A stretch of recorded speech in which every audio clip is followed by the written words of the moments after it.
Good evening and welcome to the regularly scheduled meeting of the City Commission for Tuesday, 13th of May, 2025. Let's come to order. Please join me in silencing your cell phones.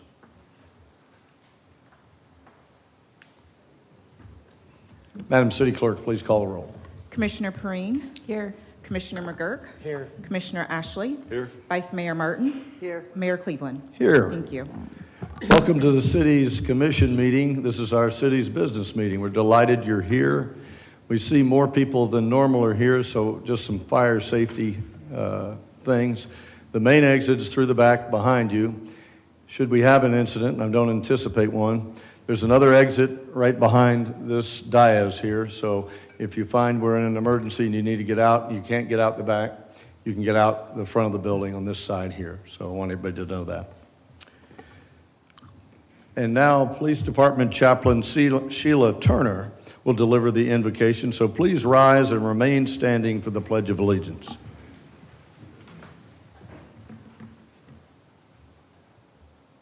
According to Psalms 24, verses 1, it states, God owns the earth and everything within it. There's a time and a season for everything, including tonight. Let us pray.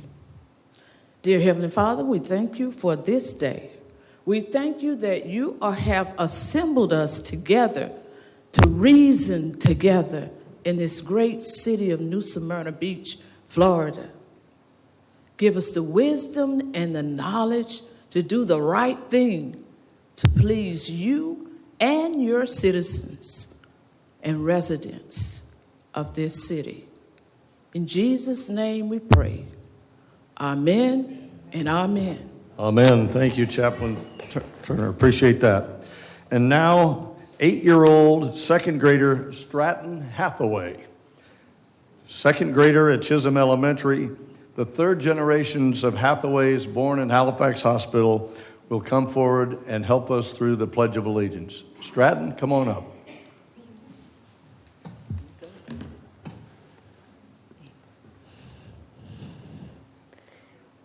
I pledge allegiance to the flag of the United States of America and to the republic for which it stands, one nation, under God, indivisible, with liberty and justice for all. Thank you. You may be seated. Stratton is the big sister to her 5-year-old little sister, Caroline. Kayla and Spencer Hathaway are the parents. The grandparents are here in the room. My colleague and former Mayor James Jim Hathaway and his wife Paula are here. Mayor Hathaway, in your building, the building is named for Mr. Hathaway. Mayor Hathaway, welcome. We're delighted you and your family are here. Thank you so much for joining us.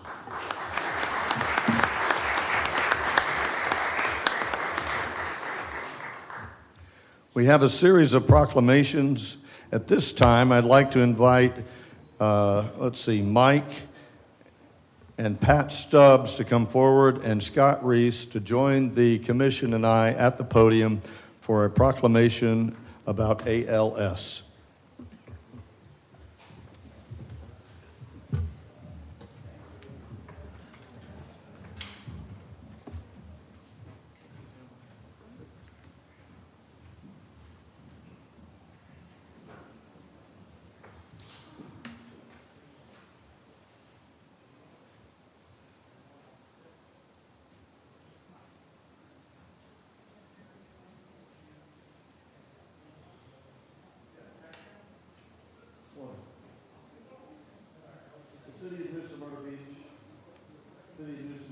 Proclamation for May, which is ALS Awareness Month.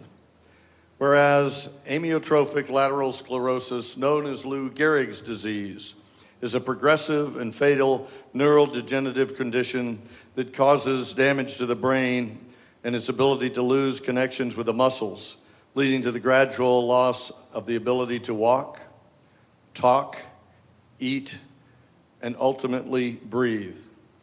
And whereas thousands of new ALS cases are reported annually, with an estimate showing that every 90 minutes someone is diagnosed with the disease and someone dies from the disease. And whereas the average life expectancy for individuals with ALS is just 2 to 5 years from the time of diagnosis, and despite significant research efforts to extract the cause of ALS, it remains unknown, and there is currently no cure. And whereas individuals who have served in the military are at higher risk from developing ALS and dying from the disease than those without military service, and ensuring access to new therapies, durable medical equipment, and communications are critical for improving the medical quality of life for those with ALS. And whereas clinical trials play a pivotal role in advancing treatments, enhancing quality of life, and developing assistive therapies for those affected by ALS. And the ALS Association is the largest global philanthropic funder of ALS research, having committed more than $154 million to support over 550 research projects across the United States and in 18 other countries. And whereas the ALS Association is committed to accelerating research and discovery driven by hope that one day all ALS will be livable as a disease for everyone, everywhere, until a cure is found. And whereas ALS Month provides an opportunity to raise public awareness of the challenges faced by those living with ALS, acknowledge the profound impact the disease has on individuals and their families, and support research efforts aimed at eradicating this devastating disease. Now, therefore, I, Freddie Cleveland, the mayor of the city of New Smyrna Beach, do hereby proclaim the month of May 2025 as ALS Awareness Month. I call upon all citizens to support ALS research, advocate for increased funding, and stand in solidarity for those affected by this relentless disease. In witness whereof, I have hereunto set my hand this 13th day of May 2025. Thank you, both of you, for coming forward and receiving this proclamation. We're behind you. We're with you.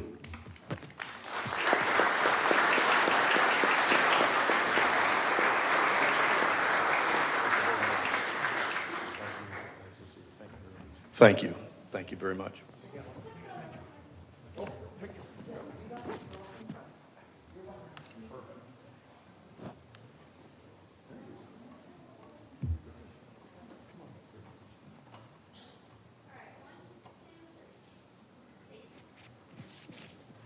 Thank you. Appreciate it. And the commission can remain. We got 2 more to go.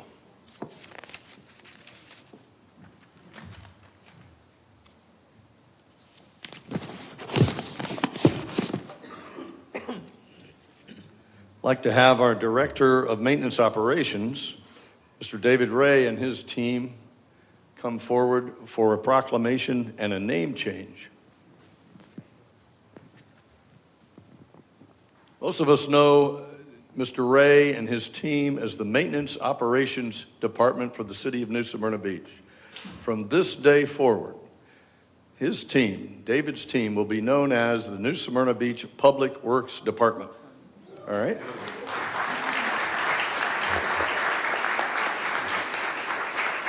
City of New Smyrna Beach has a proclamation in recognition of National Public Works Week.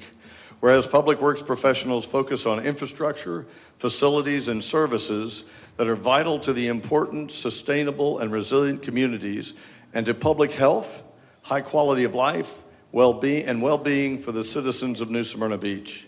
And whereas this infrastructure, facilities, and services could not be provided without dedicated effort of public works professionals who are engineers, managers, employees at all levels of government and in the private sector, who are responsible for rebuilding, improving, and protecting our nation's transportation, water supply, water treatment, solid waste systems, public buildings, and other structures and facilities essential for our citizens.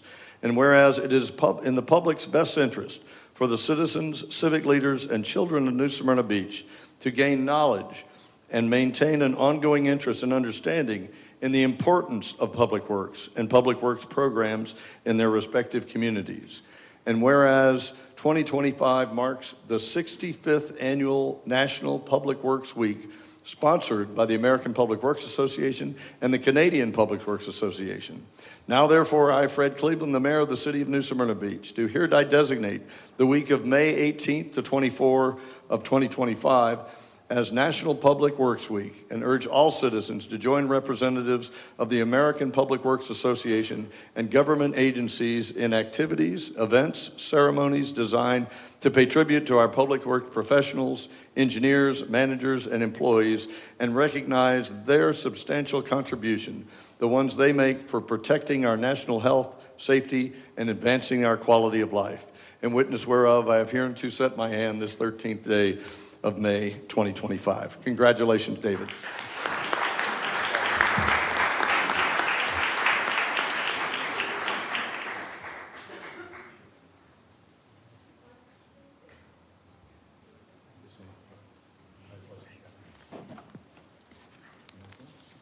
We've got one to go, and it's the awards ceremony for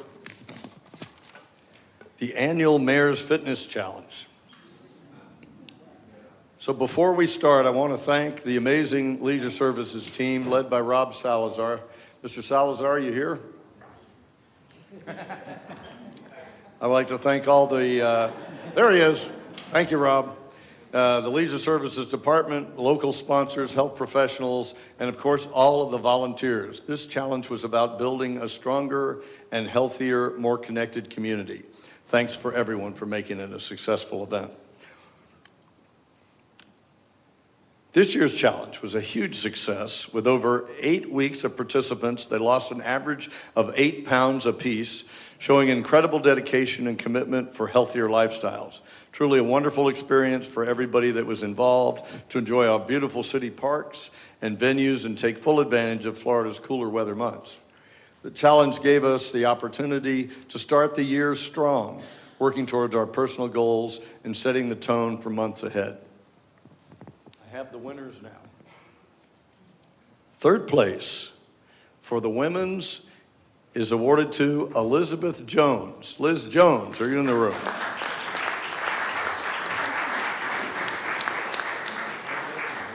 Third place men's winner is John Burke. Is John in the room?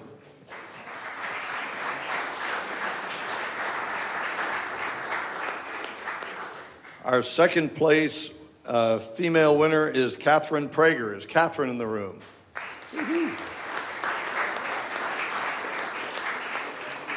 Her partner in crime, the second place male's winner, is Kent Prager. Kent, come forward. And the drum roll for first place and $500 prize and plaque suitable for framing to Kimberly Higgins, first place.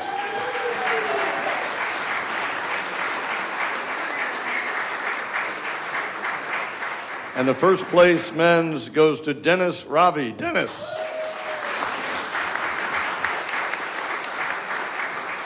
All right. And the team has the plaques are right here behind us. And congratulations to all of you. If you haven't done Mayor's Fitness Challenge, it's a lot of fun. Please come out first 6 weeks of the year, every year.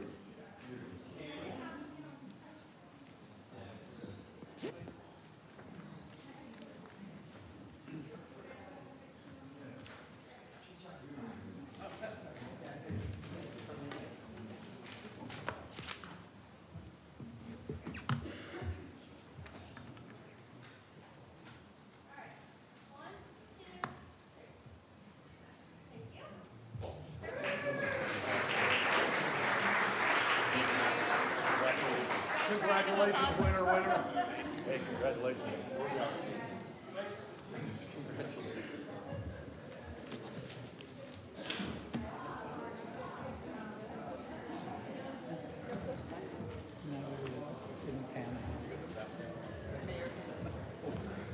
Thank you. Very good. Thanks, sir.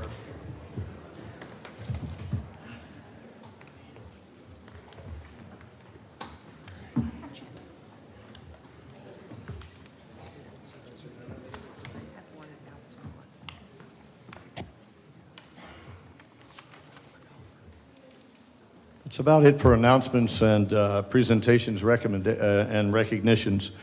I want to pause for a moment and recognize that we have a new pope. It's the first American pope, and it's been a boost for our country and a boost for religious orders, whether you're Catholic or not, around the world. So I think it's appropriate for us to at least recognize that at our meeting, and so I've done so. I'm delighted to see everybody here tonight. We're going to conduct our business meeting just like we normally do. There's no cheering or jeering in this room. We conduct ourselves in a business-type fashion. We will halt the meeting, should it not remain so, until we can regain order. I'm delighted you're here. We have a variety of issues to go through tonight, not the least of which is the Deering Park proposal that's coming forward. And so you'll have an opportunity to speak to the commission. There's two sections for public participation. The first section for public participation is about general items that do not include Deering Park. If you want your testimony to be on the record, I'll ask you to wait till we open the public hearing for Deering Park.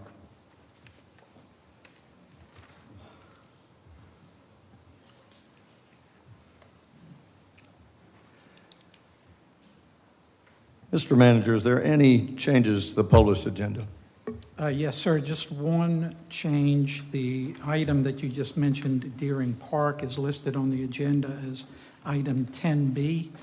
It will be moved to agenda item 9B. Under 9B, it'll be moved up. Very yes, sir, good. under quasi-judicial hearings. Thank you so very much. And we are anxious for your report, sir, whenever you're ready. Yes, sir. Just a few notes that I wanted to make. First of all, I wanted to introduce to you and to the public our new Parking and Mobility Director, Steve Mendegrell. Steve is right over here. Not lost on me that I'm probably not doing him a favor tonight by introducing him to this many people, but here he is. Following up from the last meeting, we had a number of comments from citizens about rumors of road paving in the North Beach area. Those are just rumors, and we have no plans to pave any of those roads, and that has been communicated back to the citizens. Spent a lot of time over the last couple of weeks meeting with all of the different city departments in our initial budget meetings. We're continuing to meet this week with the finance department staff, and next week we'll begin your individual meetings with me and the finance staff so that you can get your first briefing on where we stand with the budget. The finance department did issue an invitation for bids on May the 6th for the 27th Avenue Boardwalk and ramp replacement project. So this area was damaged during some of the recent storm events. It's in an obvious state of disrepair. I've had a lot of inquiries about when we would get started on this project. The bid deadline is the 10th, and the bid opening is June the 11th. It will take us a while to get the contract approved and awarded by the commission and contract signed, but we should be underway with that project during the summer months. And finally, wanted to mention to you the conclusion of at least the current session of the state legislature. A number of bills were passed. One in particular has generated some discussion. That's Senate Bill 180, and I expect that will have an impact on the city. And if I might impose upon the city attorney, just to give you a quick overview of that legislation and what it means to us. Excellent. That'd be very helpful. So generally, what it did is says if you are impacted by a hurricane, the city cannot impose stricter land development regulations and things for a year post-hurricane. However, there was a section added at the very end regarding cities who were located in a county that was listed in the Federal Disaster Declaration for Hurricanes Debbie, Helene, and Milton, which that is us. And it says that we may not propose or adopt more restrictive or burdensome amendments to our comp plan or land development regulations before October 1, 2027. The kicker is it's retroactive to August 1, 2024. So this, if signed by the governor, would render our new stormwater regulations void ab initio, meaning they're just as if it never happened. So just for clarification for the public, this is not just gibberish, this is stuff you should know. The House and the Senate have passed, what's the bill, 1080? 180. 180, have passed this bill. It's waiting for the governor to sign. So the very restrictive stormwater management rules that New Smyrna, the strictest in the county, have passed will be ruled invalid. And we will never be allowed to impose any stricter stormwater management regulations than the state designates. Just so you know that. Wanted you to hear that up front. So I'm sorry to tell you that because we've worked long and hard, and many of you are here because of your commitment to stormwater management. But that is the direction the state is headed. Are there others? Well, just that we can't do anything before 10/1/27. It directly impacts Deering Park tonight. However, the developer has voluntarily agreed to adhere to our stricter stormwater standards by incorporating it into the agreement. So that's some good news for us. That's just good. Okay. Thank you very much. Any more, Mr. Manager? Just one other announcement, sir. Thursday, May 15th at 5 p.m. in these chambers, we will have a workshop. Of course, that is open to the public. During the workshop, you'll discuss sign regulations, landscape regulations, and proposed sidewalk project. It's right here in this room at what time? Thursday at 5 p.m. Thursday at 5 p.m. here if you want to talk about commercial signage or landscape regulations, right? Okay. Yes, sir. Very good. And that's a workshop. It is, yes, Great. sir. Okay. That's all I have. Thank you. Thank you, sir. Appreciate that. Okay. And now we'll open to public participation with some rules. The rules are we're not going to do anything other than we normally do, which is a 3-minute opportunity to have a monologue, not dialogue. We won't be answering questions. It's your opportunity to tell the city commission what you think about something, an accolade for a city staff member, a concern you might have about your neighborhood, anything that might be on your mind pertaining to city business. So that is the only restriction. It's got to pertain to city business. And so at the end of that, when you come up forward, you'll see a green light come on. That means you have 3 minutes. When the yellow light comes on, you'll have 1 minute remaining, and then you need to be done at the red light and be dismissed. If there's an action item in your conversation, the city clerk and the city manager will get back in touch with you, okay? And so when you come up, your name and address for the record, if you don't mind. We're anxious to hear what you have to say. It's the commission's favorite part of the meeting. We get to hear directly from you what you think. Remember my comment about if you have something to go on the record for Deering Park, please wait till the public hearing, which is a couple items down, and then you'll be heard at that point. So any items of a general nature, we're anxious to have you come forward. Please come forward, your name and address for the record, please. Anybody for public participation? Hello, Jess. Jess Romero, 708 South Cooper Street. Please lift that up and say it again slowly before we can hear you. Buddy. Jess Romero, 708 South Cooper Street. My, hey, Deering Park is here to stay. Easy to burn out than to fade away. You pay for this, they give you this, but you pay for that. Mr. Mayor, I have some questions in regards to the PUD. So mine is kind of long, so I'm going to take 2 times to do this here. I'm happy to say that I'm, for the first time, able to go through a whole PUD. I've been in a couple of workshops, you guys know that. And I was happy to see on the, if you have a copy. And Jess, you know this won't be on the record for the public hearing, right? I'll come back. But I want the lawyer, Mr. Storch, to hear this, so he can answer that after doing the public there. Okay. So on the page 1, paragraph 4, it says they have to build 500,000 square feet of something. They don't say what. But then we go to, on the PUD, on page 6, I believe it is, I'm sorry, it's page 12. It defines what they're going to build. It's a pad ready. And pad ready means you provide vehicle access, you provide water, you provide sewer utilities, and capacity for stormwater. Then I go, all right. So then you go over to the, I had it here somewhere, hold on. The phasing of it. Development criteria for the district, non-residential. Number one, minimum area 5,000 square feet lots. Minimum width 18 feet. Then it says they can be combined for the requirement of the facility that they want. Great. So then we go to page 21 in the phasing priority. Now in this part, it's interesting because it talks about you cannot build any houses until you meet certain criteria.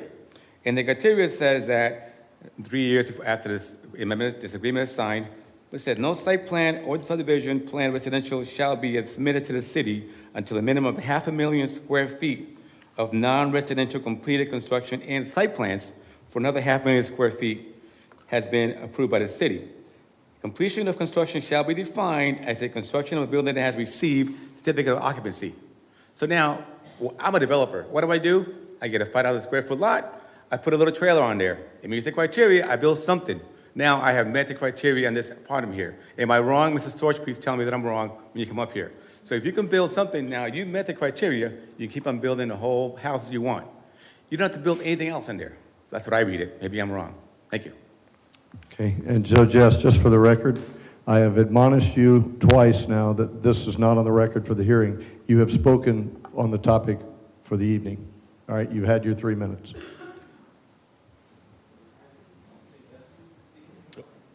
Leave your phone.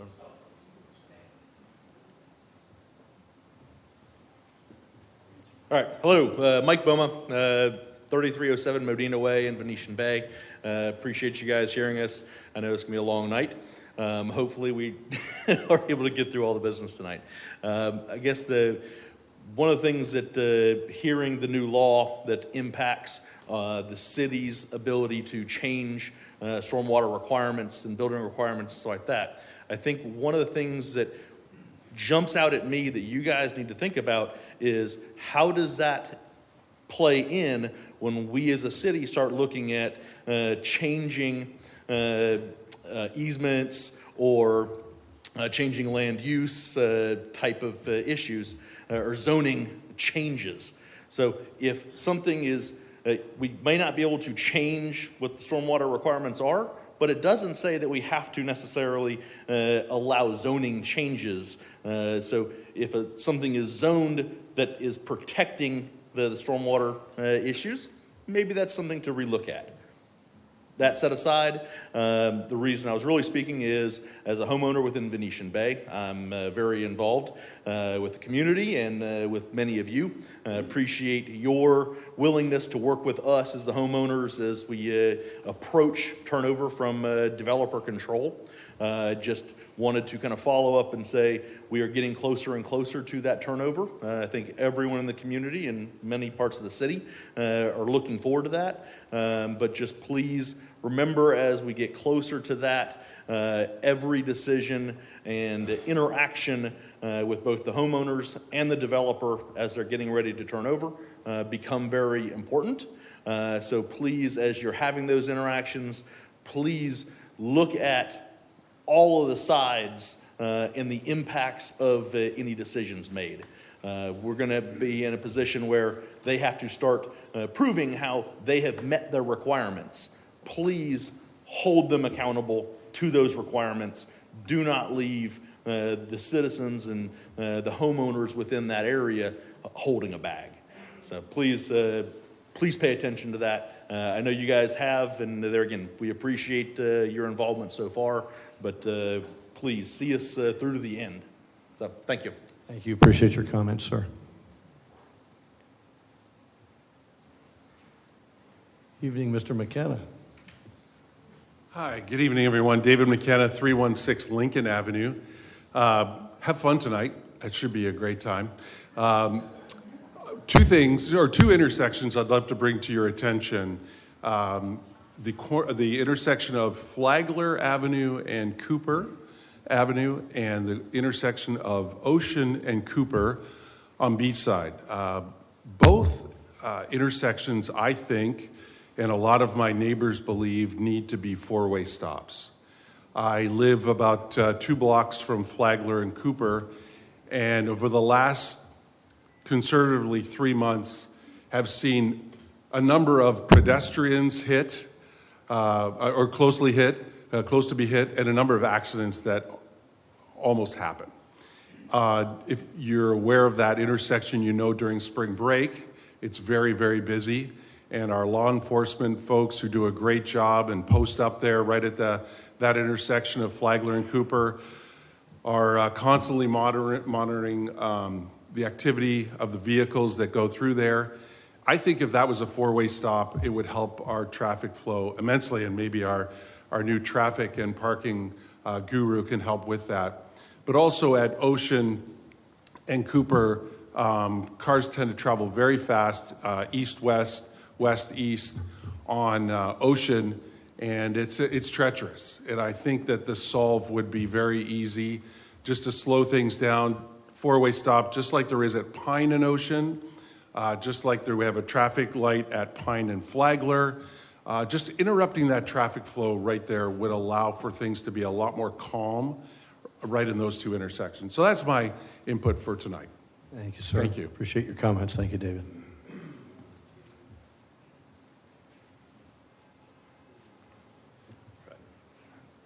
Thank you. Michael Donato, I'm at 2407 Saxon. I also have a business at 3rd and Saxon, which I know you've been into, and thank you, Valley, too.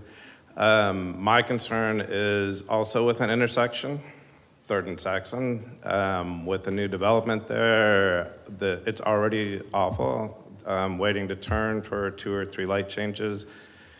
I'm assuming something is going to be done, but I haven't heard anything. If it's a turn lane, maybe expedite that. It's already really bad, and with the new construction there, it's going to be way worse. So that's my input for today. So thank you. Thank you, sir. Appreciate those comments. Anyone else for public participation?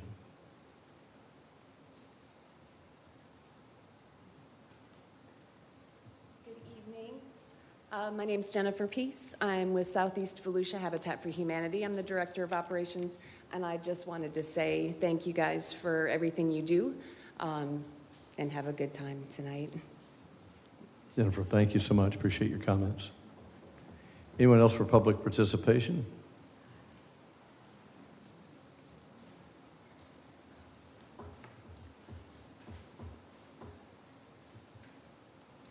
Hello, I'm Lisa Dunphy, 315 North Causeway. I drive pretty much 4 days a week up to the New Smyrna Beach Tennis Center on Route 44. And Route 44 is messed up. There are all kinds of potholes. The road is totally messed up, and I'm really hoping that it's in the works to get repaved, because I keep seeing all through the city streets being repaved, and that needs to be repaved.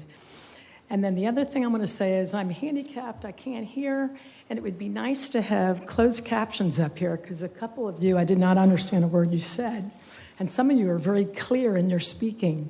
So that's just a suggestion. Thank you very much. Thank you, Ms. Goulin. Thank you so much, ma'am. Appreciate your comments. Anyone else for public participation?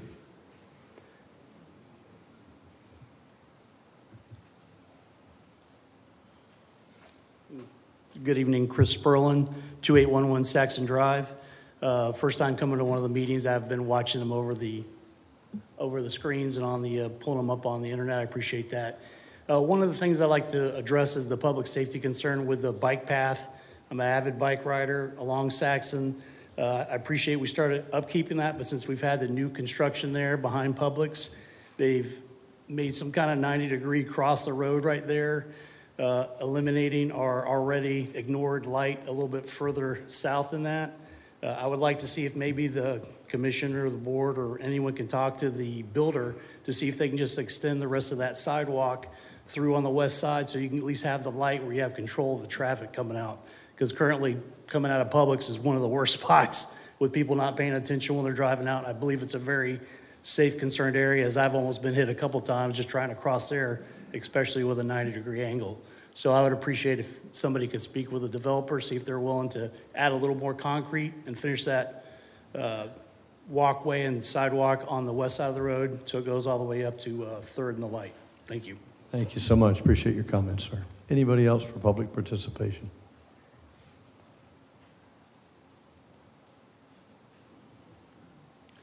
Good evening. I'm Suzanne Schreiber with Jim Green Volusia. I want to thank you, Mayor, for bringing up SB 180. And this was our organization's letter.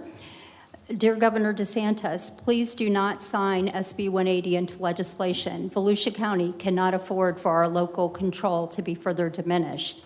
This bill will remove our ability to allow low-impact development, achieve our stormwater projects, and the option to pursue a rural boundary. Senator Tom Leek came to Volusia Days in January. He asked if residents believed in home rule. All answered yes. Home rule should not be part-time. We should be allowed full-time home rule, so please do not sign SB 180. Signed, Suzanne Schreiber. So I would ask the city to take a stand tonight. I think that all of you can probably agree that SB 180 would hurt, the legislation would hurt your residents in your city and outside of your city. So I would ask that you all come to a united agreement and send a letter to the governor as a commission. Thank you. Thank you, ma'am. Appreciate your comments. Order.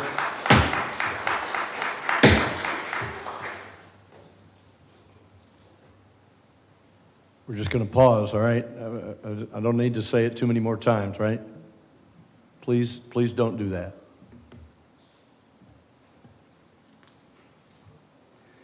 Anyone else for public participation? Seeing none, public participation is now closed. We'll move on to the consent agenda items. Are there any of my colleagues that wish to comment on any of the items, Alpha through Mike? Any comments on any of them? Okay, I have a question on one, on Foxtrot. Mr. Manager, that's the one about the CDBG for the west side, and I'm interested in knowing the $2 million that you and I went to this to the Tallahassee State House to try to get that. If that comes through and this grant comes through, will that be more than sufficient or still less than sufficient to complete all the projects you've got in mind for that place? That will provide about 50% of the funding for that project as it's currently envisioned. So we would still have a way to go, and we're still going to be looking for other grant opportunities. Got it. So you're still looking for other grant opportunities. It won't be wasted. We won't have to send any of that money back. We will be able to use every bit of that money. Correct. Okay, wonderful. Thank you. Does any of my colleagues want to pull any of the items on the consent agenda? Very good. I'd entertain a motion then to approve consent a agenda. Motion to approve the consent agenda. Is there a second? Second. Madam City Clerk, please call the roll. Vice Mayor Martin, Yes. Commissioner Perrine, Yes. Commissioner McGurk, Yes. Commissioner Ashley, Yes. Mayor Cleveland. Yes. Thank you. Okay, there's no administrative items or new business, which will now be able to move on to the quasi-judicial hearing. Item 9A is about the approval for a commercial storage facility at 666 Dora Street. Is there insight from Ms. Doster on what the will of the applicant is? The applicant has requested that this item be moved to our next city commission meeting of May 27th, if you would agree. So motion to move to date certain, which is which? May 27th. May Motion to move the item to the May 27th meeting. A motion to move and a second. Second. Any conversation about that? Madam City Clerk, please call the roll. Commissioner Perrine, Yes. Commissioner McGurk, Yes. Commissioner Ashley, Yes. Vice Mayor Martin, Yes. Mayor Cleveland. Yes, so this item will be taken up at the next commission meeting. Thank you so much. We'll move on to quasi-judicial hearings.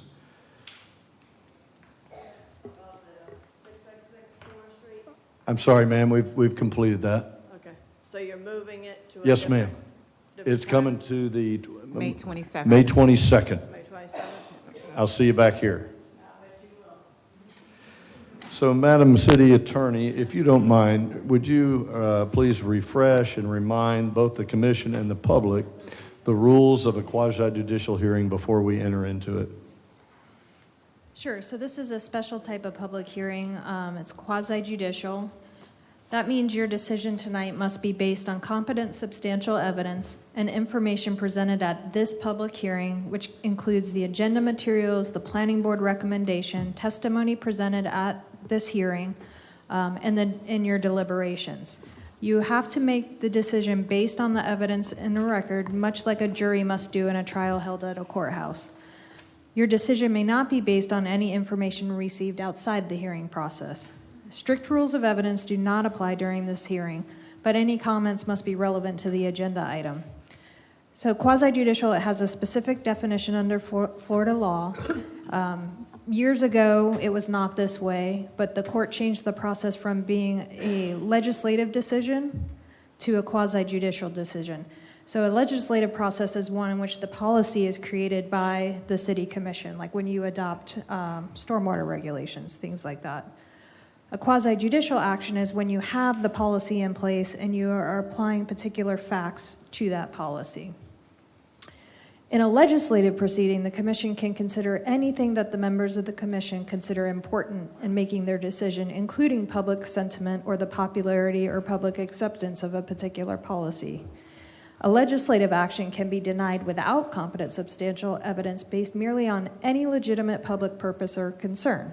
However, in a quasi-judicial proceeding, the commission is not allowed to take into consideration public sentiment or the popularity of the request. As I stated before, this is quasi-judicial because we're applying facts to an adopted policy about rezoning to PUD. In this case, the applicant has the burden to prove that its application is consistent with the comp plan and the land development regulations. Citizens who want to speak on this matter can testify as to factual matters and any element of the case that would not require specialized training or specific academic degrees. Their testimony will be considered provided the testimony is backed up by established facts, studies, or evidence that is not conjecture or based on a feeling. Non-expert testimony in a zoning case is permissible and can constitute competent substantial evidence if it meets that criteria. Please keep in mind that Florida courts have made it clear that mere generalized statements of opposition are to be disregarded by the City Commission in making its decision. You must rely on competent substantial evidence. This is not a popularity contest, and local politics can play no part in the decision-making process. Under Florida law, the City Commission's decision must not be based on your personal preference, but on the evidence presented here tonight. And with that, I'm going to ask each of you, do you swear or affirm that your decision tonight will be based on the evidence and testimony presented tonight at this public hearing, along with the written materials published in the agenda for this matter? Commissioner Perrine? Yes. Vice Mayor Martin? Yes. Commissioner Ashley? Yes. Commissioner McGurk? Yes. And Mayor Cleveland? Yes. All right, and with that, we're ready to start the quasi-judicial hearing. Okay, very good. And so just for, that's a lot of legal terms, and some of us in the room are not attorneys. Did you just tell me that I can't, if I feel a certain way, I can't vote on my feelings? Correct. You have to apply the facts to the adopted policy. Got it. Did you tell me that if I've got a room full of people and a majority of the citizens say, I want this to happen or I want that to happen, can I use that in deciding what I Not do? unless there's been established factual basis, evidence that's not conjecture based on a feeling, and it would need to come from somebody with the credentials to give that If it testimony. were a legislative procedure, I could do just that, right? Absolutely. Legislative, you Why can- is this not legislative? One more time. It's case law. So they change, and the case law said this used to be legislative, now it's quasi-judicial. So you sit here as a non-biased judge. You have no preconceived notions, and you're here to hear the presentations tonight and make your decision based on those. Thank you, ma'am. I appreciate that. A quasi-judicial hearing will be conducted to adopt ordinance, consider ordinance 5124, which, if adopted, would rezone approximately 1,618 acres located of land located south of Highway 44, west of I-95, known as Deering Park Innovation Center, to a planned development unit from its current zoning classification of A1. Madam City Attorney, if you'll read the ordinance by title only for the second time, please. Ordinance number 5124, an ordinance of the City of New Smyrna Beach rezoning 1,618 acres of property located south of State Road 44 and west of I-95 from A1 Prime Agriculture, Forestry Resource and Conservation to Planned Unit Development, approving the Deering Park Innovation Center at New Smyrna Beach Planned Unit Development Master Development Agreement, authorizing the mayor to execute the Deering Park Innovation Center at New Smyrna Beach Planned Unit Development Master Development Agreement, providing for public hearing, providing for conflicting ordinances, providing for severability, and providing an effective date. Thank you, ma'am. The quasi-judicial hearing is now open. We'll first hear from the city. I see our Development Services Director, Shane Corbin, at the podium. We're anxious for your report, Shane. Thank you, Mayor. Okay, Shane Corbin, Development Services. I know you all have seen this presentation or a version of this presentation several times, and I was going to try to fly through it, but I know we've got a lot of new faces here tonight, so I'm going to take my time. We're here to consider the Deering Park Innovation Center Planned Unit Development. This is a mixed-use development west of I-95, south of State Road 44, where you can see on the map where the yellow star is located. It's approximately 1,600 acres, and once completed, it's envisioned to have approximately 6 million square feet of non-residential structures. And so that includes commercial structures such as restaurants, hotels, as well as light industrial, mixed use, tech, things of that nature. Envision 2,150 residential units and 413 acres to be left in natural vegetation or conservation. It's approximately 25% of the total project. This has gone through several required approvals already. The first was a text amendment to the comprehensive plan, making industrial mixed use a future land use category available at this site. So that was one thing that was done. That went through the Planning and Zoning Board, got favorable recommendation, came through you all, that was approved. The second was an amendment to the future land use map to make this area industrial mixed use. That also went through the Planning and Zoning Board, got a favorable recommendation, and then came through you all for approval. After that, it was sent to the state for consideration. It went to 40 different organizations, including but not limited to FDOT and St. John's River Water Management District. Every municipality in Volusia County, the county, was looked at very extensively. Everyone was okay with it. At that point in time, we brought the PUD, what's in front of you tonight, in front of you for the first time. I believe that was in October. At that point in time, you wished for more time. And since then, there has been a series of workshops, other meetings with stakeholders, events held on site, tours given, bus tours, things of that nature. And so I think it was rescheduled for April 22nd, and then that was delayed until today. I believe that timeline is correct. To give you a little bit of broad history, in October of 2021, the New Smyrna Beach Economic Development Advisory Board hosted a public workshop with 100 attendees, also had 45 survey participants, and out of that came 3 goals: to diversify the tax base, enhance utilities infrastructure, and ensure a quality labor pool for the county. From that, they went on and had a leadership summit, which is the first place that we can find that this site was identified in an economic development plan. That plan was then adopted by this commission in October of 22. Within that plan, there's a couple of strategies. One is to prioritize 3 sites in New Smyrna Beach and make them shovel ready. And the priority site number 1 is the site that we're talking about tonight for Deering Park. Taking that momentum from those initiatives, staff began meeting with the the applicant in developing a concept plan. And then the first workshop, I'm sorry, let me back up.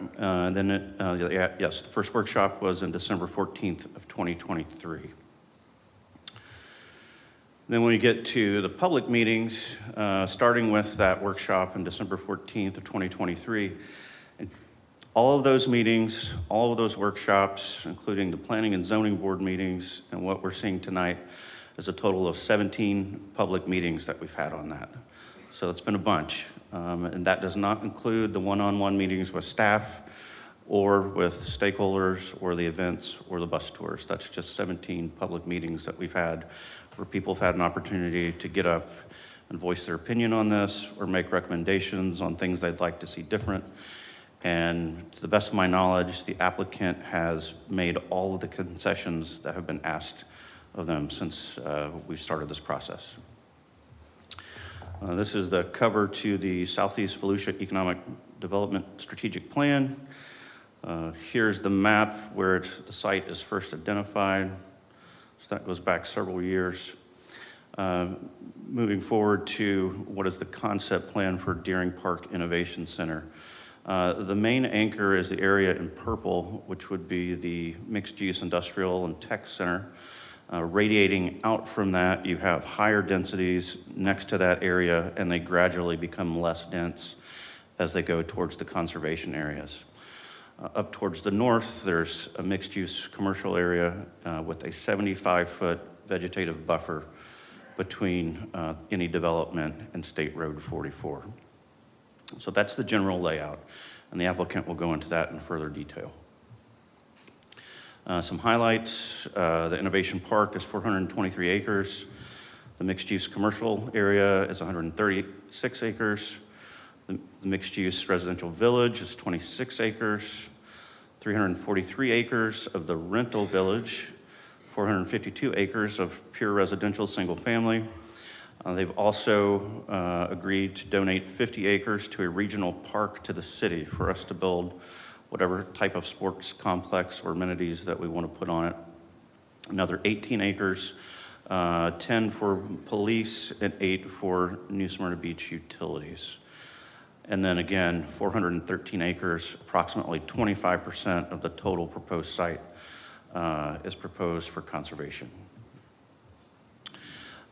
Including this slide, I saw this going around today, and there was discussion about this whole area being developed and 20,000 homes going in it. And that's not what we're talking about. If you look up into the top corner here is what we're talking about for Deering Park. And there'd be approximately 21 residential units total in that. And while that seems like a really huge development, you have to look at everything that's in dark green. And when you look at that, we're talking about a total of 70,000 acres that this owner has under their control. And of that, either 46,000 acres is either already in conservation easements or it's going to be in conservation easements, and that equals about 71 square miles. So it's a really massive trade-off for conservation that we're talking about here. The whole city of New Smyrna Beach is about 40 square miles. So it's a conservation area that's going to be permanently put in place with layered easements with different people, different organizations on different easements, so they can't be undone. That was one of the comments that we got at one of the workshops. And there's going to be public access. So essentially you'll have a large conservation area just to the west of New Smyrna Beach that will never be developed with trails and other amenities for the public to enjoy. Another opportunity to show you the kind of some scope here. This is the Turnbull Creek watershed that we've undertaken to try to purchase the property.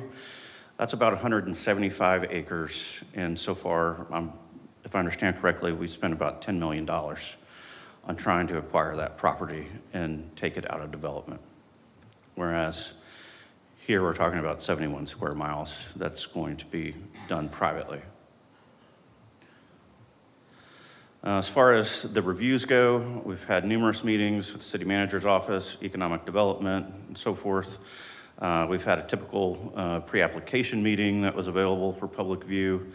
All of our technical staff was on that, planning, engineering, building, utilities, fire. Same with the formal review of the applications. And then again, as I mentioned earlier, sent to the state, who distributed it out to 40 separate agencies. We all know that stormwater is a big issue, so we spent a lot of time talking about that in this PUD. Throughout the PUD, they clearly state they are not going to discharge any water towards Venetian Bay or the New Smyrna Beach utility site. There are, and I'm sure they'll talk about this, they're going to discharge it into that conservation area to the south and to the west. All new development will have to meet the 1-to-1 discharge ratio. That's standard. What we were talking about earlier about the improved standards, that's the floodplain compensation that we have that's stricter than anywhere else. That's the ratio of 1 to 1.5, meaning if you disturb a cup of floodplain, then you've got to make it up by time and a half. So I know it sounds strange, but by developing in a floodplain, you actually have to compensate more than you fill in, so you add capacity. Let's see, and as far as the actual approval goes, I know there's some desire to see this all planned out on the front end, but we're talking about very, very, very expensive engineering, lots of studies and a lot of time. And it doesn't make sense to do that in the development process on the front end if you don't have assurances that you can actually do your project. So I would assume if this does get approved, then they will go into that phase where they will begin studying all the stormwater and the discharge and coming up with a strategy for how they're going to handle it on site. But that will require approval by St. Johns River Water Management District engineers, as well as our city engineers. They've voluntarily agreed to then take it to public hearings at planning and zoning, as well as the city commission, so that you all can get basically another look at it and say, is this what they told us? Are the engineers saying and agreeing with what they told us this was going to do? So they voluntarily agreed to do that. In addition, they've agreed to a stormwater bond, which we've never done in the history of the city, which would be 10% of the total construction for the first 5 years, construction of the stormwater system, and an additional 5%, a reduction of 5% to the following 5 years, so it would cover 10 years. There would be an as-built verified by staff, so we would make sure everything that they've designed and everyone's approved, that's actually what is in the ground. And then there would be annual reports to come back to us. If at any time that system began to malfunction, we could shut development down. So there are safeguards there. Traffic is another issue that we know people are concerned about. There has been an initial rezoning traffic impact analysis that's been reviewed by FDOT as well as our traffic consultant, and they have not shown any concerns about the data and the results they've got. In addition, any future development that comes in will be required to do an additional TIA. So if you get a restaurant that comes in, basically you build on that model. A new restaurant comes in, it takes the data that's already been produced, it adds the new trip generation into the model, and if it says there's an issue, if a new traffic light is needed, if a new traffic lane is needed, that's the point to where we would get that information. But we don't have it yet. So they're requesting approval of the plan unit development. I don't know if I hit on this clearly earlier, but it is consistent with the comprehensive plan. When we switched the future land use last year, the zoning actually is no longer consistent with the comprehensive plan. So ever since that's been changed, this property has had zoning that is inconsistent with the comprehensive plan. The proposal is consistent with the comprehensive plan, and typically we want to be consistent with it. Establishes the zoning details. the conceptual plans with permitted uses, locations and densities, design guidelines, parks, conservation areas, trails, police, roads, utilities, etc. So that's all in this document. It's gone through technical reviews, it's gone through the planning board, it's gone through first reading. So now we're at the second reading for you all to make a decision this evening, and staff is recommending approval. And that's all I've got. I can answer a few questions, but you might want to hear from the applicant first. Thank you for your testimony and your expert opinion. Is there questions or comments for our Development Service Director? Not at this time. I have a few, Shane.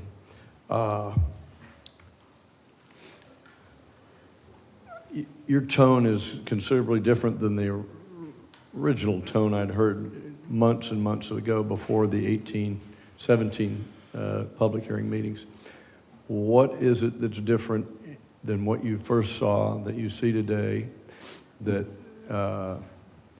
gives me the impression that you're on the side of approval? Tell me what has changed since the beginning, or what is it now that you see that after you've been through these steps? That's my first question. I believe I've always been in support of it, but what really opened my eyes to it is when I realized the scope of the land that was going to be put in conservation, and what a massive conservation effort that is. You don't see that very often. And so this is, while it looks like a big development, especially if you're not used to looking at developments, it's actually conserving a lot more land when you think about it. And of course, that's not free.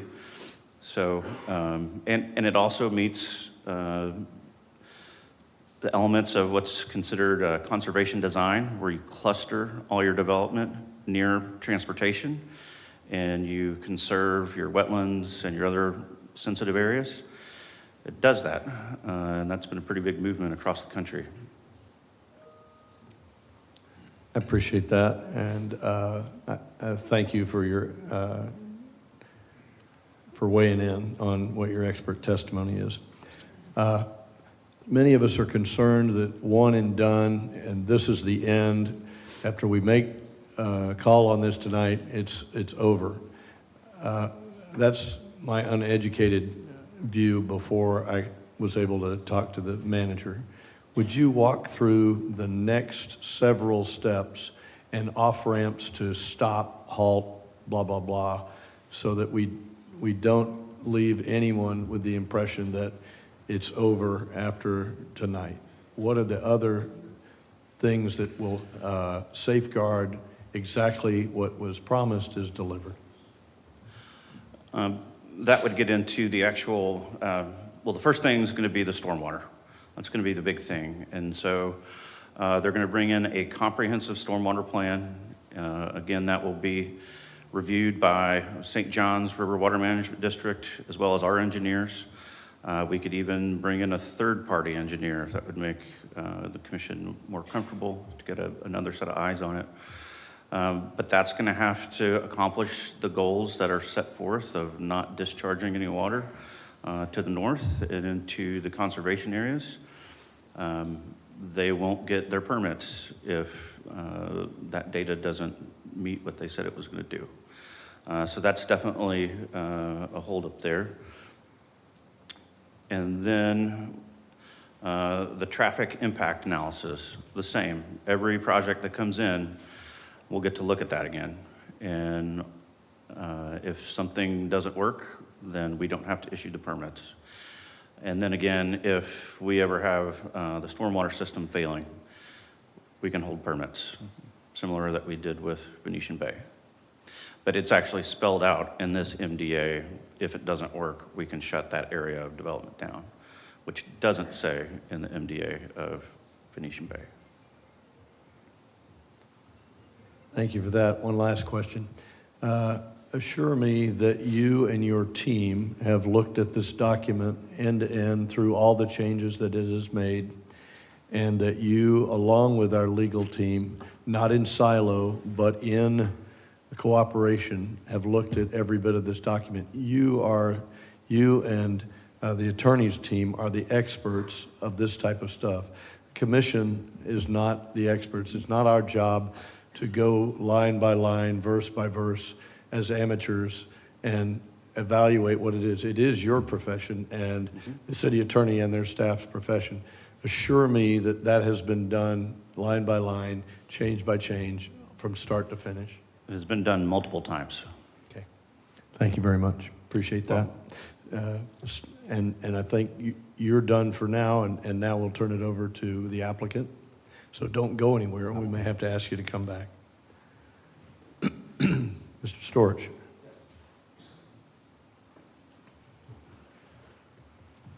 Okay. I was afraid of this. Yes, I do. Get it all set up for me. There we go. That's the one. Thanks. Yeah, right. Open.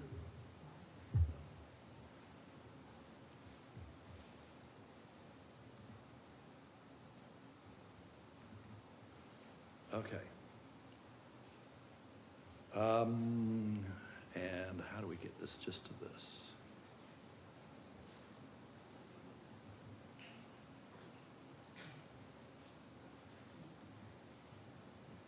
Well, I think it's slideshow. that's okay. Slideshow. Yes.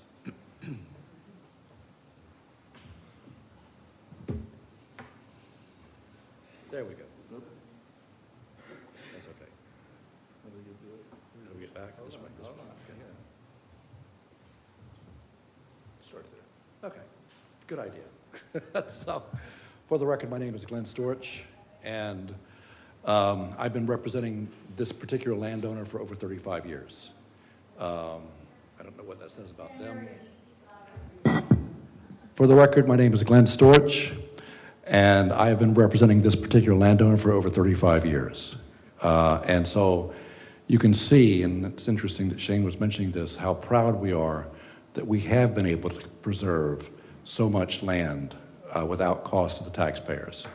And we've done it in a way where we've worked together with various environmental organizations, including Audubon, to make sure that as we're doing these, it creates an actual habitat corridor that can then tie into the statewide habitat corridors. So the people, the areas that we're actually preserving in Deering Park Innovation Center, for instance, will all tie in to this massive 71 square miles of habitat corridors, just to let you know. So I appreciated Shane going through all the time that we've spent on this. I hadn't recognized it was over 3 years that we've been looking at this, but it's certainly over 2 years that we've been working very closely with the city staff, getting input from everyone we can to make this better. And the mayor indicated that what has been done to make you feel better about this? Well, what's been done is that we have continued to work not just with the city staff, not just with the commission, but with the public, with the Residents Coalition, with anyone who wanted to participate. And every workshop, we listened to everything that was said. We've incorporated much of what has been said during those workshops into this MDA. We've fine-tuned it and made it as good as possible. We've done this because of the fact that the owner is not required to do anything with this property right now. They don't have a mortgage on it. They bought this property to prevent it from being developed in some other manner that would be inconsistent with everything we have planned south of this property. And so that's why we work so hard. So the summits that we've gone through, the approval of the comprehensive plans, the 3 workshops, the comprehensive plan is very important, and I think Shane mentioned this. The comprehensive plan has now indicated that this land is industrial mixed use. You must find a use that is then consistent with industrial mixed use. The present zoning is inconsistent with industrial mixed use. The proposed zoning, as Shane has testified, the proposed PUD is consistent with industrial mixed use. Therefore, it would be consistent with the comprehensive plan and then would be legal to adopt. I should point out that if we don't work this to provide for this PUD, and you leave it as it is, you are then going back to an inconsistent use to your comp plan. So that's something to address at least. I've been trying to be very clear as we walk through this process with every change we have made. When I attended the workshops, when I wrote down everything that everyone said, where I showed where I incorporated it, where I showed where we got the information from or the request from to do this, we did this. The last workshop, I wanted to go through, and we have to clarify, since this was from the 4.3 version, we had to clarify everything that was put in after that workshop. So we have added the development company as a party to the agreement to ensure that the joint venture agrees to all the obligations. So we have, if you recall, there's a landowner here. It's the Farmington North LLC. It's owned by the Deering family. And we have entered into, well, let me put it this way. The Deering family are not developers. They've owned much of this land, 60,000 acres of this land for 100 years, but they're not developers. They wanted to make sure that if it's done right.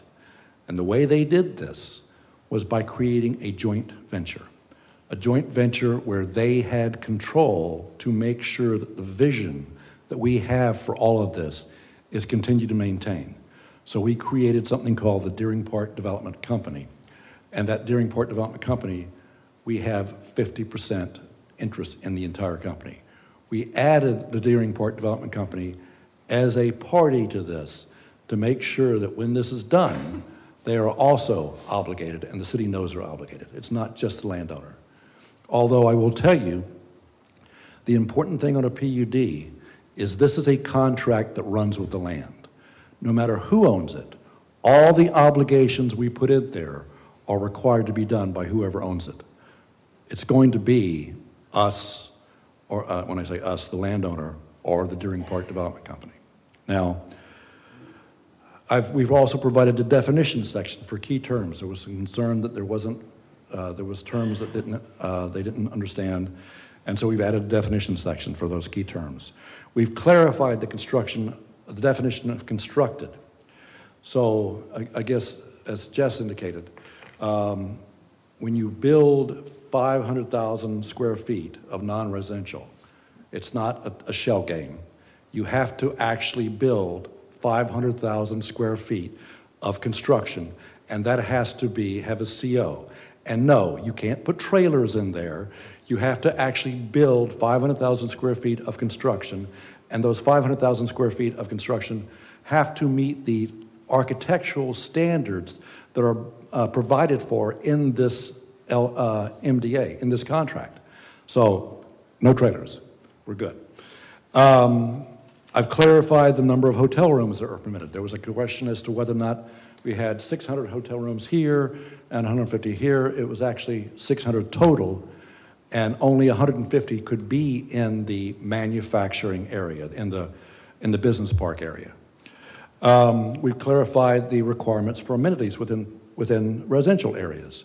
So, for instance, we want to make certain that when we have this quality developments that are going in, and again, don't forget the residential areas are not built until after that 500,000 square feet of non-residential is constructed and another 500,000 is permitted. So, but when it does eventually come about, we are requiring amenities for every single residential subdivision and site plan, apartment complex or whatever. We have clarified, again, learning from places like Venetian Bay, we have clarified that those required amenities for each residential areas must be built prior to the COs are issued for 50% of the homes in the residential subdivision or residential site plan area. You can't just promise these things and not build them. So we put that in there. I don't think any of our people would ever do that. I know others have. We want to put it in writing and make sure it's in there. We've provided an additional exhibit to show the diagram of areas in which runoff from Deering Park Innovation Center is strictly prohibited. That's the areas that we talked about before, the Venetian Bay area and the UC area. We've provided that any runoff through existing culverts east of Interstate 95 will be less than or equal to the amount of runoff from the undeveloped site. We've provided the timeframe requirements for correction of any issues with stormwater management systems after annual review of process for same. So don't forget, we, again, learning from Venetian Bay, we have a requirement that requires us to actually do an annual analysis of our entire stormwater management system and then give a report to the city to review it. We have to pay for it. If there is a problem and we need to fix something, we have time frames now. We work with the city attorney to provide exactly what has to happen and a process for those things to be fixed. Otherwise, you shut us down for those areas that we just talked about, for any further construction for those areas. So we will meet those requirements. We've clarified the stormwater management system bond process for the determination of the amount of the bond, for the requirement for the bond prior to any work on site, period. We've required that the Deering Park Innovation Center will provide stormwater capacity for structures, impervious surface on all the city-owned property, on the city-owned sports complex and the police parcels. So what that means is you don't have to build your own stormwater area. It gives you additional land to work with, and you will then be part of the overall regional comprehensive stormwater management system. All that is, I don't want to say for free, but it does not cost the city anything for us doing that. We also, let's see here. We've also clarified that Williamson Boulevard alignment has been accepted and the right-of-way has been deeded to Volusia County already. We've clarified that the Innovation Center shall be responsible for providing road access and utility lines to the boundary of the city parcels at no cost to the city as part of the development of that section of Deering Park Innovation Center. So when it doesn't matter when you buy this land or when you take this construction control of this land, we are obligated to provide you road, utilities, and stormwater for your land. We've provided for low-speed vehicles and personal electric vehicles. All those vehicles must meet local and state regulations. We cannot have people running around on golf carts without them being registered and without having a driver's license. It's that simple. The liability is too great. We will not allow minors to be using those vehicles. We are required to provide connections to allow low-speed vehicles to connect to the commercial village. So there's other alternatives to using automobiles within those areas. We provided for that uses within the commercial village area must comply with city noise ordinance. I think that was one of the issues that was raised at the workshop by one of the citizens.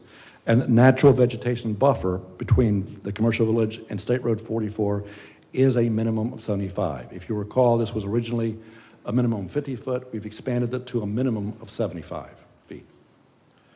We've clarified that the development of pad-ready sites to encourage industrial investment does not require financial contribution by the city.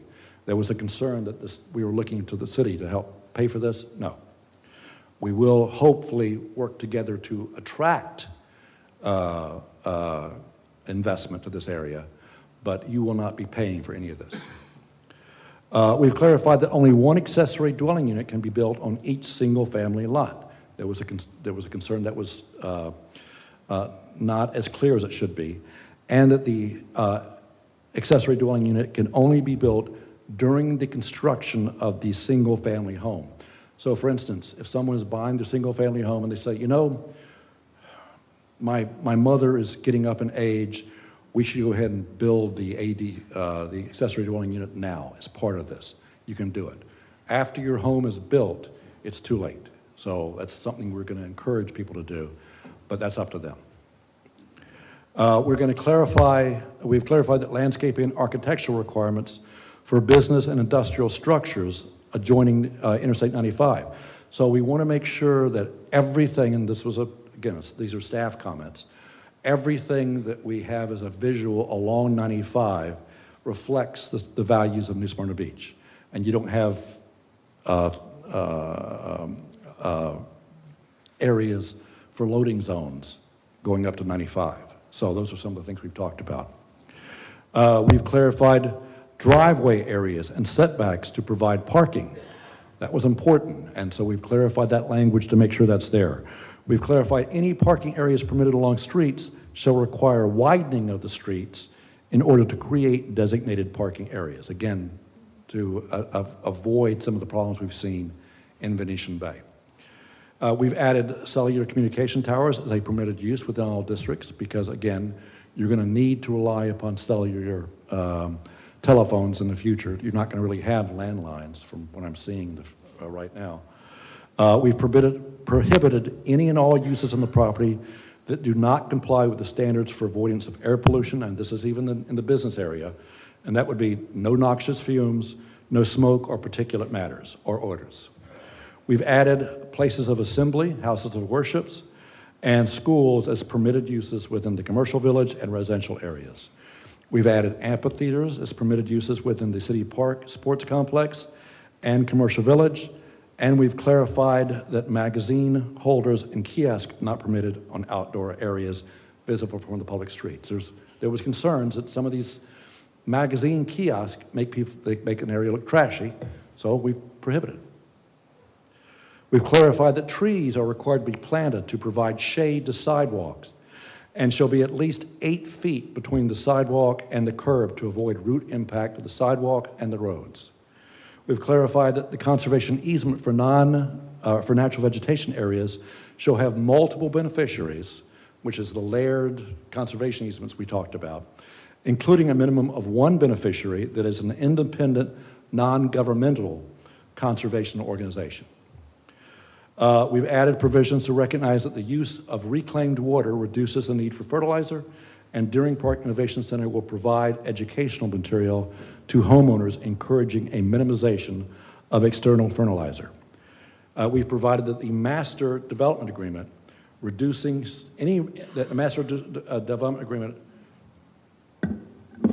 any change, any amendment to the master development agreement that reduces standards and changes the vision would require a supermajority of the commission, which means not just a simple 3 to 2, you have to have at least a 4 to 1.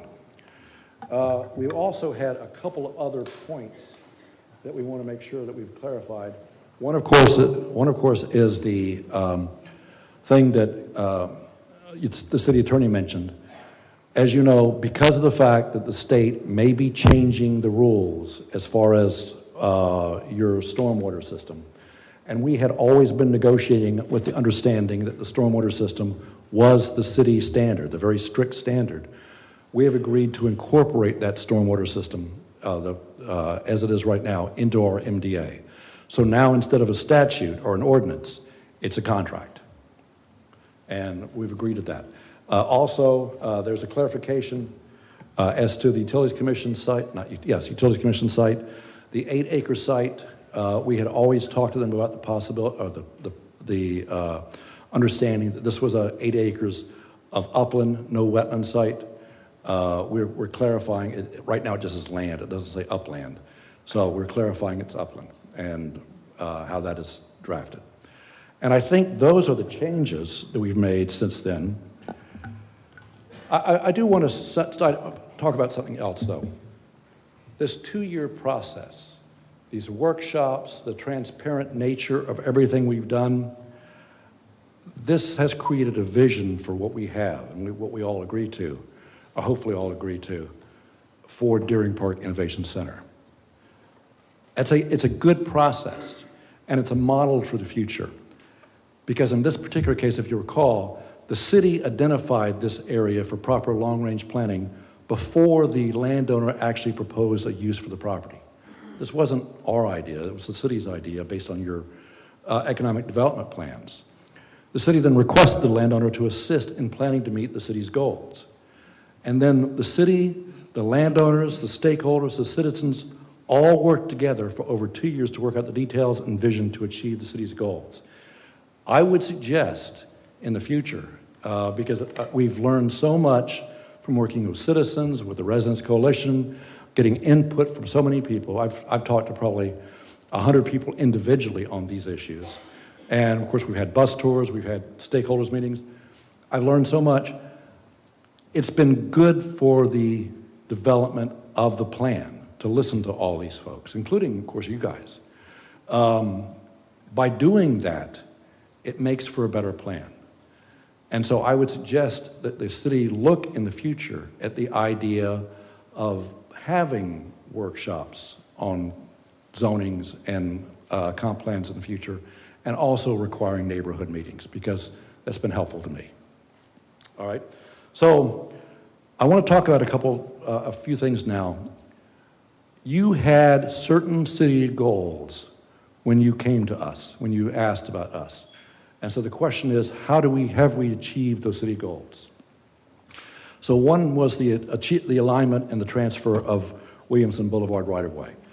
So now we have, in our case, the alignment and the transfer all the way from State Road 44 down to State Road 442. In addition, by the way, this helped the county work out the alignment for everything from Pioneer Trail to 44. So the last segments of Williamson Boulevard, both critically needed. So this project has been helpful in that regard. One goal was the creation of a business park with the potential for new jobs and tax base. So we went to Team Volusia and we've talked to them. A sample manufacturing operation that they've created, created a job, or one job per every 800 square feet of building that's been built. So if you apply this just to approximately 2.4 million square feet, that's 3,000 jobs for that portion of the 6 million square feet. 3,000 jobs for our young people, for the people that will be, and good jobs, not manufacturing, tech jobs, jobs that actually will pay people to stay and live and be able to live in New Smyrna. One of your goals was to create a quality commercial village west of I-95 to provide for retail, hotel, restaurants, shopping, medical, and entertainment. You don't have that right now. One of the things we learned from Venetian Bay was by putting the commercial area in the center of Venetian Bay, it hurt the development of that. And in fact, some of that commercial area was transferred into multifamily. So what we've done is we've created this area close to an area where people go past, which is next to Williamson, next to 44, but behind 75 feet or more of vegetation. So you don't see it. So you create a commercial village. And that's the sort of thing that all the folks from our community will be able to use. All the folks from South Village will be able to use, because we've made connections between South Village and this area, and all the people from Venetian Bay will be able to use without getting onto 44 at all, because they can go in these back roads now. One of your goals was the creation of a non-residential tax base, okay? And you wanted that done first. You didn't want to wait for homes to be built. So you required a 500,000 square feet of constructed non-residential areas, and another 500,000 square feet permitted of non-residential areas before any residential construction, before any homes were built. And we've agreed to that. You had a goal of trying to reduce the reliance on residential for your city tax base. That's major. Right now, your city tax base is approximately 83% residential. As time goes on, as costs increase, the tax burden on residential citizens in New Smyrna will increase unless you find some way of shifting that burden. And what this does, according to all the calculations that we have reviewed, is this will shift the burden upon build-out from 83% residential to 63% residential, which is an appropriate number. You had an achievement, or you had a request and a goal to have a sports complex west of 95 in the west part of town. And of course, acquiring land for that is not easy. And so you asked for a 55-acre parcel for a sports complex. We added to that the stormwater capacity, the roads, and the utilities that are provided. So you'll have a full-scale 55 acres or more to build whatever you need out in that area. You asked for a substation site for the police, because you already had a site for a fire station in South Village, but you needed something for the police. And so we provided a 10-acre site for the police station, again, with stormwater capacity, road, and utilities provided. And we've done this in such a way, by the way, we looked at it from a planning standpoint. We put a lot of these uses together. So when we put the school site, where there's a 35-acre school site on this as well, they wanted to be near your sports complex. And the Utilities Commission wanted to be near your police station because it gave them more security. So it made sense. So you'll have basically a functional area there that will be nice for everyone to enjoy. One of your goals was conservation. So as Shane has indicated, you've spent $10 million for about 175 acres so far. This is 400 acres of perpetual conservation easements that are required to be tied in to the 71 square miles of conservation that we've already put into place. So all of that will be part of a habitat corridor that will connect and be within the Florida Wildlife Corridor. I should also point out that all of this will be maintained by Deering Park at our cost. Even if the city is a beneficiary, if they're a beneficiary of the conservation easement, we will be required to pay for everything as far as conservation of those conservation areas, as far as the cost of those conservation areas, which are considerable, by the way, I should point out.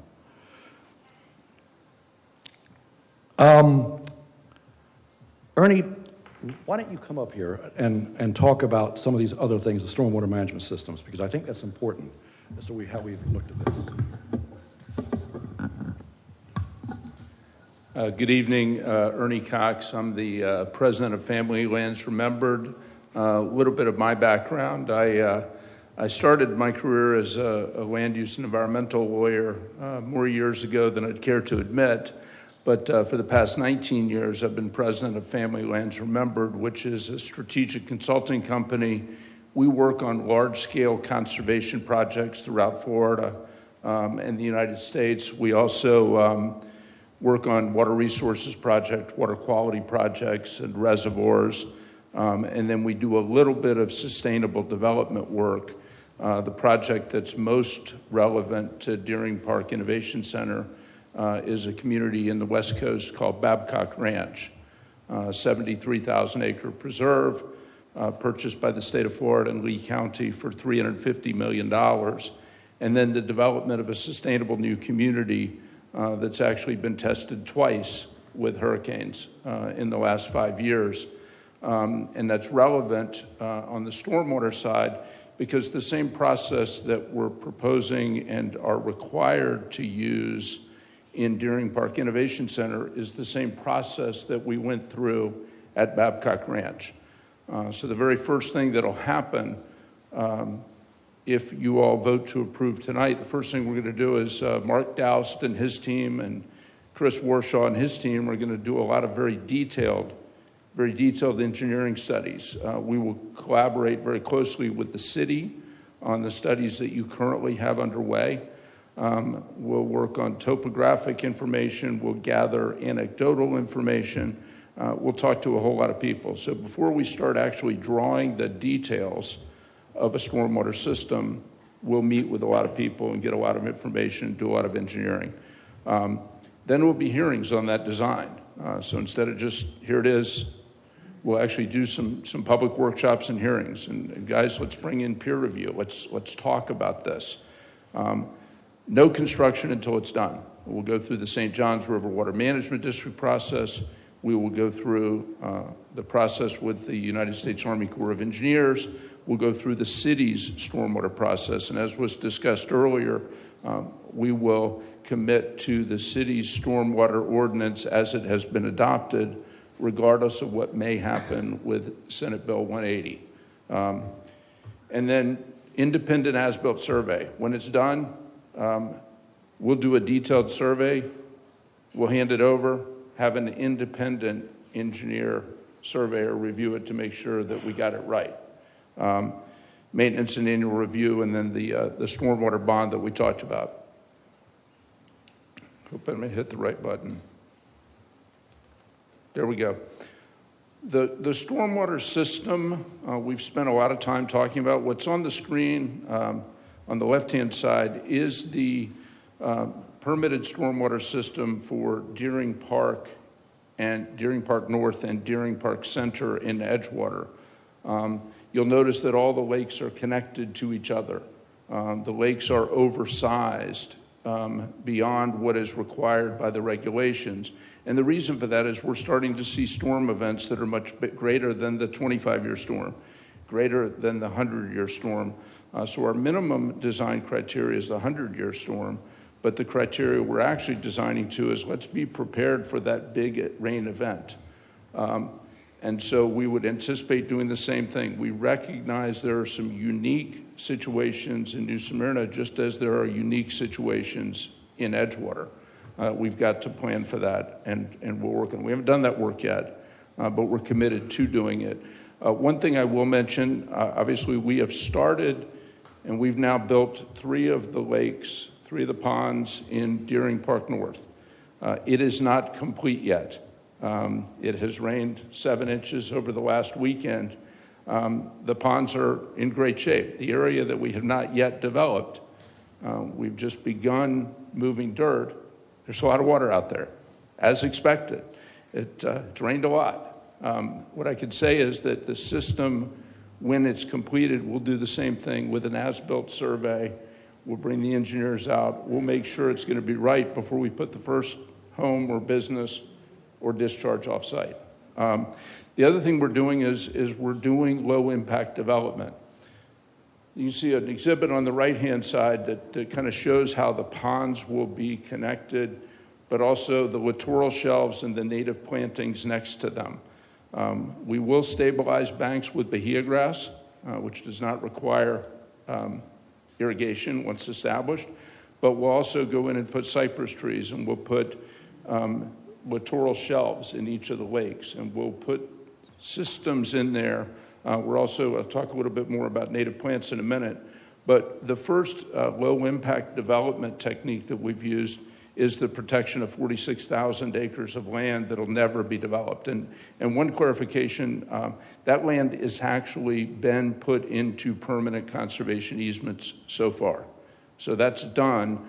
When we get through the permitting process on Deering Park Innovation Center, we'll add the additional lands into permanent conservation easements. Keep getting this wrong, sorry. The public bike trails, very, very important in this region. I think we had a speaker at the beginning talking about bicycles.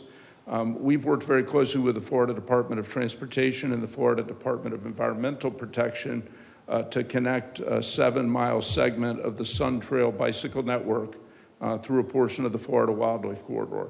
And DOT, we just got approved today from the Deering Park Stewardship District the grant agreement for the design of that trail network, and we're, fingers crossed, optimistic there'll be funding in DOT's budget for next fiscal year for the construction of that trail segment connecting.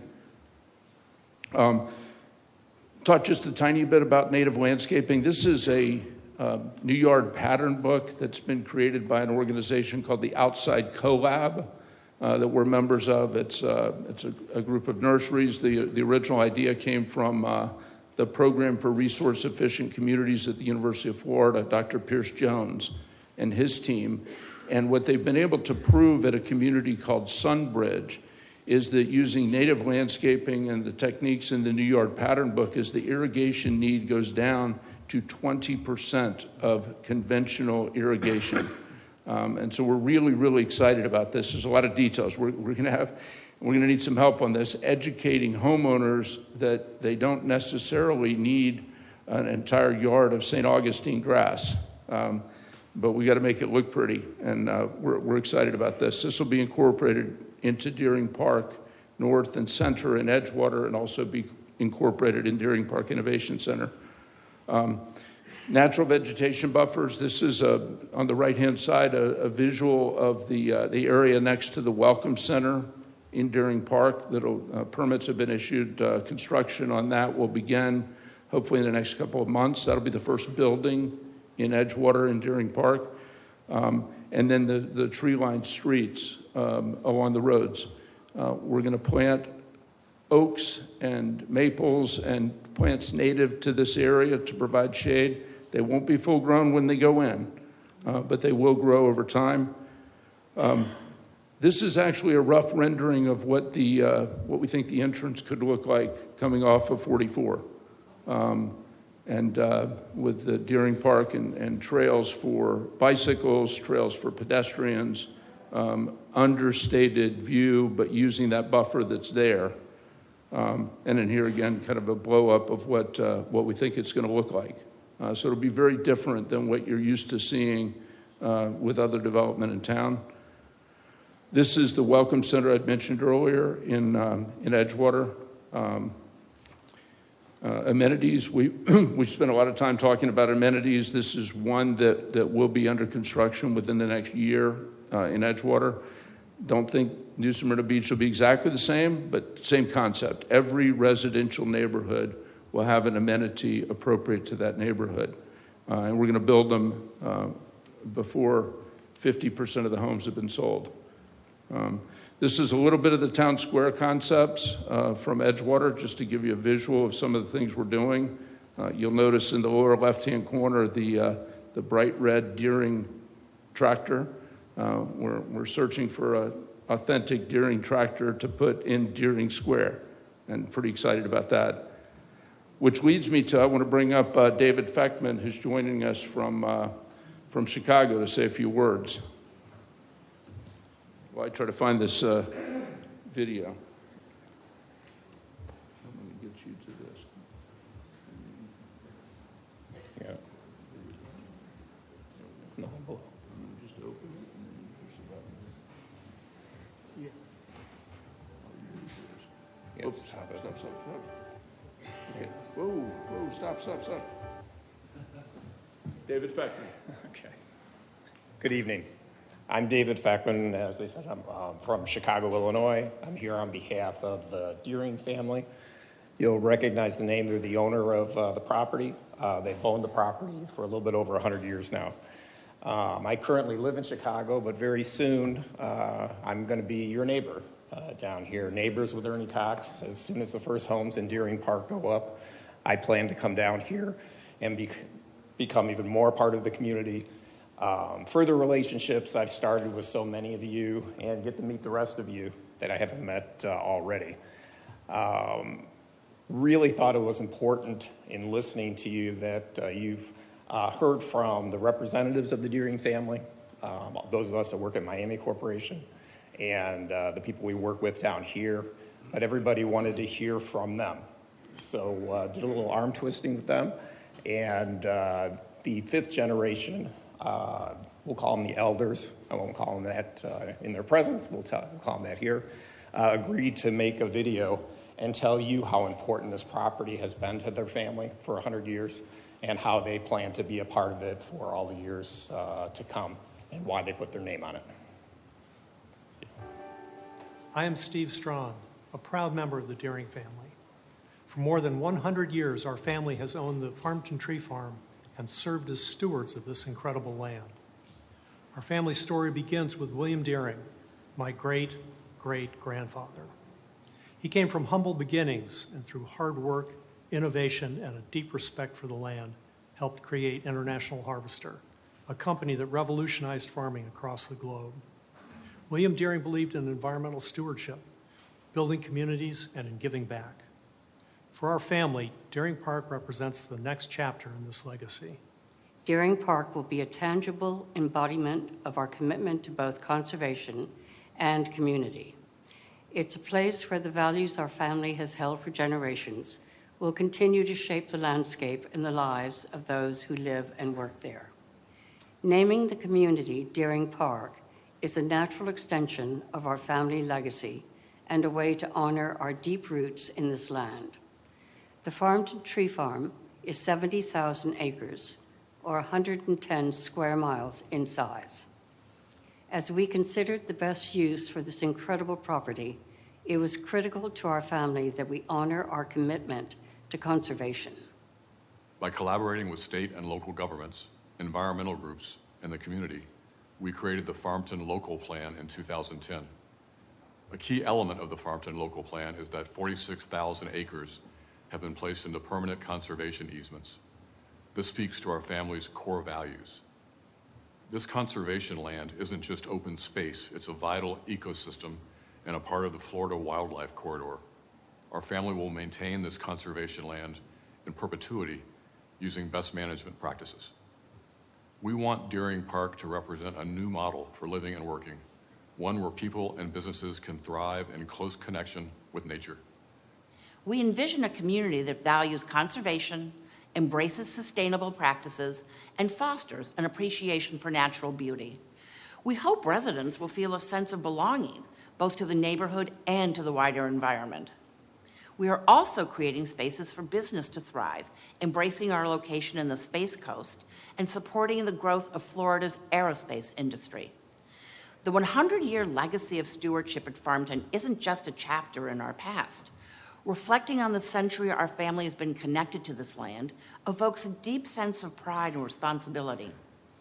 We pledge to carry this torch forward with Deering Park, ensuring that the next century will be one of continued conservation and sustainable progress.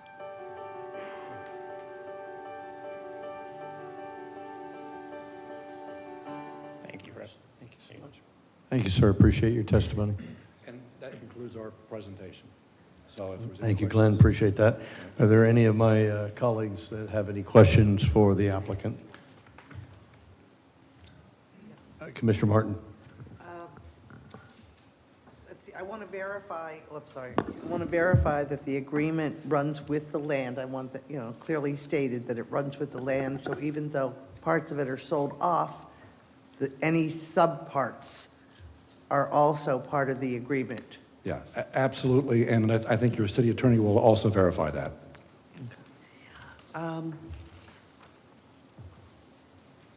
One of the things I have great difficulty with is that the claim that it's 2,150 dwelling units. Residents are dwelling units. Dwelling units are residents. As long as we can have up to 925 ADUs, that's 43% possible, more than the 2,150 presented. And I don't understand why there's been a refusal to include those ADUs in terms of the possible number of residential units. Well, first of all, and we have addressed that in the agreement itself, we don't know the number of people who will take advantage of the ADUs. We're not talking about individual lots or individual units. So somebody can build a mother-in-law apartment on their lot if they so choose, but they can only do it at the time they build their house. No, I understand that. Which then now it's a residential unit, so is that part of the 2,150? No.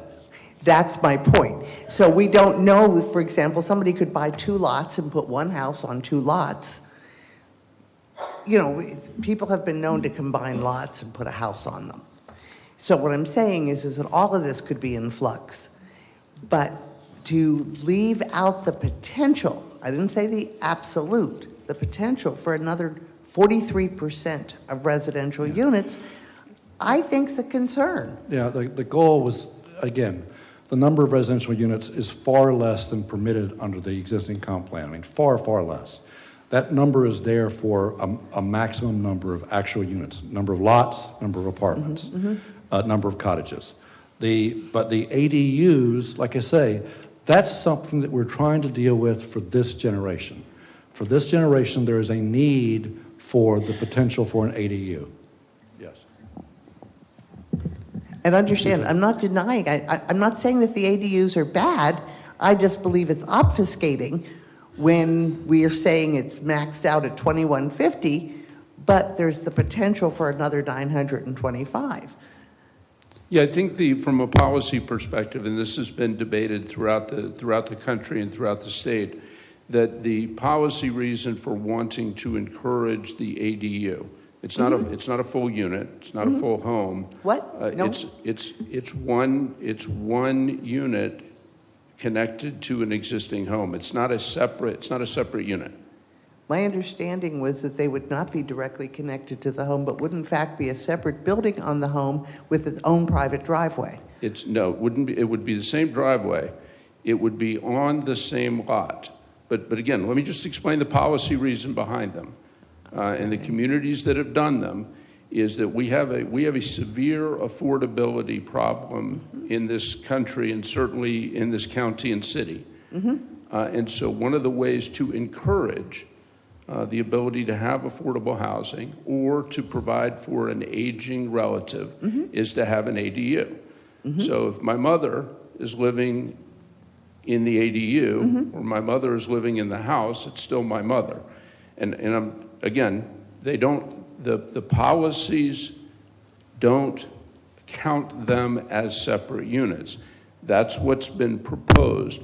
We would not recommend counting the ADUs as a separate residential unit. They will be on one lot, built when the house is built. Madam City Attorney, can you help with us here? Sure.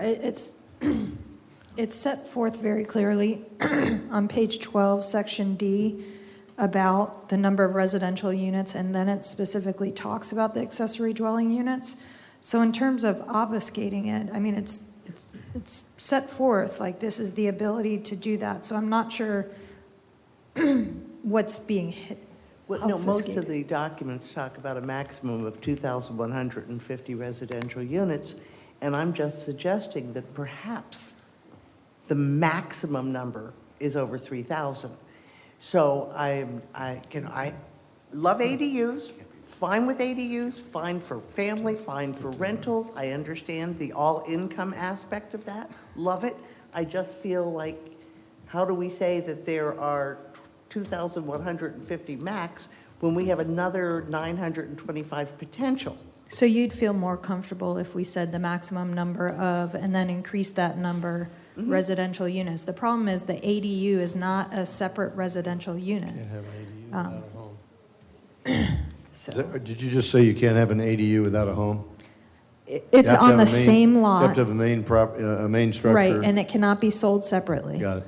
Don't understand that, but it's still a residential unit. Like there's a lot of apartments in an apartment building, and those are all individual residential units, true? It's really a matter of semantics, and if the commission wants to raise the number of residential and secondary residential units, we could put that potential in for the number of potential secondary residential units, but we'll see if it's that a comes commission's along. pleasure. What other questions have you got, ma'am? Okay, well, a suggestion. This is a large project that will require a lot of city oversight.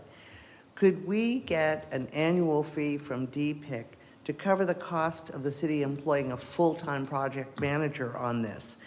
I don't like the thought of the current residents assuming the cost for overseeing this project from the city's perspective, because this is a huge project. It's larger than Venetian Bay. And we don't necessarily have the bandwidth to monitor in the detail that we would like. Mr. Manager, would you like to opine about how we would manage this? Well, certainly, I mean, it is a large project. Whether it's burdensome to staff remains to be seen. The way that they've presented this development, it will be phased over time. So, based on our current staffing, our building inspections, our planning, our engineering staff, I'd expect that we could just absorb that into our workload. Certainly, they will be paying fees for anything that they're building and paying their way in terms of those inspections that are required. Any other questions, ma'am?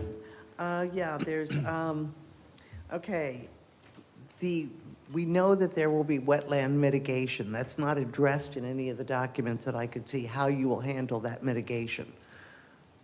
That would be incorporated in the permitting that would go through with the state and federal agencies as required, and so it would likely be a combination of on-site mitigation in appropriate locations and with appropriate standards, and also, if necessary, the purchase of mitigation credits from the Farmington Mitigation Bank, which is further to the south.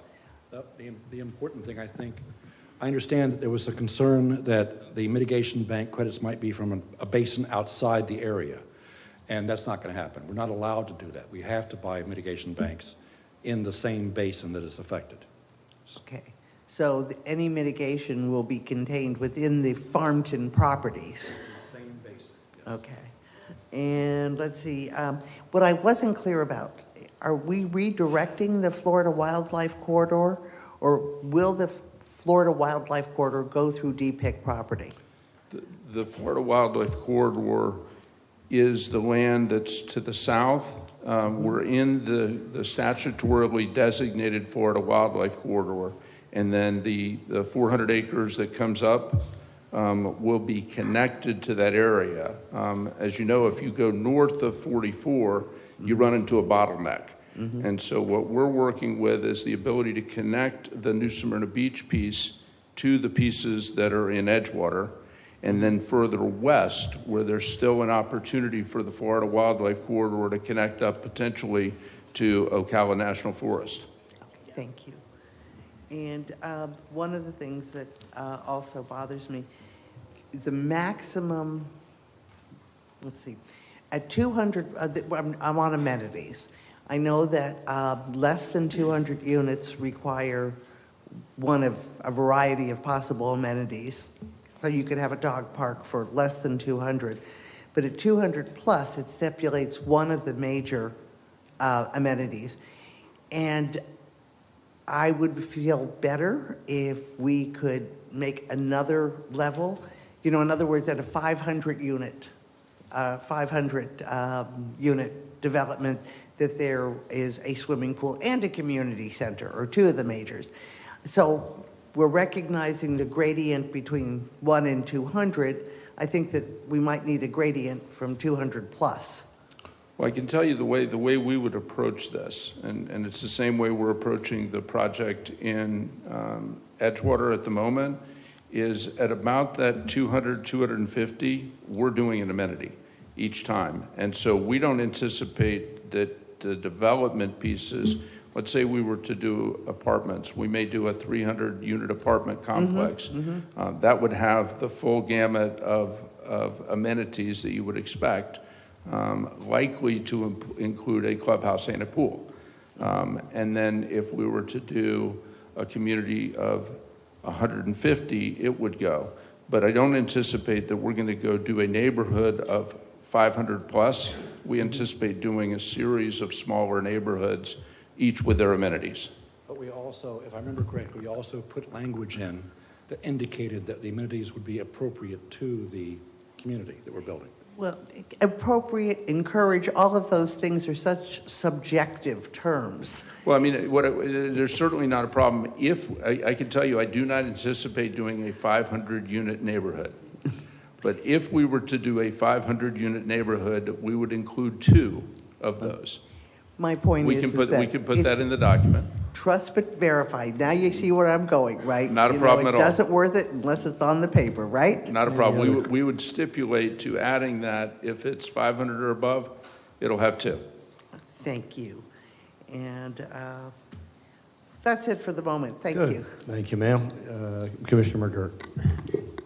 Thank you, Mayor. And just to clarify, ADU, a lot of us have these acronyms. For everybody out there, ADU is basically a mother-in-law quarters. So you'd be allowed to build a mother-in-law quarters in the back of the property. Want to make sure everybody understood that. That's not necessarily understood by those who haven't had the PUD and been reading up on this. You're offering 71 square miles of conservation. Actually, the 71 square miles of conservation has already been placed into permanent conservation. That's the big green area that you saw on the map that Shane had up on the screen. And how do you intend to make sure that that stays in conservation for perpetuity and can't be touched? So the majority of that land is in favor of, has the easement in favor of 3 beneficiaries. So the St. Johns River Water Management District is a beneficiary of the easement. Either Volusia County or Brevard County and Audubon of Florida. Audubon of Florida, on the areas that are in unincorporated Volusia County. On the areas that we just put into conservation, right now it's only St. Johns River Water Management District. We're in the process of identifying and discussing, hopefully with Audubon of Florida, to add them as easement holders as well. And we would anticipate, as part of the process for the New Smyrna Beach conservation easements, that we would have at least 2 governmental and then 1 non-governmental environmental organization. And so I've begun the conversation with our friend Charles Lee at Florida Audubon, but we have not finalized that yet, but it will be. And the reason why this creates a perpetual easement is because you would have to get all 3 of those organizations to agree to any change. It's that simple. Once those conservation easements are in the public record, they run with the land. And unless all 3 beneficiaries agree to change it, they stay. So I would strongly encourage to continue with the Audubon Society of Florida. That would be a very good, the other ones are government agencies, that's fine.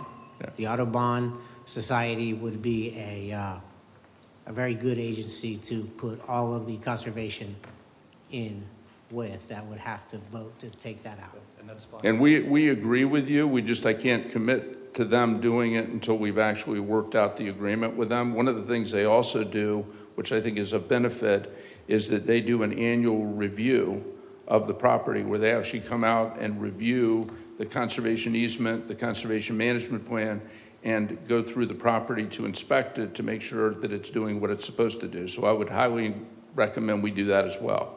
And I should point out, you'll see who that party is going to be, because we can't build anything until that conservation easement is put into place. One more question, Glenn, or it doesn't matter, Ernie. This development we're talking about, this is a 20, 30, 40-year build out. This is not something that is going to be built in the next few years.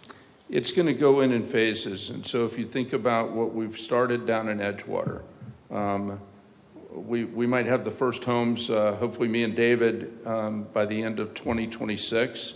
There might be 200 of us then. By the end of 27, there might be 500 of us. And so it scales in over time.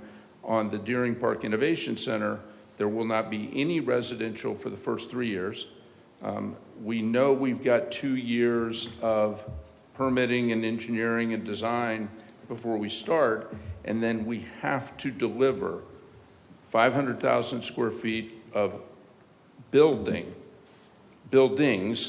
Could be one big building, could be multiple non-residential buildings with certificates of occupancy, and we have to have submitted and received approval from you all for another 500,000, for a total of 1 million. So my expectation is that the construction of the first residential unit is probably 4 to 5 years off. Thank you. That's all, Mayor. Thank you very much. Commissioner Ashley. Yeah, I want to get back to the ADU concept. I think what we're doing is limiting the definition of that space. And just because right now we're calling it an ADU, it doesn't really have to be. It could be an art studio, it could be a children's playroom, it could be anything.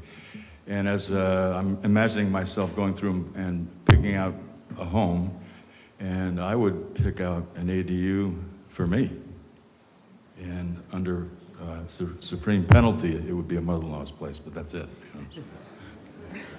Well, I can tell you just, my wife and I are selling our home in Abacoa, down in Jupiter, and our ADU was a game room when the kids were growing up, with a pool table and a ping pong table, and it was a game room. I didn't go up there very often when they were teenagers. But then it became my office. But it was built as part of the house when we built it. My point. Any other questions from my colleagues? Thank you, Mr. Cox. Thank you, Mr. Storch. Appreciate your testimonies. City Commission would now like to hear from members of the public wishing to comment in favor of or in opposition to ordinance number 5124, the rezoning of approximately 1,600. Order, please. We'll wait. Thank you. Of the 1,618 acres of land located south of Highway 44 and west of I-95, known as Deering Park.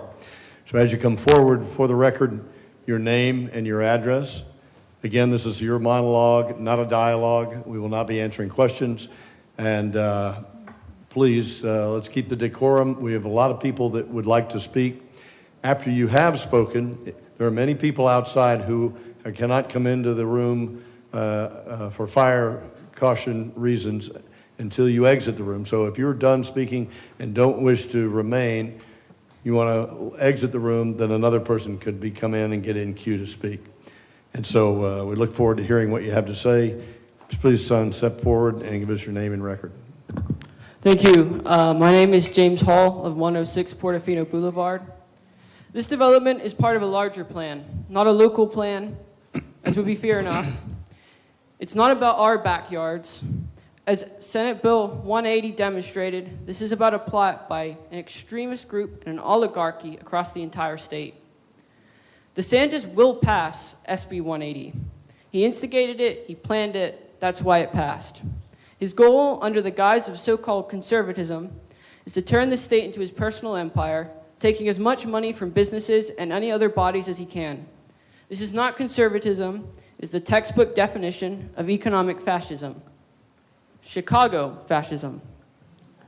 As a city, you can end this abhorrence by voting against every new development, even if you can't have a moratorium.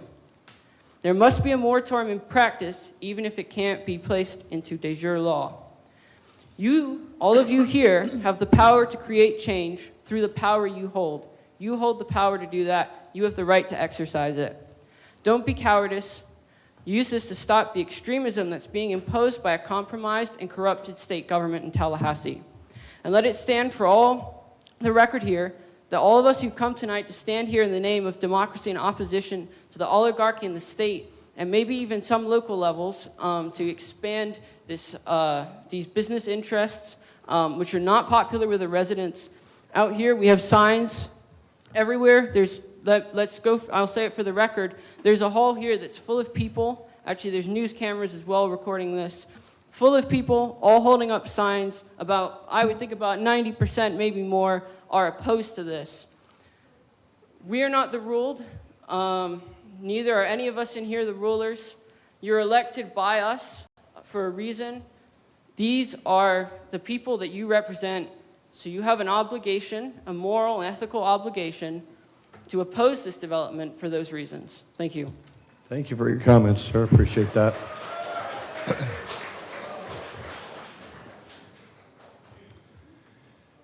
Thank you very much, Honorable Mayor, Commission, and staff. My name is Bob Williams, 767 Pine Shores Circle in New Smyrna Beach. I'm here to express my wholehearted endorsement of this critically important project for our community. I want to commend the leaders and visionaries of Southeast Volusia that came together over 4 years ago to identify and begin the process for the beautiful future of our city and our region. I want to commend the property owners and the team they have formed to continue their 100-year-old investment in our community with a commitment to build a legacy of excellence for the next 100 years and beyond. I want to thank our commission, city staff, and the project team for the exemplary engagement across our community to listen to concerns and suggestions and establishing responses in writing in this PUD with commitments addressing each point. While there are some here that express fear and uncertainty about some aspects of this project, I want to assure them that thousands of person hours have been invested to address these points. Before you is a master plan proposal that not only incorporates best practices from around the state, but around the country and the world. Deering Park is poised to become a model for dealing with a growing community with low-impact development and smart growth. It provides a world-class framework for capital investment, amenities, high-quality jobs, and housing in a positive way like we've never seen before. And importantly, it's being done in a way that reduces our vulnerability and improves our resilience in the event of major storms. It puts our city and our region on a trajectory to preserve and improve our quality of life while laying the groundwork for flourishing economic growth and a thriving and vibrant community for our citizens and generations to come. We thank you for this and for all you are doing for our community. Thank you, sir. Appreciate your comments. Evening, Audia. Hey, hello, Mayor Cleveland. Sorry, I got to turn this down a little short. All right, vertically challenged. Okay, I want to ask you guys, everyone's been sitting here so nicely, so I can hear me. Just name and address for the record, ma'am. Oh, Audia Ricker, 815 Willard Street, New Smyrna Beach. Who here likes Dairy Queen? I think we all do. We all love Dairy Queen. Just up here. We all love Dairy Queen, right? Okay, one thing when you eat Dairy Queen, it makes you go poop. It makes you poop. And on all this developmental stuff, I never heard anything about any sewage. I never heard anything about any sewage development. How are we going to take care of all the sewage that's going to be involved? I hear stormwater, which is very important, but where's the sewage going? Does it magically disappear? It doesn't. We have a sewage issue that's going to be going on with this. Commissioner Perrine, you know, Vice Mayor Martin, thank you for bringing up your points. And Commissioner McGurk, thank you for bringing up your points about our conservation. Where are all the turtles going to go? Who's going to move the turtles? We built a house here. If there had been a gopher turtle on my property, I would have had to pay $30,000 to remove that turtle before I could have put one stick of dirt in the ground, one shovel.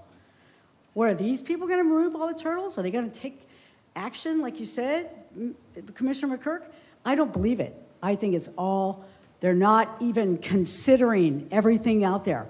You've got all this place. Where's the poop going to go? Everybody poops. Where's it going? We need a sewage plant involved in this. There's no sewage.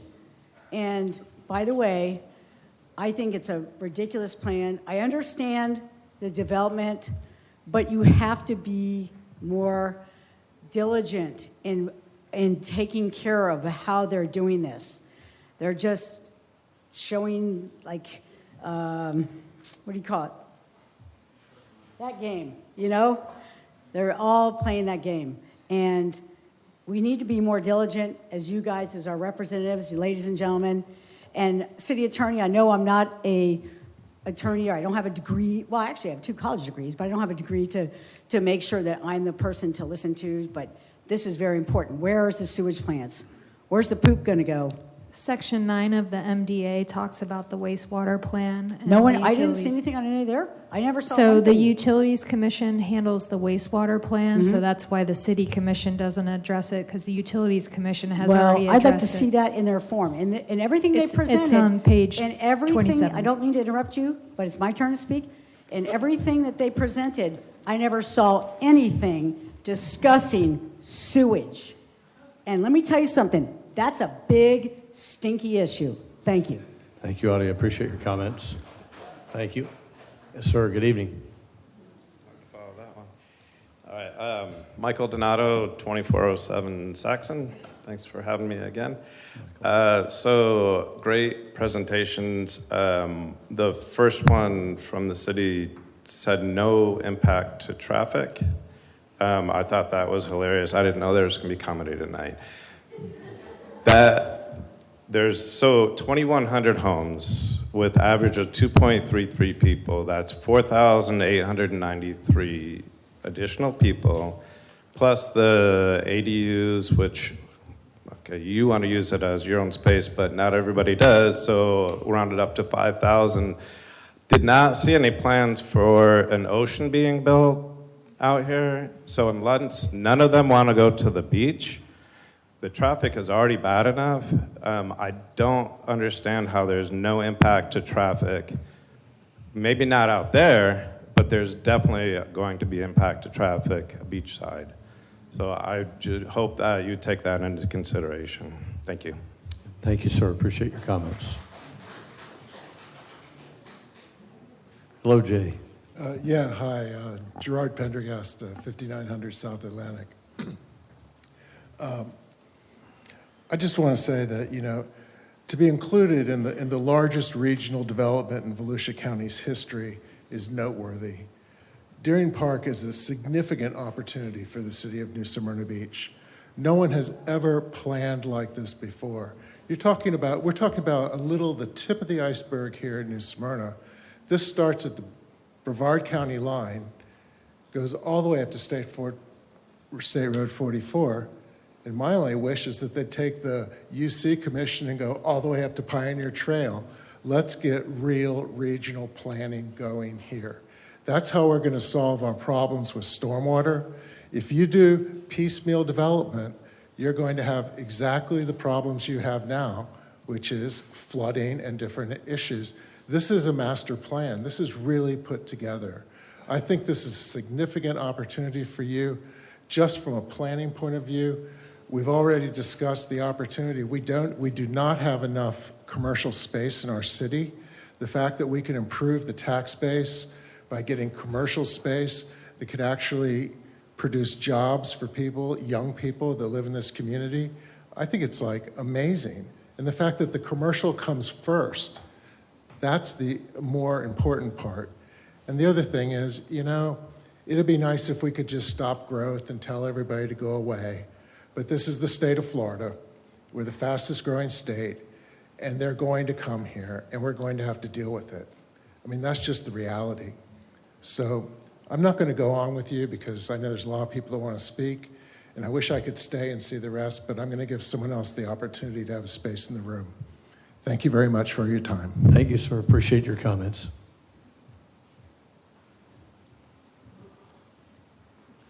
Good evening. Thank you for receiving us today. My name is Mooney Perkins, and I'm at 832 Evergreen Street. I'm here because I'm heartbroken over the deep disappointment by this proposal, irresponsible and unwanted growth, and it's my responsibility to express my plea in saving what makes New Smyrna Beach special. It being the fastest growing state is not a flex. I was born at Halifax Hospital. I graduated from the IB program at Spruce Creek High School, and I attended the University of Florida. My family still resides in the area, and my parents have been here since the 60s, and I say this to establish my homegrown roots that fuel my deep love for this area that has been degraded by development. If you look around the room and outside the windows, it's filled with young people. We're not the ones in suits or wearing fancy designer brands. We're the actual people who are affected by this. At the end of the day, we are the future of this city. We care so much about what happens with this vote, and we will remember the result of this day forever.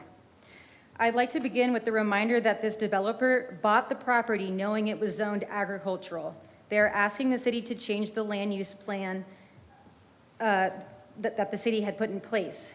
They are asking that the city permit them to change the use of the property in a way that that absolutely no one had asked for, and that will change the character of our community in a profound and extremely detrimental way. It's a paycheck for them, and it's a huge, huge blow for us. With that being said, I'm embarrassed as a local that we even have to deal with this. It doesn't make any sense. I heard in the initial presentation that conservation is being considered.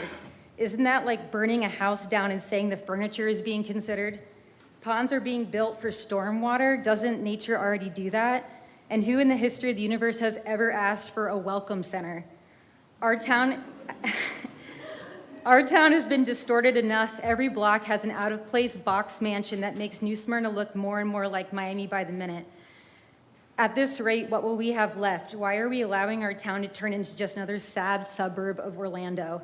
If you care about tourism, I can promise you no one wants to escape to another sad suburb of Orlando. I know you can't answer questions, and I'm not asking you questions. I just like for you to reflect on these thoughts within yourselves and those in the room. What local have you known personally is favoring this project? What does the environment mean to you? Will this be your legacy for the city, and how? What would your younger self think of you right now in this moment, in this decision, and would they be proud? Thank you. Thank you. Thank you for your comments. Order.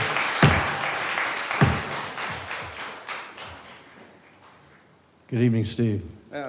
Good evening, Mayor.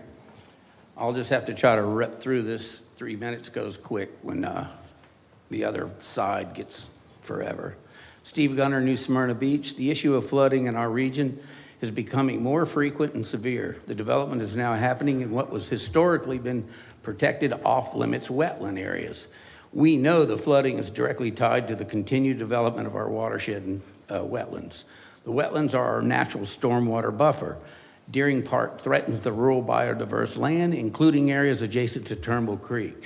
It's a critical watershed corridor that feeds the Indian River Lagoon, one of the most biologically diverse estuaries in North America.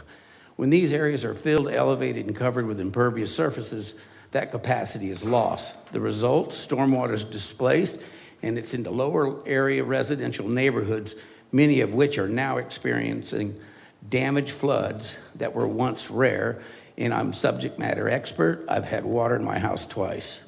As our civic leaders, you should respect the scientific consensus and your civic responsibility. The overwhelming consensus from climate science institutions, including the Intergovernmental Panel on Climate Change, NOAA, the U.S. Geological Survey, and the National Academy of Science, is that rising atmospheric moisture levels are increasing the severity of our rain events. Peer-reviewed science is not a matter of opinion. It's a standard by which policy should be guided. We believe that large-scale projects like the proposed Deering Park development, featuring over 6 million square feet of commercial development and 2,000 to 3,000 residential units in a wetland area, pose a direct threat to our community's safety and environmental integrity. These types of developments should never have been considered, let alone approved in areas designated for flood mitigation and ecological preservation. It is the very reason that it should stay forestry, ag, and conservation. It's ludicrous now in 2025 attempting to change the designation to a planned unit development when it's clearly against the science, math, and the logic. Water will not run away from Ponce Inlet and go to the south for very long. We all know that. And it's not going to run west uphill. You're getting the guarantee that it won't hit Venetia Bay or your city property, but it's dumping down on our properties just a little east of Glencoe. We respectfully ask that you, one, re-examine the permitting sign-off processes that are enabling wetland destruction to continue. Two, ensure that any future development proposals are reviewed through the lens of a climate resilience, watershed integrity, and long-term public safety. You currently don't even have stormwater infrastructure in place to safely handle the current development. And three, recognize that what happens upstream affects us downstream, regardless of jurisdiction, property lines, or political boundaries. We are not anti-growth. We are pro-responsibility, pro-transparency, and pro-science. Deering Park is not smart growth. It's urban sprawl wrapped into a rezoning request. I urge you to deny the rezoning change application. Thank you. Thank you, Mr. Guthrie. All right. Hold up there, Tony. All right, I've asked you several times, and so the police chief is in the back of the room. If you continue to disrupt, I'll have you removed from the room. So please, no more jeers and no more cheers. Go ahead, Mr. Rowdy. Good evening, Mayor and Commissioners. I strongly support the Deering Park Innovation Center. And by the way, my name's Tony Otti, 3530 Grand Tuscany Way. I want to echo the staff report because it points out that this project will address goals that the City Commission set years ago, diversifying the tax base, providing higher wage jobs, and seeking companies to supply aerospace sector companies that will serve the aerospace sector. I'm also very impressed. I've been to several of the 17 meetings, and The response that the property owner has made for stormwater with the commitment for the bond, I've been involved with a lot of development agreements over my 30-plus years working for 4 Florida cities. I've never seen a stormwater bond set up like that. It's very impressive. The last thing I want to mention is, in my career, I did have the good fortune of being involved with 2 development agreements where a longtime family property owner was involved. That is very different from most development agreements where you're dealing with a developer who doesn't even own the property. They typically have an option to buy, and they're going to have a mortgage, and a lot of other things come into play. It's very obvious to me when we saw the video here. It reminded me of my previous 2 development agreements with these longtime family owners. The most important thing to them is to be good stewards of their property. And in my situation, those families were really focused on the final product. So I see that. I'm very encouraged by that. I'm very impressed by this development, and I support the Deering Park Innovation Center. Thank you. Thank you for your comments, sir. Appreciate that. Mr. White, good evening. Good evening, commissioners. Thank you for your time. Brian White, 2464 Lydia Way. I'm also a board member of 1,000 Friends of Florida, one of the leading land use nonprofits in the state of Florida. I want to acknowledge all the work that's been done on this development. I know there's been a lot. I don't want to negate anything that the applicant has said about the family's legacy, about their commitment to the property. I'm sure all of that is true. But the fact remains that unless it's drastically reimagined to emphasize compact, transit-connected growth, Deering Park is a textbook example of urban sprawl. That's not conjectural. That's not my opinion. That's fact. It's a low-density, car-reliant development on the suburban fringe that consumes greenfield land and strains local infrastructure. You can't increase the number of dwellings in the city of New Smyrna by 15% and not have negative consequences to traffic congestion, to environmental concerns. And I think what you're seeing tonight is, when being faced with the imminent passage of this project, citizens feel compelled to act. And they feel compelled to act because they have faced real pain. How many thousands of residents of New Smyrna Beach just got through catastrophic flooding twice and didn't have insurance on their properties, had to pay for everything out of pocket? All of these concerns about traffic congestion, about an inadequate infrastructure, about environmental destruction on a massive scale,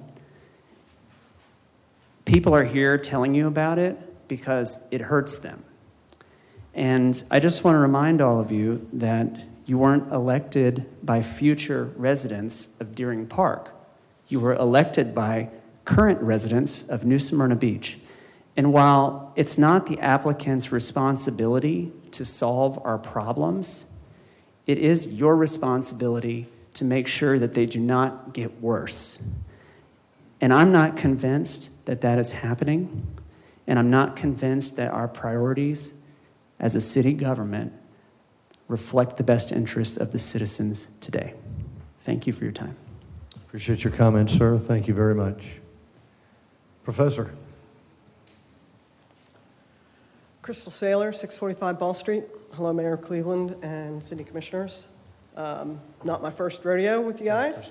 You know how I feel. I told you the community did not want this, and now you can see. Evidently, the quasi-judicial hearing means that what the citizens want is about 17 meetings too late. The changes in land use last year is essentially the final step. And from here on out, all you want is facts, and I can do facts. Currently zoned for 140 residential units. The change would be 2,510 residential units, maybe more, and 6 million square feet of industrial space, and all the implied infrastructure impact of that. There are known and historic maps showing the natural water flow is north and east, and I believe a description to redirect that is really just a large experiment in the making. The plan has no affordable housing within its proposed units. They did maybe describe it, I think the word was accessible, but there is no affordable housing. There is 600 plus acres currently of wetlands, and about half of that will be impacted. As far as traffic goes, again, anecdotally, we all know it's an issue. I do not recall any traffic study equipment along 44. You know, they got the little cables, bump, bump, every time you go over them, okay? So there should be traffic studies both east and west of 44 to show how much of an issue it is already, let alone what could happen if this goes through. There's 2,500 residential units planned in DPIC. There's also, and this was hard to find, about 1,200 units planned in South Village. So that combined almost 2,700 units. If we would give a modest approximate $300,000 per unit tax base value, that adds $1.1 billion in residential tax base. So as we increase everything in an attempt to get more industrial tax base, we are also increasing residential tax base. And I think the goal of 63% residential tax base is unattainable. I think that's about it. I would like to say thank you, Commissioner Martin, for your votes in the past. Jason, I appeal to you as a long-term resident with deep roots. You know how I feel. So I certainly hope that facts can be considered and that the outcome is what I would hope, but we'll see. Thanks for your time. Thank you for your comments, Crystal. Appreciate you. Mr. England, good evening. Good evening. Richard England, 259 Minorca Beach Way. I graduated from New Smyrna Beach High School in 1977, and I intended college, but there was no doubt at that time in my mind that I would not be coming back to New Smyrna Beach after graduating from college, because there were very few opportunities for growth and high-paying professional jobs here, and I had relatively big plans for myself. 2 generations later, I'm not sure that the situation is a whole lot better, but I see in this project from the economic angle that the Deering Park Innovation Center is set to change that in time. As we discovered, it's going to play out over a while, but I believe based on what I've heard and read and understand about this from an economic perspective, it will create new high-paying jobs. It will boost overall incomes for the entire city in time as the development plays out. It will diversify the demographic base of the city. It will diversify the tax base between residential and commercial payers, as was discussed. And it will drive the creation of new small businesses, the kind we favor so much here, to serve the new economic growth base that's there. So I support this project, and I encourage you to vote in favor of it. Thank you, sir. Appreciate your comments. Good evening, John. Good evening, everybody. And John Joaquin, 4617 South Atlantic. And I want to start by just saying thank you for all the effort, time, and toil that this group has put into this project, and to the folks on the developer side, and actually to all the people out here, because they're exercising their free right to democracy. This is a very historic vote that you guys are doing tonight, and it's really, in my mind, about future generations, because many of us won't be around to see what happens. And that future's important, and I ask you to vote for this, and it's one that builds a diversified economy and creates high-paying jobs so future generations can stay here, prosper. To Richard's point, a lot of people have to leave to make a career. So growth is coming to our region. It's coming to the south in Edgewater. You've heard those plans. It's already happening in Port Orange. And it's coming to the west of us. And, we're the beach community that everybody wants to come to. So, if we don't approve Deering Park Innovation Center, it's my sense we won't have the resources and the taxes that come with that to mitigate those traffic issues that we're all concerned about. So we'll just be a pocket of a gentrified, highly expensive place where future generations can't find jobs and they can't live. So I would ask that you vote for this. And with the approval for Deering Park Innovation Center, a concentrated effort will begin to land the space industry here in New Smyrna Beach and launch a bright future for next generations. And it is my anniversary tonight, 36 years. I want to wish my wife happy anniversary, and I chose to spend it with you, so I'm already in trouble. Thank you all. Thank you, John. Appreciate your comments, sir. Evening, Bliss. Good evening, Commission. My name is Bliss Jamison, Southeast Volusia Manufacturing and Technology Coalition President. I'm here tonight to endorse this project and ask that you vote yes. You all took about the regional comprehensive plan several years ago, and Shane Corbin, had it in his report. He did a very good job on his report. It has been in progress. There have been 17 meetings. There have been endless workshops. The Deering Park family has been good stewards of the land, and they want to continue to be good stewards of the land. And you all want to have a healthy community. And you realized years ago that there was a need for industry, a place for increased industry, and you also had the desire for corporate headquarters. They have answered your request, and they are doing it they are doing it with consideration for all of your requests. They keep adding. With each workshop, they add more, they add more. And I think this will be good for us. And having raised children here, having nieces and nephews here, seen them struggle with whether they can come back here, whether they have to leave for a job somewhere else. This is also for our children, for jobs for our citizens today and for our citizens in the future. And in order to have a healthy community, we need the diversity and we need the jobs. We can't feed everybody on service industry jobs. And the service industry jobs cannot pay to house everybody in our local economy. The housing prices are going out of sight. We need higher wages. We need better value-added jobs in our community.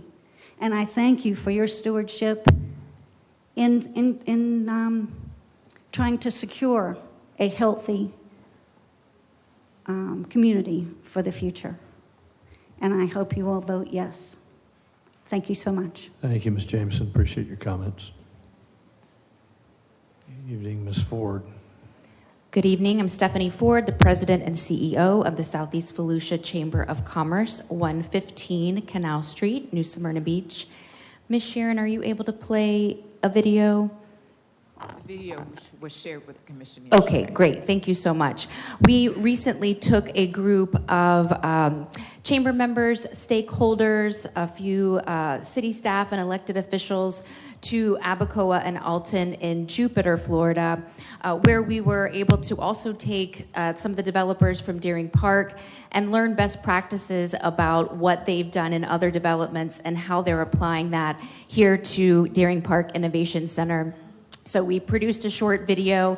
It's on the chamber website, sevchamber.com. It was also just uploaded to the Residents Coalition website. I got an email from them stating how well done the video was, how they appreciated the due diligence and the research that we have put into this project, and they're also endorsing the Deering Park Innovation Center. I want to thank you. I was planning on playing the video, but I do have a few short comments. I want to thank you all for your due diligence over several years, hosting the workshops, providing public comments. The Chamber has had representation at all of those. We've also hosted our own workshops and our own meetings to educate the members, the public, we're all residents as well. I'm a resident here in New Smyrna Beach. So when I say that I represent the chamber with over 550 business members, we're thousands of residents as well. And a lot of them are here tonight in support of this. Some of them couldn't get in. So I wanted to point that out. This project and the Deering Park Development Company not only meet all the requirements, but they exceed them. And the Deering family has had this land in Southeast Volusia for 100 years, as you've heard. The truth is they care about the property, they care about the community, and they care about the future of their land. City staff has approved Deering Park Innovation Center. The Southeast Volusia Chamber of Commerce approves the Innovation Center. And we, based on the facts, we urge that you also approve it as well. Thank you for your time. Thank you, ma'am. Appreciate your comments. Hi, I'm Janet Hall, 106 Portofino Boulevard. At the last meeting, there was quite a lineup of supporters for the rezoning, and many of those attended again today. One of the speakers from the last meeting glowingly described the Jupiter development that the Chamber of Commerce visited, where all those green fields were replaced with what they considered beautiful urban development. My own perspective could not be more different, but it's not only a personal preference for green fields over tarmac and buildings. Not just in New Smyrna Beach, but all over Florida, there is unprecedented levels of development and urbanization. Many concerns have been expressed about the contribution of more development on flooding, and it's especially true for this development, which includes such a high proportion of wetlands. But it can work more than one way. We are hopefully emerging from a severe drought that has required water use restrictions. Here in Florida, reservoirs are not an option and desalination costly. We rely on our natural aquifers for our water supply, but this is not a limitless supply. It's another example where I would challenge any expert to truly know the downstream impact, no pun intended, of this development on our fragile and unique Florida environment. This is not to be anti-business. The question is whether this is sustainable or right for Florida's environment. Without that, there can be no economy. We have no guarantees that this will work out as people hope for our local economy. At our last meeting, our mayor voiced his concern about preserving the quality of life for existing residents, and it was heartening to hear that. But the problem with this scale of development is a step-by-step, inevitable detriment to our quality of life. More traffic congestion, forget the work, live, play slogans, human pollution, resource rationing, loss of natural environments, flooding, and so it goes on insidiously. A case in point, when reading a local report on the I-95 Pioneer Exchange, it was noticed that the interchange is needed because of all the new developments, such as Shell Point. This is how it happens incrementally and inevitably. First the development, then the need for more roads, and so it goes on. At some point, 44 will need a drastic new solution because people will drive to the beach. I suspect this zoning will go ahead. There are powerful vested interests at stake, but it will be a detriment to existing residents who came here understanding the local economy, but wanting something else. As one speaker said at the last meeting, growth does not equal progress, and not all growth is good. There needs to be a careful assessment of this development before we destroy what's special about New Smyrna Beach. If you believe in conservation, you don't have to vote for this. You can leave it as agricultural land as it is. Thank you. Thank you, ma'am. Appreciate your comments. Evening, Robbie. Good evening. Robbie Gibson Minor, 2839 South Asiano Court, New Smyrna Beach. I'm the president of the New Smyrna Beach Residents Coalition, and I'm here representing, my comments represent the coalition. So thank you very much for this opportunity this evening and for the two previous public workshops that are in compliance with the city's comprehensive plan.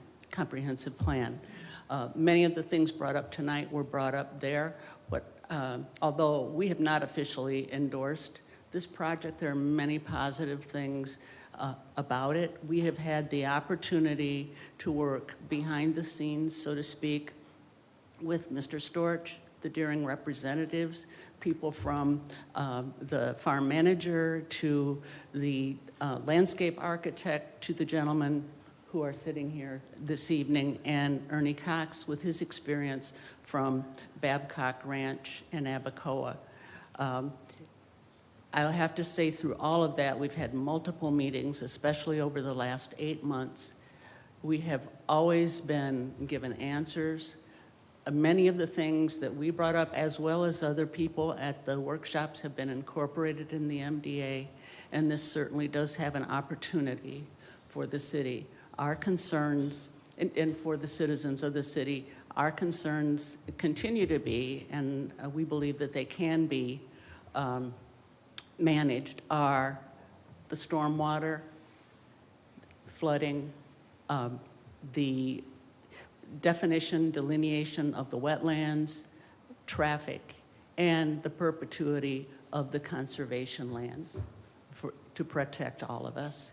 And Mr. Storch was even responsive today when we asked additional questions.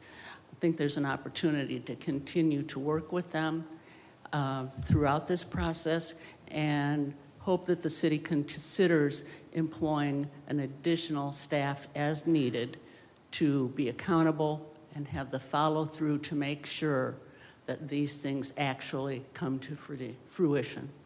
Thank you very much. Thank you for your comments, ma'am. Appreciate that.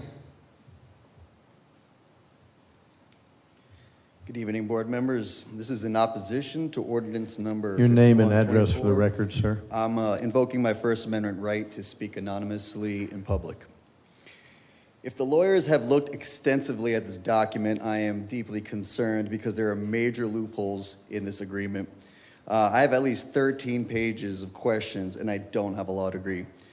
First off, there's a third party that was added to the agreement, Deering Park Development Company, which is owned by Coulter Group, which is a massive global development company and makes us uncomfortable, as you can imagine.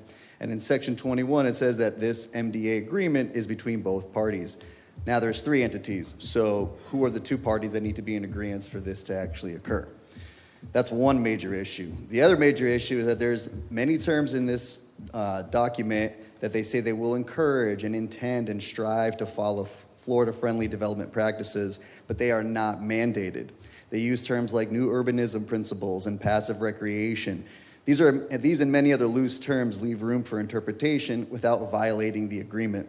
Their deceptive promises to look out for our community is nothing more than lip service. They find every loophole in this agreement for their corporate greed. There are even terms in this agreement that state that they could argue any decision related to permitting, and so you can imagine where that will go. If your decisions to rezone and make this a rezone has to be based on evidence and facts, as you stated earlier, then where is the environmental impact analysis that has been done before making any of these decisions? They want you to sign a master development agreement before conducting any environmental impact research. Absolutely not. That's on them to do before there is an agreement. And we can bet that any changes that they are proposing is going to increase flooding. We talk about supporting a workforce. Well, what happens when you bring big tech into our city? You might start to create an economic divide between those who live here and those who move here for high-paying jobs. They talk about creating these jobs, but they don't talk about leveling up the current workforce that's in the environment to support these jobs. Property values will increase, taxes will increase, and you will push out generational locals, and this is gentrification. They say that they're going to give land for sports complexes and police stations, but accessible roads have to be created within 5 years, or they get the land back. They also haven't done any analysis of where this land is actually going to be. So all those pretty maps that they were showing really mean nothing. So I can go on, and all this to say that we are not a tech hub, and that's okay. We are a beach community and an outdoor community.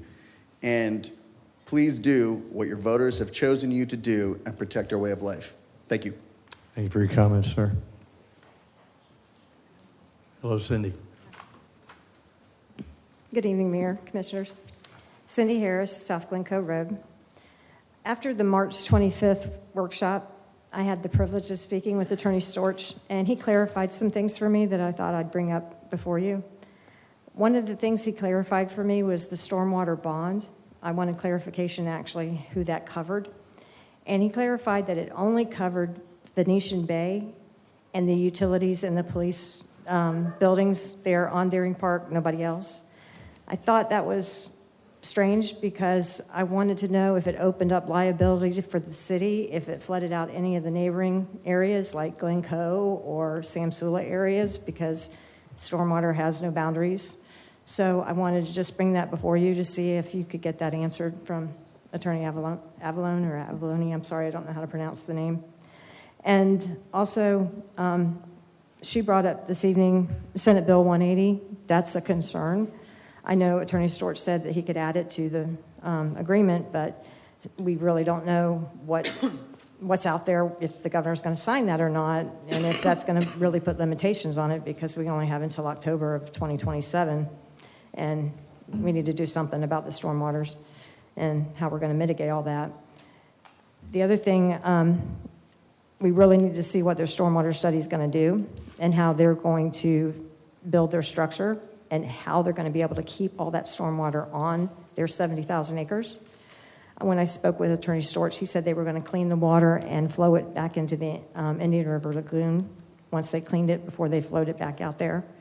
So, if we can contain it on that property and flow it that way, because we know it flows west and north normally, and keep it out of the Samsula Canal and really keep it off the other neighboring areas. We want to be good stewards, and you guys have a legacy to be good stewards. They've already proven they'll work with us because they made changes to their comp plan for us, like changing the barrier on 44 and everything. So just some questions that I had. Another question that I had is if you've seen the geotech drilling report and if you've had a chance to have that evaluated, just to make sure that the new structures are going to be safely and sound that they put out there. Just something to look at. And let's see. Just some things I wanted to throw out there to make sure before you made your decision tonight that you evaluated everything. Thank you for your time. Thank you, ma'am. Appreciate your comments. Evening, sir. Evening. Tyson Coles, 1490 James Street. Last time I talked to you all was August 27th of last year at the meeting to rezone the Deering Park. I came to voice my concerns, tell you my story, and my farm story when we got flooded in Hurricane Ian. And I remember saying that not enough had been done to mitigate the storm water issue in this city, and that it would happen again. And then 4 weeks later, we flooded again. My neighborhood is 50 plus years old, and until Hurricane Ian, it had never flooded, ever. And now it's 2 times in 2 years. 1 in 500 year flood events cannot be said of what these are.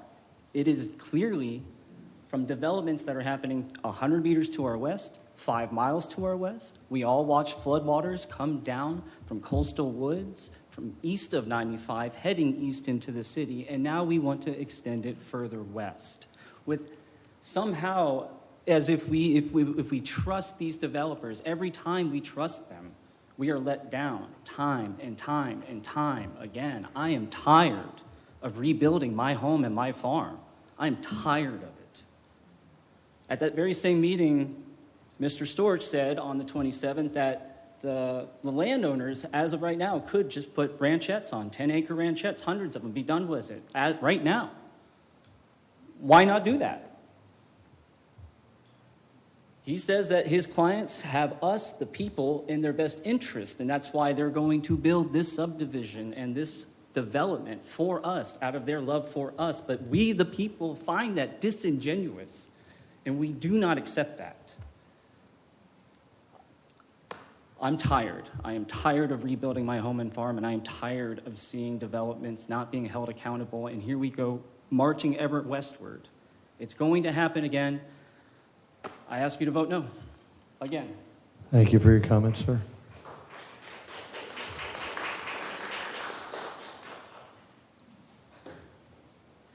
Good evening, Council. I'm standing here today to urge the City Commission to reject the Deering Park Innovation Proposal and to return these lands to their former designation. I have concerns regarding flooding, traffic, environmental destruction, and the loss of NSB's small-town character.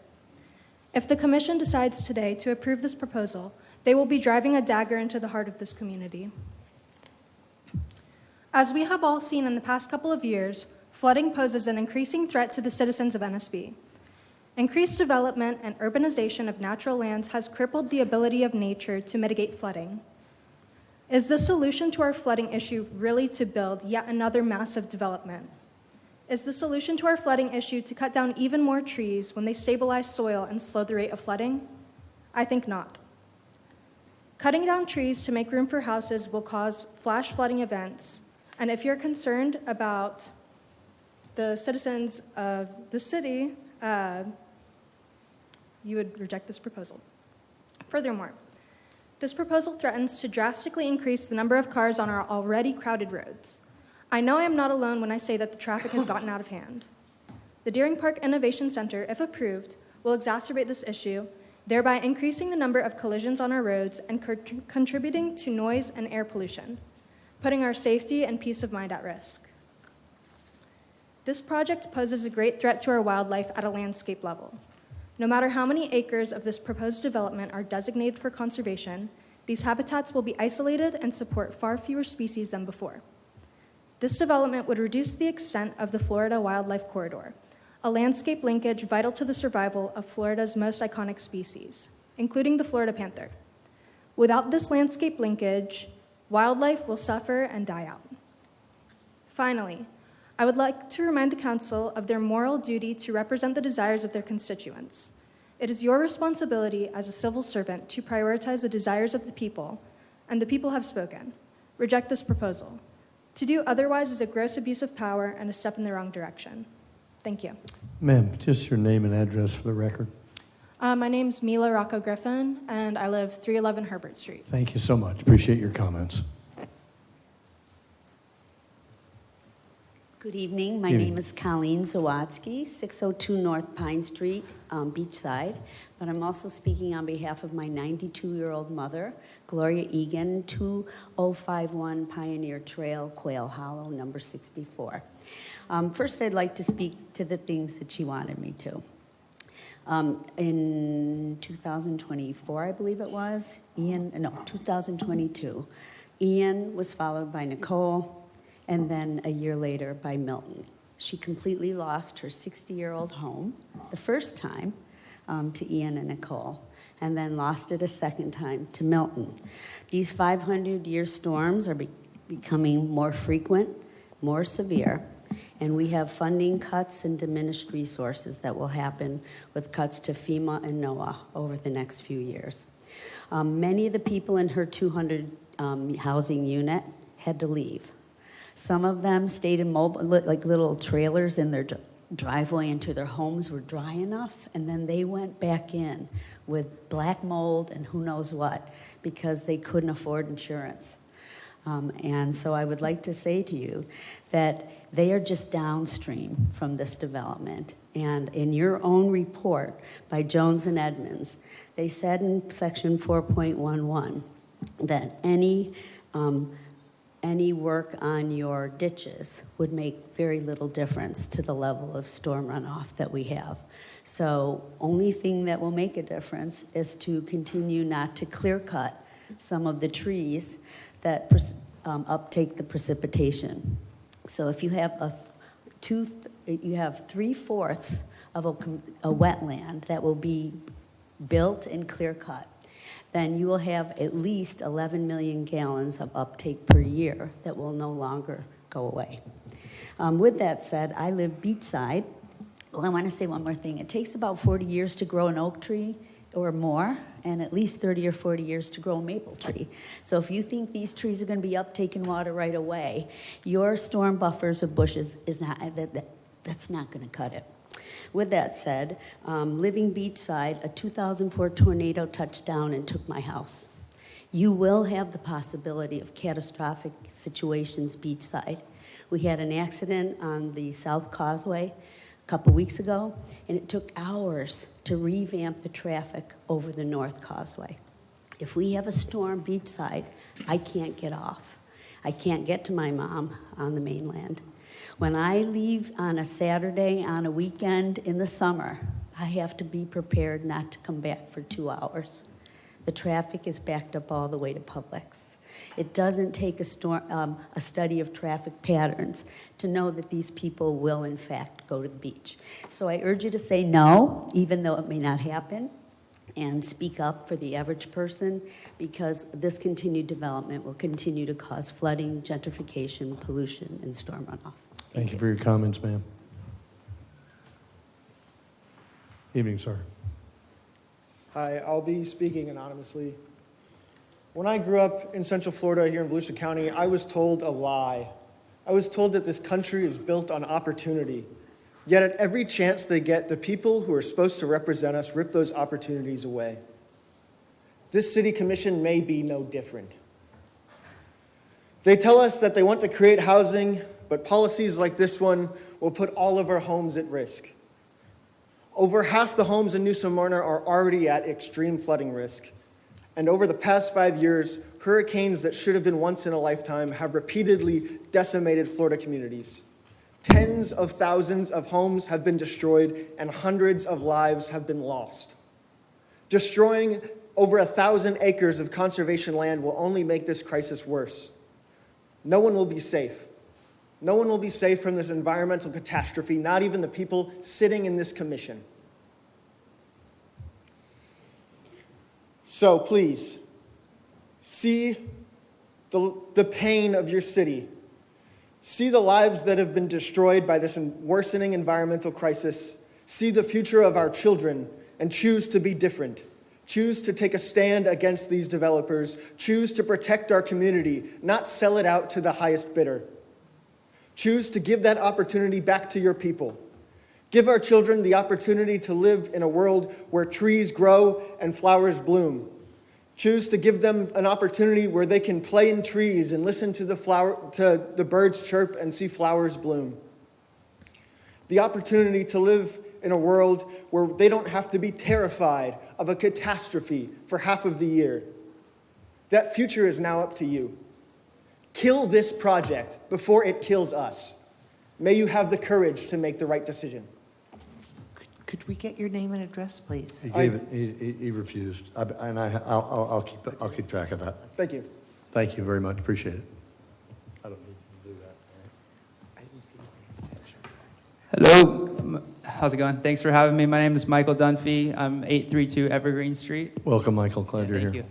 I just wanted to speak to my experience in New Smyrna. I've been here for 20 years, and I think what drew me and my mom in is just the charm of the city and how quaint it was. It wasn't Jacksonville. It wasn't, South Florida, and it's kept us here. All my friends that visit, there's such a charm to this city, and as you guys have seen, living here and being here slowly over time, that we're starting to lose the charm. And if you're trying to get from 95 out to the beach on a weekend, it's pretty much straight gridlock. And, you get over to Beachside on the weekend where I am, and you pretty much can't touch your car keys because it's so crowded. And, you have the signs that say, when we're coming in, like, beach traffic's crazy. You probably can't get on the beach, this and that.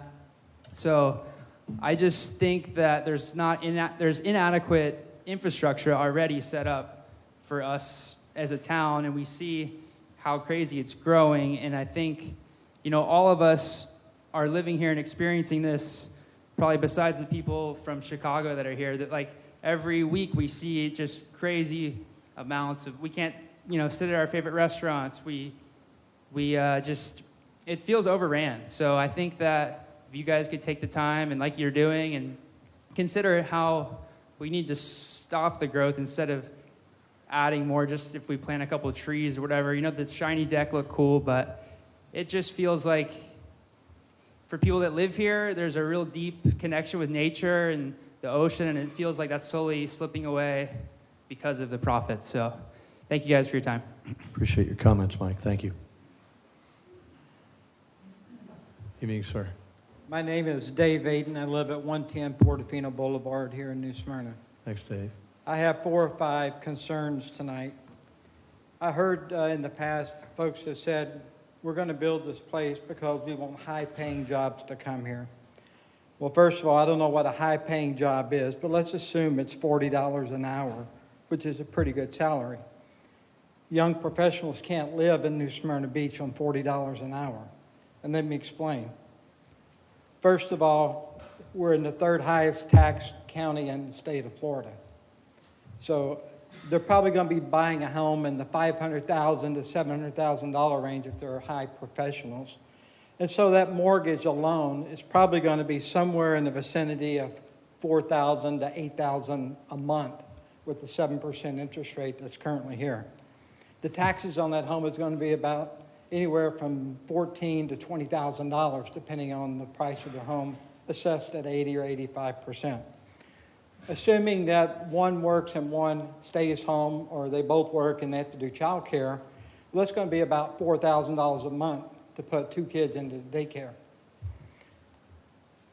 And then on top of that, you have the federal tax. So let's assume by all the deductions and the standard deduction, you get down, so you're paying a 15% tax. There's not enough money for a young professional to live in New Smyrna Beach at $40 an hour. The second thing, and that doesn't include food, savings, vacation, or any of that. The second thing is for each wetland that we lose, each acre, we lose the privilege of having 1.5 million gallons of stormwater removed from our land. So how many acres of wetland is being destroyed by this new development? And multiply that times 1.5 million gallons, and it's got to go somewhere, okay? I don't believe for a moment that we have any guarantees it's going to go south, and if it does go south, well, who are we flooding down south? I have no guarantee and no reason to believe that it's not going to go across 44 into the wetlands there and then over the 11th fairway into Venetian Bay and make our flooding even worse than it already is. We haven't fixed it yet, and we don't have a solution for it. As I understand, Atlanta, Georgia is taking water from the Florida aquifers and piping it to Georgia for use. So now we're going to build another 3,000 homes, plus all these commercial buildings, further drain the aquifer. And then I've heard people say, well, maybe they have to look at something like treating wastewater for drinking water. That's unacceptable. We're not astronauts, and we didn't buy in here to be drinking wastewater. It seems to me the only people making money here is the attorney and the home builder. And once he gets his money for the homes, he's out of here. Thank you for your comments, sir. I appreciate it. Thank you for coming up. Hello, Mary. Hello, my name is Mary Fikert. I live at 498 Venetian Villa Drive. My concerns is that what if Deering Park gets so frustrated, the owners of that property, that they say, I'm just dropping out, I'm not going to do this project, and then they start selling it off to other people. What if, like what happened with Venetian Bay, what if they sell it to Geo Sams, who's in Canada, that cares less about what's going on in our community?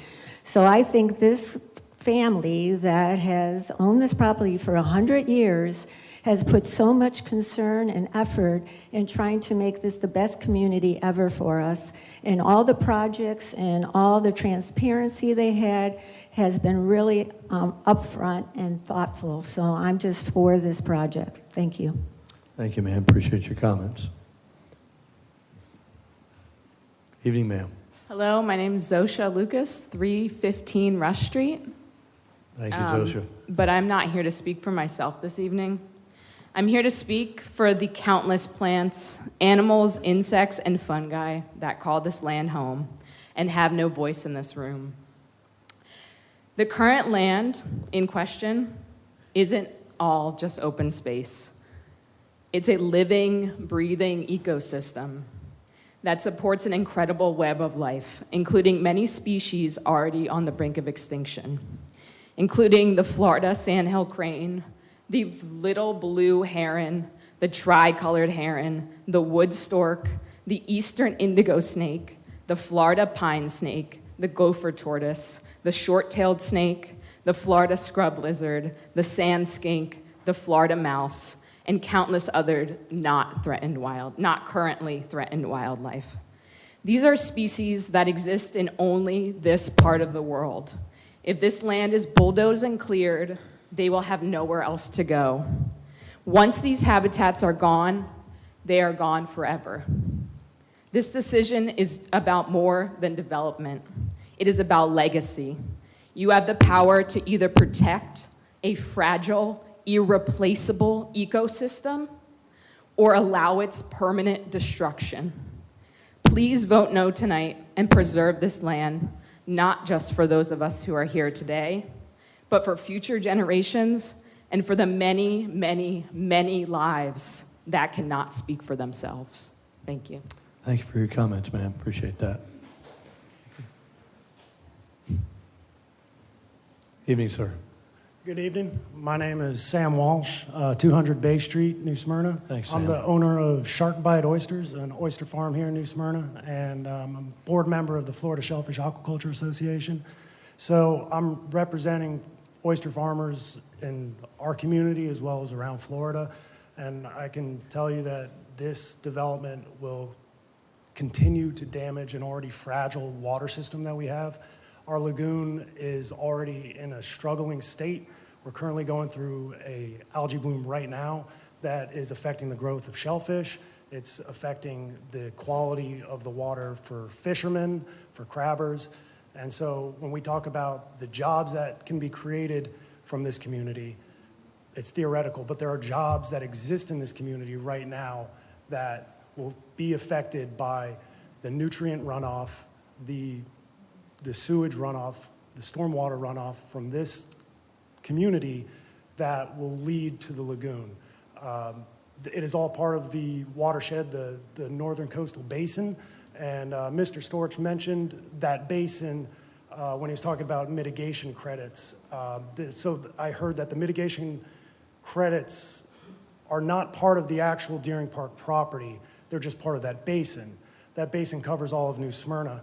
And so I have a feeling that might include maybe even the Webster Creek Mitigation Bank, which is right by my farm and the other farms.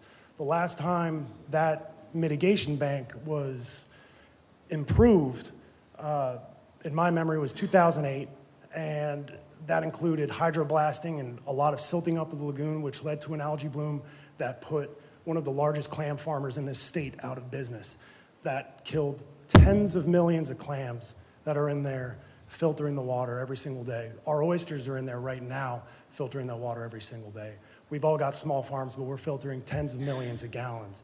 But we need help from you guys. We can't allow more destruction to occur in the lagoon, because then our filters are going to be useless. And if they're planning on using their mitigation credits on, for example, the Webster Creek Mitigation Bank, that could potentially destroy all of us. It would put us all out of business. So it's taking real jobs that exist right now. Our farms are creating jobs that also have soul to them. So it's real salt of the earth. We're out there working. We're creating a working waterfront.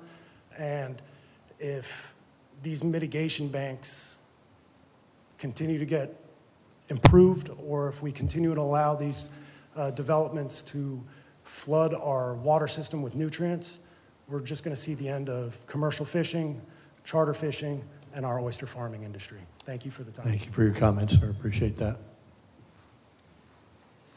Evening, sir. How you doing? My name is Michael H. I live at 6450 Ingham Road down in Bethune Thanks, Beach. Michael. My apologies, I wasn't prepared for this, obviously. I was driving by. I look around. I heard a gentleman that spoke earlier and endorsed this. Somebody said something and they said, you don't understand. And I'm looking at the younger generation. My daughter included lived here. I've only been here 15 years. I didn't grow up in New Smyrna. But when I came to New Smyrna, there was a certain vibe here. And yeah, everyone, I have no facts with me. I'm just going by what I've heard, the passion of the younger generation and everyone that's been up here that's been against this. I look around too, it doesn't seem like there's gonna be a chance. It seems like this has gone way farther than it should have already. There's been a lot of clearing out there already. There's a big push and company behind this, and I look at the younger generation, they almost feel like they're hopeless. There's no possible way that this is going to be denied. That's what I see. Just from sitting in the back, first I started outside, and then I said, I actually have an oyster farm right next to Sam. Yeah, that's not why I'm talking, but everything that he said, I want to say too.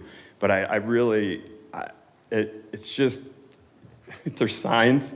I haven't seen this much action in New Smyrna since I moved here in 2011. And, you know, I know some of you maybe by face, but you're all going to be in a critical situation. You've got a lot of folks here that don't want this. And again, I don't have the facts. I can't give you all the environmental facts and everyone that came up and spoke. But man, if you want to make a movement, you know, I know there's a lot of money involved, but if you really want to make a statement, maybe there's something you can do for everyone that doesn't want this here. That's all I have to say.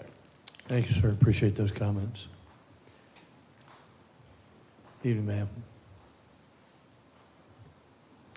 Good evening. My name is Renee Richards, 323 Sarah Nicole Way. And I also come from a family business that's on its 4th generation now. So I understand how legacies sound good in theory. And I know there's a lot of pros and cons to this project. I've listened to everything tonight. Unfortunately, I haven't been able to attend 17 other meetings that came before in these years ahead of it. I'm kind of sad about that, actually, because I would have spoken up a lot sooner and hoped it might have made a difference, like a lot of other people here. And I'm not sure about some of the timetables of some of these meetings, if they're sometimes like at 3 in the afternoon when people can't attend. That's sometimes a little bit of an issue that I've had with some city meetings. But anyway, I just wanted to go over a couple things as far as what the word conservation means to me. I looked it up in the dictionary. Says it's prevention of wasteful use of a resource. And to me, that's exactly what we're here for. We don't want to see the resource of our land being used wastefully.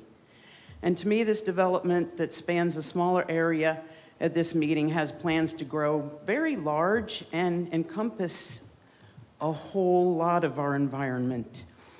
I don't feel technically that New Smyrna needs to be a tech area. I know there needs to be better jobs in the area, but I don't think that's what people come to New Smyrna for. They come for the environment, the beach, and the laid back, well, it used to be, you know, demeanor of the town where people could come to relax and enjoy the environment.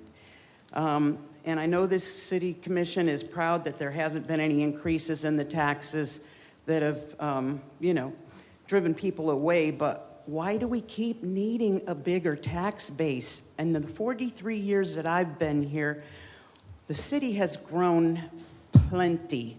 And if you encompass all the areas that we've grown to, I think it's plenty. We have to take care of the problems that we have already.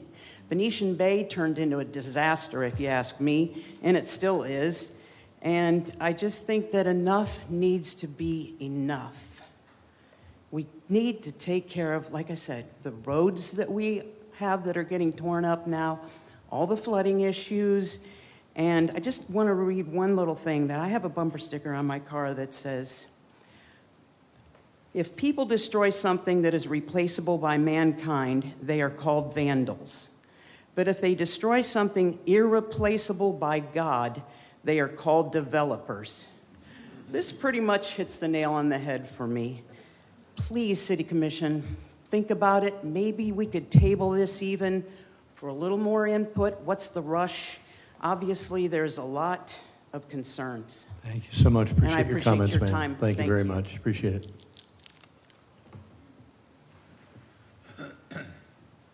I'm Ivy Lloyd at 620 Hammett Lane. I'm 15 years old and also the current Pearson Lions Club rodeo queen. To me, you call it growth, and I call it the beginning of the end. Not only would wildlife be losing their homes, but they would be losing their life from fleeing from a place they once called home. 44 and 415 already are deadly roads and will become more deadly, adding that many more people. All the people I have met that have grown up in this town as recent as 4 decades have said how drastically everything has changed. For example, Venetian Bay that we all know today, which is filled with just under 2,000 homes, was nothing but cow pastures and farmland.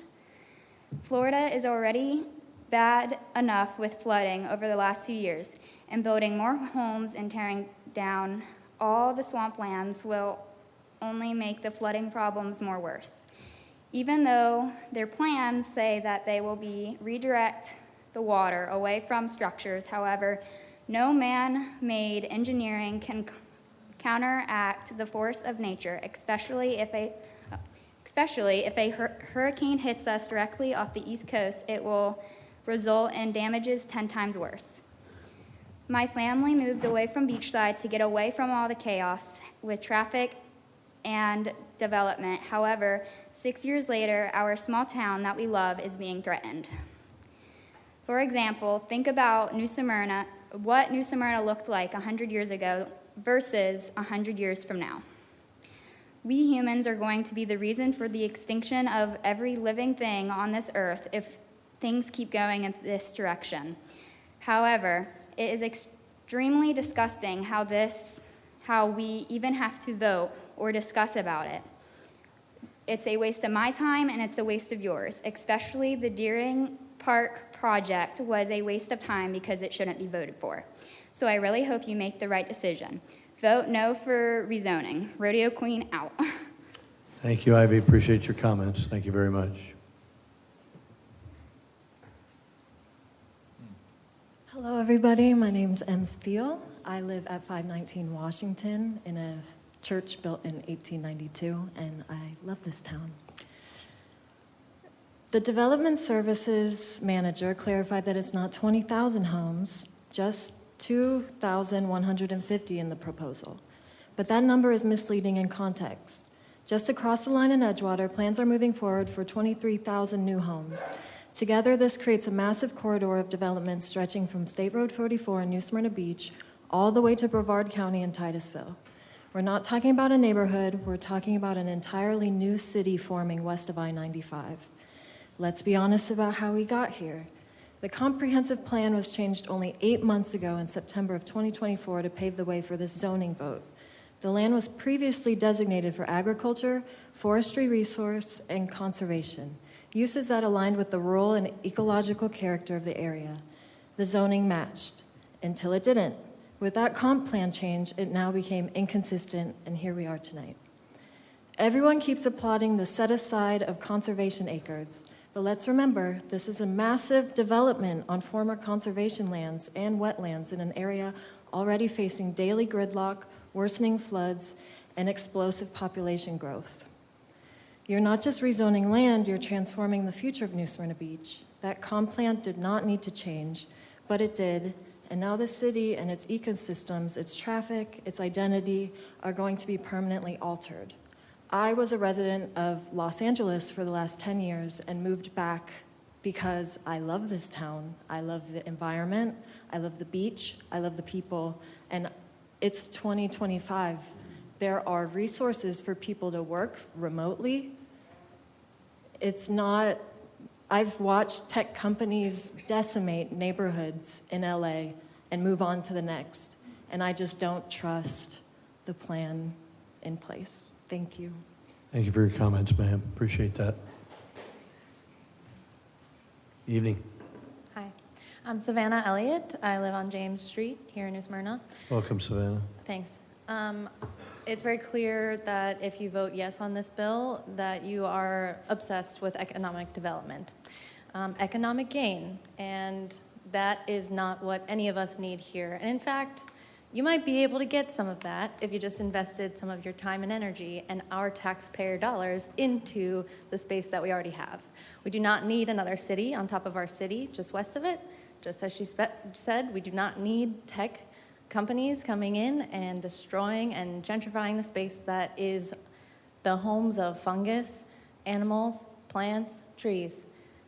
Don't do it. Please, and I know none of that is facts, but what is facts is 5 of your seats are up for election by 2028. And none of us will be living on that developed land. None of us will be supporting it. And most likely all of us will be voting against your reelection if you vote yes on this bill. Thank you. Thank you so much. Thank you. Hello, Cindy. Hello, Cindy Sneezak, 512 Yukon. You know, I thought long and hard about speaking tonight. I have gone cover to cover in the documents for New Smyrna, as well as both documents for Edgewater. And while I don't doubt that staff and the attorney have carefully reviewed this document, there are holes in this document. So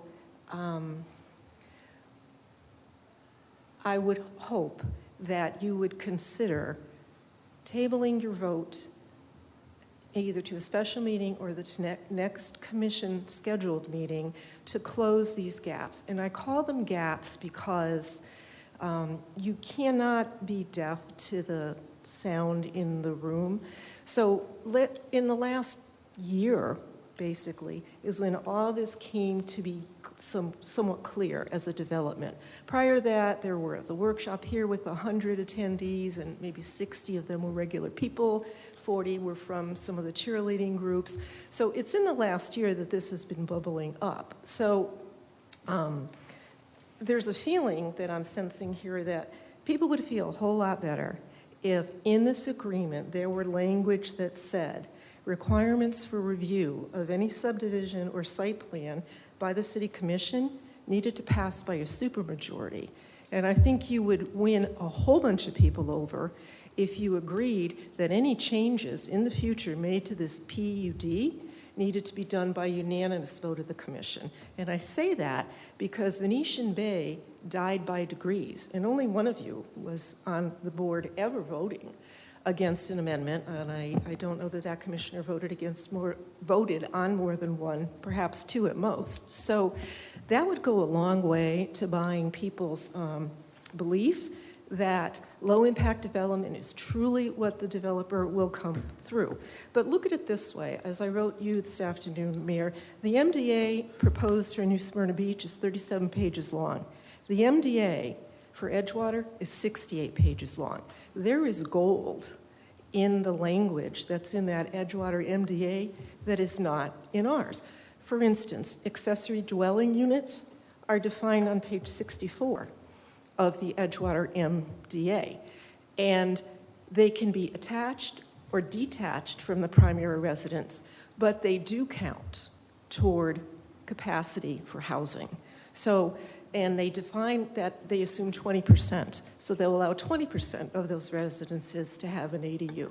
There are other things in here as well. There's language in an IDO that was passed also in Edgewater that prevailing rules at the time that permits are issued are what will be considered in what gets approved. So there's another dozen or so of those things just pulled from the Edgewater document. I wanted you to know that. Thank you. Thank you, ma'am. Appreciate your comments. Evening, Joe. Good evening, Mayor, Commissioners. Joe Dluback, Venetian Bay. I've been away for a month, so some of my comments may be OBE, but be that as it may. The staff produced the latest version of the stormwater sections in the LDR, and I suggest that you approve those before you approve any of the documents associated with Deering Park. Back to stormwater, we keep hearing about south and west. Well, if you look at the map, west means Samsula Canal. Oh, by the way, there is also South Village that is to the west, too. And while there's a promise not to directly impact Venetian Bay or the Utilities Commission property, Venetian Bay counts on Samsula Canal, which is currently undersized and will be impacted indirectly. We need to take a bigger look at the entire issue of stormwater management in that section, and I would suggest the same thing for traffic. On the subject of PUD MDA, Venetian Bay was a document that was nearly 100 pages long. The last time I looked, that for Deering Park was only 50 pages. That seems to be inconsistent with the complexity of Deering Park. I would suggest that the coalition, our coalition, has volunteered to pass on the lessons learned from Venetian Bay as you proceed to go through the other projects. We're still waiting to hear for an invitation to do so. Lastly, in this regards to the city had a difficulty doing due diligence for a single development called Venetian Bay. Now you have 3 on your plate. Deering Park, Artesia, and South Village. I would suggest that you're going to be impacted by those much more significantly. Thank you. Thank you for your comments, Joe. Evening, Tracy. Good evening, Tracy Barlow, 2004 Queen Palm Drive, Edgewater. I'm approaching this more from a regional standpoint as I've had the pleasure to be part of that. We often hear, and many times even say it, government doesn't move fast. Well, it's finally enlightening to be here today to witness the submission and hopefully the approval of the Deering Park Innovation Center plan, a plan that represents not only progress, but a shared commitment to building a better future for Southeast Volusia. Much of it began on February 24th, 2021. The first Southeast Volusia Economic Development Summit had united our cities, business leaders, educators, and residents around a bold vision for regional success. Over the next 4 years, those regional summits collaborated for a balanced, sustainable, and resilient tomorrow. Not only was the regional economic development strategy adopted, the stakeholders also identified and championed 5 key initiatives: infrastructure planning, economic generating land use, ongoing regional collaboration, regional resilience, and most importantly, responsible development. The 1,618-acre mixed-use development with employment opportunities reflects these initiatives with smart and forward-thinking planning. With 413 acres reserved for natural vegetation, the community also preserves what makes this region beautiful while carefully planning growth where it's needed. The Deering Park plan allows for up to 6 million square feet of non-residential development that serves as job-creating engines for hopefully a diversification of better jobs in Southeast Volusia.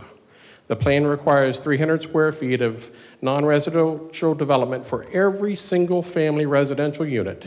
This not only furthers the initiative to increase economic land use, but also helps the to diversify the tax base during economic climates. The jobs to housing approach guarantees that jobs and infrastructure will lend, not lag behind residential growth. I believe Deering Park is more than land and buildings. I think regionally it can be a commitment to smarter growth, stronger collaboration, and resilient future. Together, the Southeast Volusia region is not just developing, we are shaping a legacy. Once again, I thank you, the government, for not moving fast and making time for clarity and lessons learned to get it right. The planning actions of this commission and previous commissions is commendable for the entire Southeast region. Thank you, Mr. Barlow. Appreciate your comments. Evening, ma'am. Good evening. My name is Maggie Drayton. I live at 1490 James Street. Thank you Welcome, all for Maggie. being here. There's a reason I'm going last, because my heart is beating out of my chest, and I do not want to be speaking right now, but I am. I'm here because I came up right now because so many people have already said everything that I need to say, but I'm speaking on behalf of my 2.5-year-old son. No 2.5-year-old 20 years down the line is going to say, I wish there was more development. It's just not the case.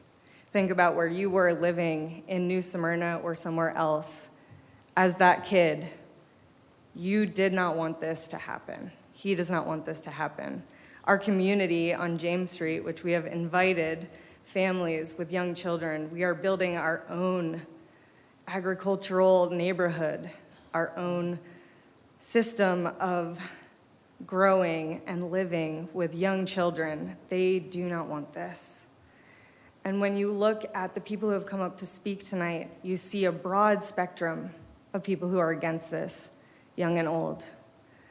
I have not seen that from the other side tonight. I have not seen the young people come up and say, please vote yes for this. I just haven't. And maybe that's not their due diligence. Maybe they should have come out and gone into our community and asked some young people to come up and speak on behalf of this development. Because I hear all of this talk, and listen, I'm a businesswoman, I'm a business coach, I'm actually a capitalist, even though I own a farm and I'm all about sustainable agriculture, and a Democrat. But I'm all for business. I'm all for business and bringing in jobs, but like there are so many jobs that are here.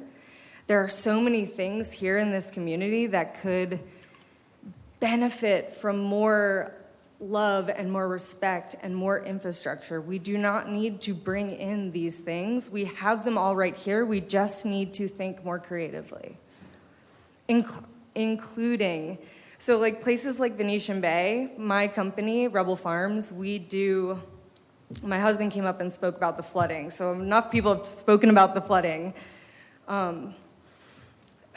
We cannot go into these HOAs and build gardens and install fruit trees.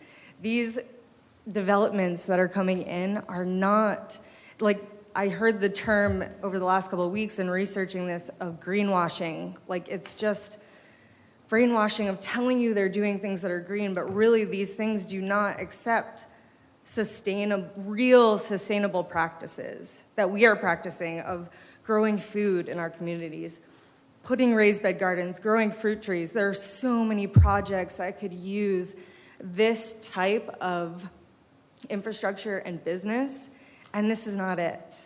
Thank you, and I Maggie. love all the things of tabling this to see how it maybe could be it, but right now it's not. Thank you. Thank you, Maggie. Appreciate your comments. Thank you. Evening, ma'am. Carmel Vaden, 110 Portofino Boulevard, Venetian Bay. Thank you, Carmel. I'm going to make it short and sweet. Venetian Bay is not fixed yet. Venetian Bay is not fixed yet. I've been up here a few times, and it's still not right. So I'm obviously very concerned if we can't even rake the leaves in our backyard yet. How myself and others are going to be confident of Deering, of other things that are going on.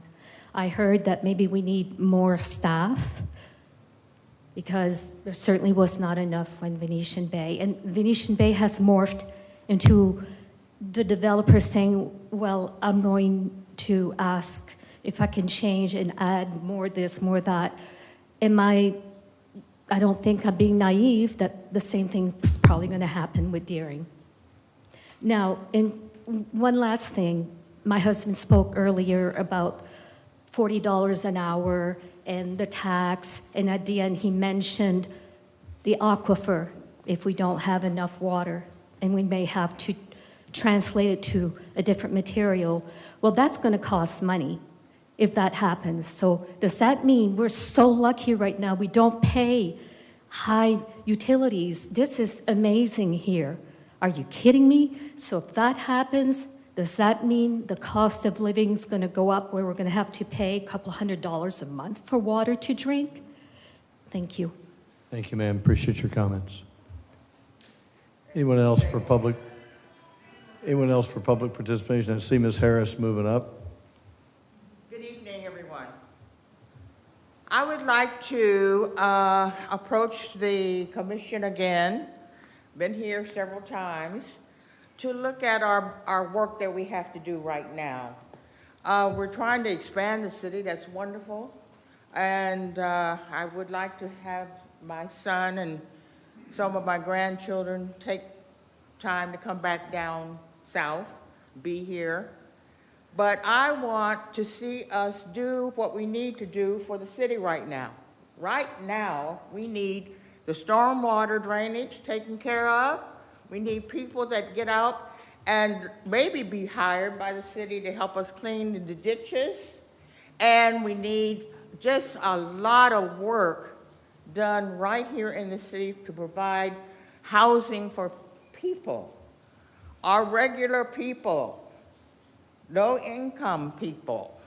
So we need to try to address those today, if we can, and just slow down just a little bit. I think we're trying to handle too many things at one time. And I just feel that we need to address what we have on our plate right now. Get the city under control, I guess you would say, with our stormwater that's going to come real soon. And it started yesterday and the day before. I drove over to D-Land and I almost slipped off the road into a ditch. So we need to really look at what's happening right here in our city. I know we want to grow, and I'd love to see us grow real fast, but we need to take care of these problems that we have here. Slow down. And thank you. Thank you, Ms. Harris. Appreciate your comments. Thank you, thank you. Yes, ma'am. Anyone else for public participation? Yes, ma'am. Kendi Solinger, 2809 Glenwood Avenue. Just speak up as much as you Sorry, can. into that Kendi mic. Solinger, There you go. 2809 Go right ahead. Glenwood Avenue. Sure. I wasn't planning on speaking tonight, and I don't have anything prepared, so I apologize if I'm stutter a little bit. But I kept hearing one thing all night that I felt like I needed to address, and everyone who has been for this has been for future development, future residents, future jobs. But you have a lot of current residents here that are voicing their, disdain of, we don't want any more development. They're telling you, hey, we have current businesses in your community that, that are currently running that are going to be at risk with this added development. We already have problems with, traffic for current residents.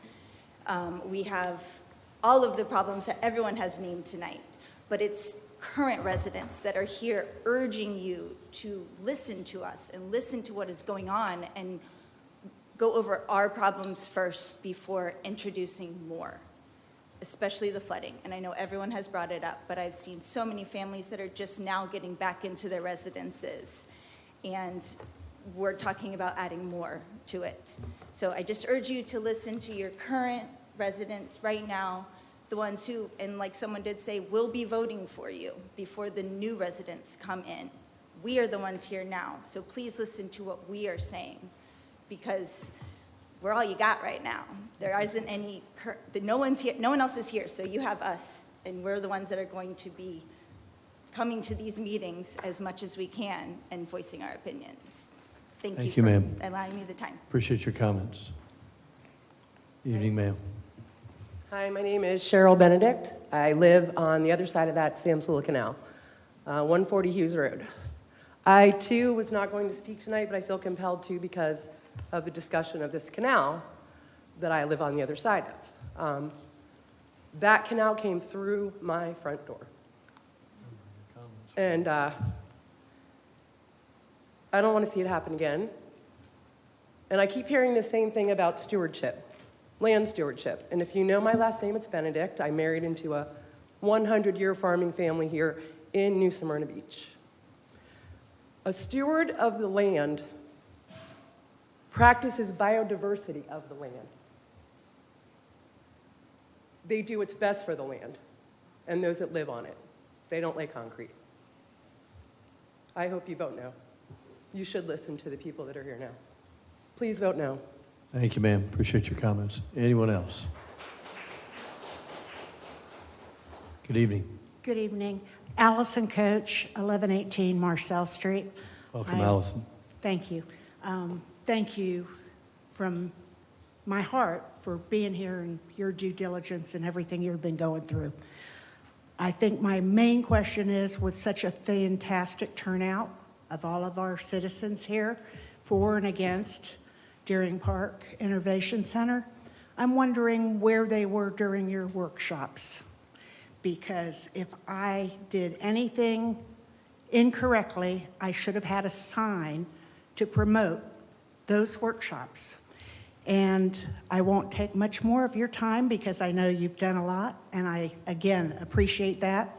But my heartfelt thanks would like to be extended to the Deering family, to the Deering team.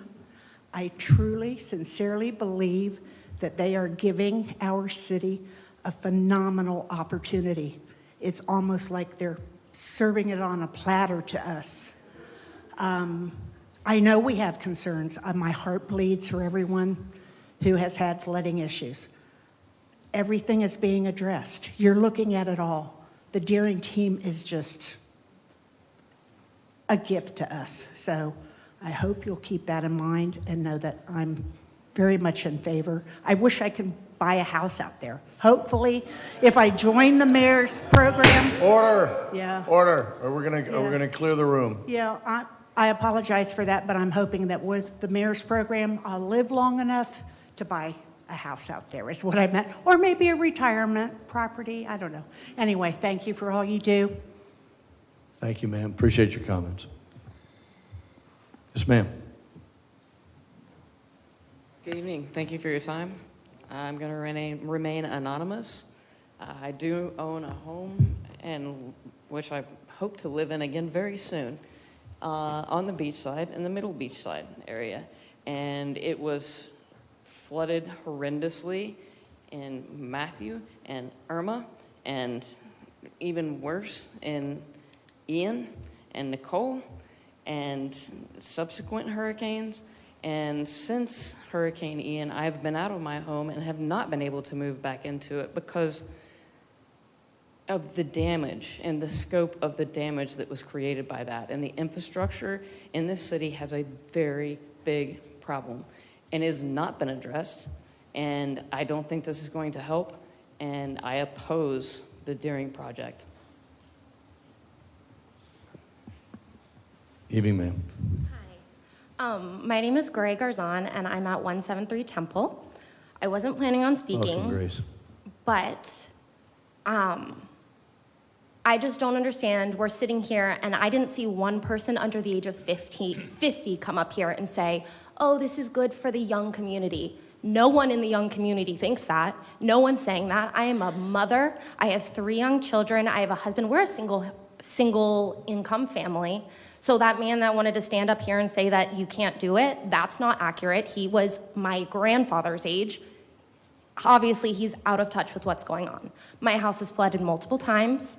That has not been addressed. Those problems haven't been fixed. There's been little Band-Aids of, oh, well, we'll clean a little bit of the canal, make you feel better, when it's done nothing. We couldn't have even trusted you guys to have a big enough area for your community to be in here tonight. Yet we're supposed to trust that you're able to do this project correctly and make sure it's done right. It's also very disheartening that at the beginning of the meeting, it was very blatantly said that if you don't have the correct credentials, that nothing that we're saying actually matters. So it feels not even worth being here because I don't know what credentials were, because those weren't specified that we need to have to be even listened to or considered. I love my town. I love being here. And I don't want to be pushed out by a big tech company because the rest of us can't stay here and do this if we're going to flood every year or so. I cannot afford to replace my house. I do not want to wake up to flash flood alarms on my phone and rip my 1-year-old out of his bed because we don't know what's happening. And if you can't fix that problem, why are we creating more problems? Thank you. Thank you for your comments, ma'am. Appreciate that. Evening, ma'am. Good evening. My name is Elia Ernest. I reside at, oh my gosh, I'm so nervous I don't even know my address. 361 Western Road, excuse me. I live in Samsula. Welcome. My family moved here 30 years ago from Miami. They are a developing family as well. Over that 30-year time, I have resided in Bethune with my parents. And then as a young adult, I lived on Beachside in like Crawford, Kirkland area, so like Central Beachside. And now I live with my family in Samsula, so country land. So now I've gotten a bit of all of New Smyrna, I feel like. And over those 30 years, I've seen a lot of different development. It's kind of looking like a new Miami to me, just coming from that area. I still have family in Boca as well, and it's just kind of looking to be more of that development land. As some other people local have said, there's a certain vibe to New Smyrna. That's what my family fell in love with when we came here in '94, and that is, I don't feel it as much anymore. As someone said again, there was a car accident on South Causeway like a month ago. I had to park just so I wasn't late for my job. That was, 2 blocks down the street, it would have taken me an hour and a half to get there, but I just parked and went there. So I think we do have a lot of issues, as many people have said, that we need to kind of address before we kind of get into another whole ball field. Thank you very much. Thank you for your comments. Appreciate it, ma'am. Evening, sir. Good evening. My name is Jim Dickow, 2525 Glenwood Avenue. Welcome, Jim. My wife and I basically came to Florida in the winters from Maine to spend our time in different places. We spent time in Palm Coast, Daytona Beach Shores, and then we spent time here in New Smyrna and ended up buying a house. The reason we bought a house here in New Smyrna, because it felt like home. It didn't feel like the A, B, C, D, E, F, G, H, I, J, K development up in Palm Coast with box store, box store, box store, box store. Build, build, build. It's not that way here. Your people here that voted you in want the life that they are promised. And I'm telling you right now, you're going with builders. Yes, you got both feet in and you're drinking the Kool-Aid. I grew up in upstate New York. Development, development, development. And what happened? Now they got crime. Now they have the people that are living off the state. They have all these issues. We have a full house. If you look around and drive down Route 44, or even during the day, there's so much traffic. And especially on the weekends, we live here and can't get on our own beach. You're looking to turn a conservation area into a residential area. It's a simple thing, yes or no. It's not, do we want to build this because it's going to bring in jobs? If you can prove to me that it's going to bring in all these jobs, I've been a homeowner, a business, I've owned mortgage companies, apartment buildings and everything else. And I'm going to tell you what, you're living a dream, because you can't promise me what the economy's going to do tomorrow or the next day. You can't promise me that if you build this, people will come. Because you know what? You don't know. None of you do. And if you think about it, if you did, then you'd probably put your own money in it, but you didn't. I thank you. Thank you for your time. Appreciate your comments, sir. Anybody else for public participation? I see Mr. McHenry making his way. You're right about there, Randy. Thank you for letting me talk. Commissioners, you're going to have to vote for something that's going to be done over the next 20 to 50 years. And for us to talk about, oh, there's too much traffic right now, whether you vote yes or no, we all know, I've lived here for 25 years or so, and there are more people moving here every year. You can vote no. Is that going to stop the people from moving here? Not at all. They're still going to move here. If you vote yes, they're still going to move here. So the question you have to ask yourself, whether you're going to vote yes or no, is not going to mean whether there are going to be more people moving here, whether it's going to get more developed. Regardless of how you vote, that's going to happen. So I think that you have a real opportunity. We have people that are willing to spend the time, the effort, and the money, and they're right out here and say, look, we'll help you do this. We'll set all this land aside. And I think that we should definitely take the opportunity to work with people that are willing to work on the 50 or the 100-year plan and not just say, oh, we're going to keep people from developing. That's not going to happen. You're going to have a whole bunch of little developers developing on their own with just 2 or 3 acres at a time or 10 acres at a time. And I think you're really going to miss the boat if you don't take advantage of this opportunity we have to develop something that's going to be for a 50-year period or a 100-year period, and it's well planned, and the people there have the time, the energy, and the money to work with our planning department to get it done right. So please vote yes. Thank you for your comments, sir. Appreciate it. Shane, would you help Mr. McHenry, please? Anybody else for public participation? Seeing none, public participation is now closed. I'm looking at the hour and would entertain a motion to extend one time or not to 11 o'clock. Is there a motion? Motion to continue to 11 o'clock. Well, a motion and a second. Madam City Clerk, please call the roll. Let's have some discussion. So there's no way we'll finish the entire agenda tonight. We may get to a vote on this before 11 o'clock. There are other items. Madam City Attorney, is it appropriate if we don't finish the items? Well, we have an opportunity to reconvene on Thursday night. Would that be when we would reconvene to finish the business of this meeting? Yes, you've closed the public hearing portion. You're now at commission deliberations. If this vote fails, then I would just ask that you give me time to run through and continue the items that are still left on the agenda to preserve advertising and all of those things. Got it. So that would be the case, though. Thursday is the time slot that we would use in this building where we have a planned workshop. We would start with a commission meeting and then conclude this business and then start the commission meeting or the workshop. Is that accurate? Works for me, yeah. Okay, very good. So that's my concern. We can continue for another half hour. I doubt we will conclude all the business, but we could probably dispense with this one item, depending on your will and and the amount of conversation that we generate here. So with that, Madam City Clerk, please call the roll. Vice Mayor Martin? No. Commissioner Perrine? Yes. Commissioner McGurk? Yes. Commissioner Ashley? Yes. Mayor Cleveland? No.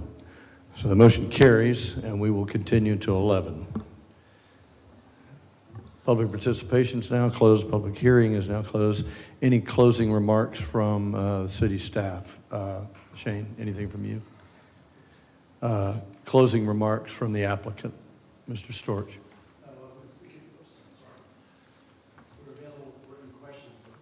Very good. Okay. So that leaves it to the commission for a discussion. I open that to my colleagues, and we'll start with Commissioner Ashley. Well, we saw a lot of opinions here tonight, and I do have my own opinion, and I kind of look at it this way.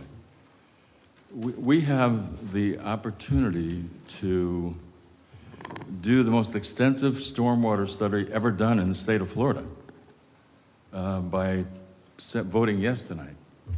And at every step of the way, if something goes wrong, the way the MDA is written, we can stop it.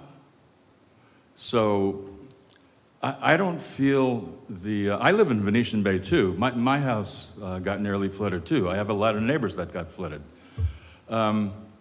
Because of the way the MDA is written and because of the research that I have personally done and the trip to Abacoa and all the other discussions that I've had with other people, I think that this is the most sensible way to proceed forward.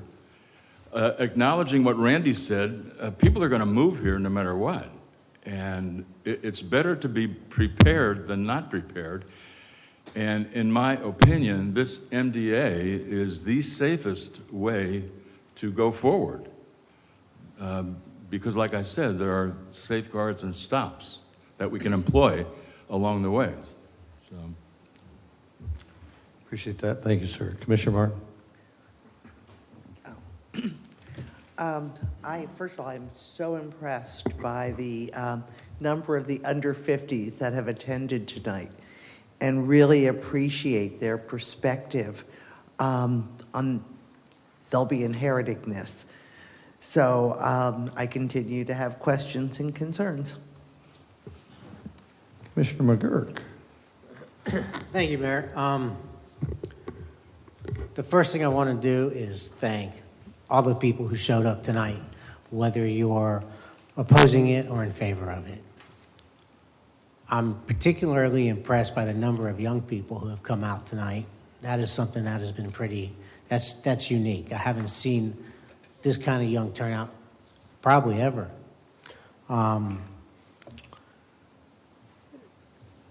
There's a couple of issues that I want to follow up on. One is, and I'll first ask Shane to come up. Shane,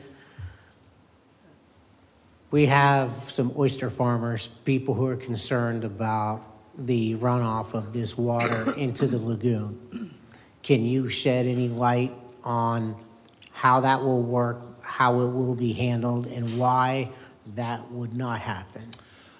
I don't know exactly the location of where they're talking about, but with the stormwater systems, typically what happens is the ponds catch the water and they hold it long enough to allow the sediment and pollutants to drop out of it before it can be discharged into a canal and head out into another body of water. So that's the way those are engineered and designed.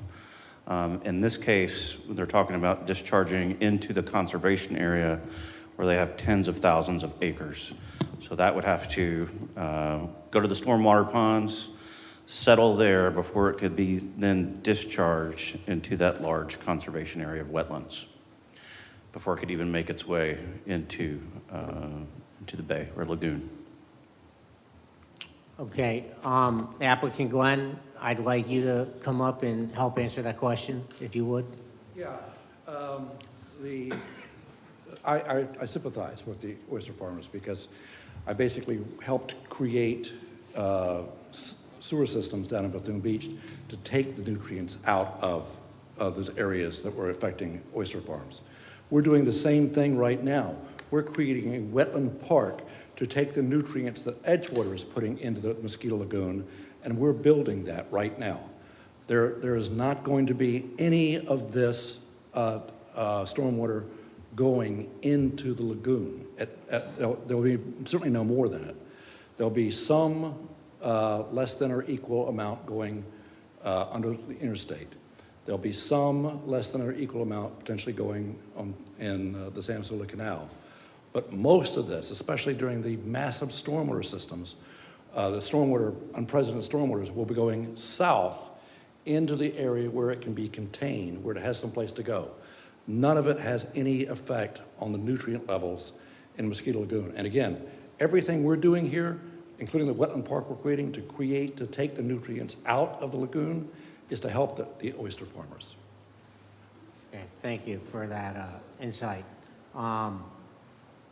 Shane, please stay up. If any of this development is in needs compensating storage, which is in a wetland, or Not necessarily. well, it could be in a floodplain and not be in a Let me clarify. wetland. I'm not sure I got to my question. I was thinking of how to articulate it. If any of this development is actually built on a wetland, the compensating storage is 150%. Is that correct?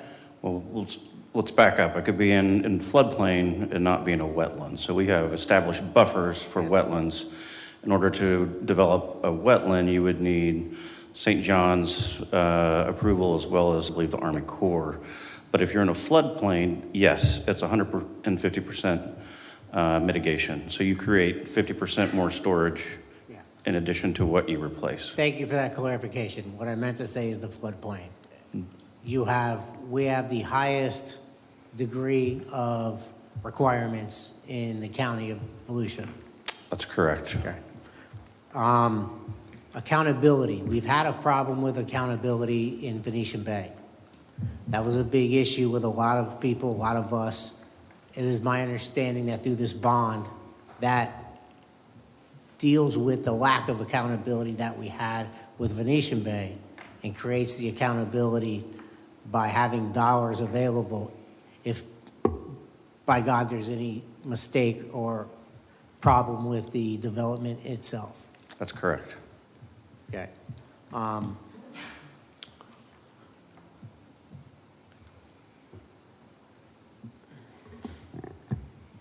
I've heard a number of people refer to this as our wetlands, our conservation lands. The reality of that is it's privately owned. It's not ours per se. and you get to reasonably build on your private property. Senate Bill 180 is incredibly important for everybody to pay attention to, but it's just one bill. And we have had dozens and dozens of bills that the Florida legislature has passed or tried to pass that takes away our ability to regulate. I love that everybody came out, but one of the most important takeaways from this meeting tonight is to understand that we do not get to be judge, jury, and executioner. I would love to be able to vote on these issues with my own personal opinion. Isn't that your job? That is Order, please. That is specifically what the city attorney was alluding to when we have our own rules and regulations. The problem with that, and the reason it's not our job, we'd love for it to be our job. I would love for it to be my job. But the Florida legislature has eaten away at something called home rule, which home rule was created to allow us to be able to create and make the decisions. The definition of home rule is whoever lives in the community is the best person to make the decisions for that community. And that's called home rule. And the legislature, over the past 10 years, has greatly affected our ability to do that. And I know the young woman from Temple, my heart goes out to you. Ellison Acres, it is super, super low. I want you to understand something. And I don't know if you've been told this, but the reality of it is this. A lot of old neighborhoods in this community were built. If your community is built before the mid to late 80s, there was no stormwater plan. There was no base flood elevation, which means there was no requirement that you had to be a certain height. There are a number of properties that are around 5 feet, 4 to 6 feet in elevation. Both Ian and Milton created tidal surges that were 5 feet. No matter what anybody does, there's no government, federal, state, local, county. When we have a tidal surge of 5 feet, you're always going to flood. You can't stop the ocean from coming in during a hurricane. I'm sorry. If you persist, I'll have you removed, sir. We've closed the public participation. You're welcome to stay and listen to us debate this. I am more than welcome. I would love to meet with anybody on these issues at any time. And I would be more than happy to show you the evidence, the facts of what I'm talking about. But I want people to understand that some of the things that they hear out there are not entirely accurate. So, as we move forward on this vote tonight, it is a very difficult vote, as many of you have come out and shown your love for the community, your support for the community, and that is fantastic. The long-term vision in this community is to be able to save as many of the lands as possible. The most proud I have been of this community ever were those voters in this city through voter referendum that agreed to pay on their property taxes the Turnbull Bay bond that allowed the city to buy property that is undeveloped, that was ready for developers to develop. That was awesome. That was unheard of. Almost no one, I don't know anybody in the state or in the country who else has done that, but the voters in this community did that. And the reason I bring that up is when they refer to us being these developers putting 71 square miles of property in conservation in perpetuity. you're not having to pay for that. We are paying for the Turnbull bond through your taxes, and I would love to continue that program. But in this case, this developer is taking, and let that sink in, 71 square miles. That's going to be free, and that's going to be a benefit to everybody in this community. Thank you, Mayor. You bet. Thank you very much, Mr. McGirt. Commissioner Perrine. Thank you. He hit on some of the things I was going to say. So one of the things you just mentioned was the bond money that we voted on. We have only been able to get 175 acres in that, and we've spent $10 million on that of your taxpayer money. The thing that we're looking at now that is the problem is that we have to maintain that land. And we're looking at how we go about that and how we start budgeting, how we maintain that conservation land that we've purchased, because to stop fires, to do it correctly, you've got to go in and you have to do work on that land. And you have to cut out the underbrush, the things that are bad, the waxy plants. It's huge, or we have forest fires, and then we will have issues with our community. Conservation is very important to me, but the Deering people have promised and put it in their master development plan that they will maintain this conservation land, so it's not another tax expense on the city. We've never been able, as long as I have lived here in years, to come up with, to be able to put this much land in conservation, ever. So that is huge. Okay, let's look at the stormwater maintenance. One lady said, we need to take care of our issues now. Well, if you look on our agenda tonight, we did vote on the stormwater, getting grants for that area, and we just voted on the most strict stormwater plan in Volusia County and probably most of the state. No one has done what this board up here has done. So for people that haven't even been following us to come in here and criticize this board, saying that we haven't done the things we want to protect our environment, it's very disturbing to the people up here that care as much as we do. What I really love seeing are the young people, but we were voted in to also represent 32,000 people, not the people that just came to yell and support about conservation when we are addressing conservation. I have two questions that I have. I took 8 pages of notes, but I have 2 questions for Shane or Mr. Storch. I really love how the bond money is coming to. I've never seen that in all the years, and that is protection for our citizens. But somebody mentioned something that sparked something, the 10-acre tracts that you've mentioned in one of our past workshops. Those would be on septic. If we let this go and they develop those 10-acre tracts in single families instead of doing that, how many septic systems would that equal? You would have, if you did it under the existing or under the previous comp plan, you'd probably have 114 septic tanks at least.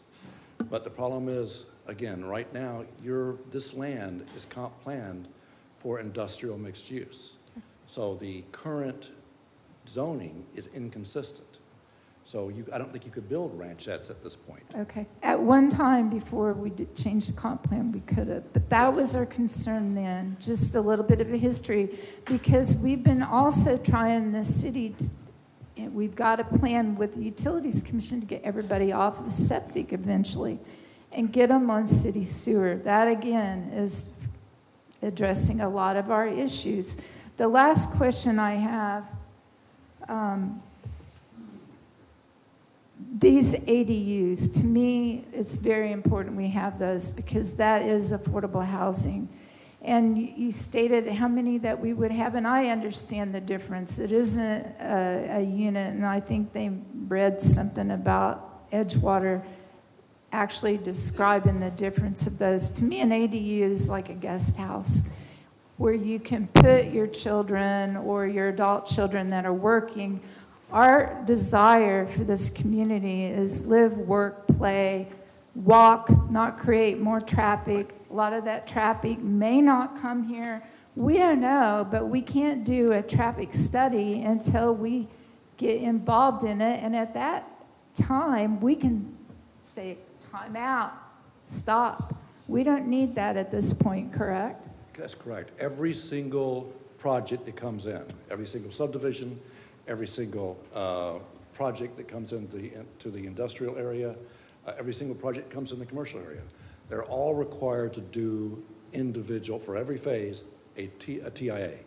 And that TIA, that traffic impact analysis, will make a determination as to what improvements would be required to absorb those impacts. So there may be, when you do some of these things, there may be requirements for expansion to 44 or a right turn lane on Mission Road, because they're not going to just deal with just this area. They'll deal with whatever traffic is generated. That's the way they work, but they will actually happen as you're going through the process, at the time you're going through the process. Because if we're, again, this is a planning process. If we do the development in 5 or 10 years, or whatever, your traffic is going to be totally different at that point. And so you need to be able to analyze the traffic then, the traffic impacts, and what improvements will be required to be built to fix for those, to deal with those impacts. Thank you. I think you guys have addressed, I've had so many questions over the last 2 years, and you've been very open and honest and addressed every single one. And even with my briefing today, or yesterday, I had 2 pages again, and staff has reached out. I know a lot of those were things that I dug into this contract deeply, and I've never seen anything this good. No, thank you. And I got to tell you, it's because of all the input we've had from all the neighbors, all the impact we have from staff, but more importantly for me, it's because I have a client that is willing to do this. There is no other client I've ever had in 40 years that would put forth this kind of effort and go through this much effort to deal with a planning exercise, really, because we haven't come to you with the idea of we're going to build tomorrow. We've come to you with the idea, let's work together to plan for the stormwater and do the studies that are necessary and take the time to do this right. And I think that's what your staff and the client have worked together on. Thank you, sir. Thank you, Commissioner. If you are under 50 or under and you came here and either spoke or are here in opposition to this, would you please stand? Thank you. I got the picture. I got the site picture now. Thank you so much.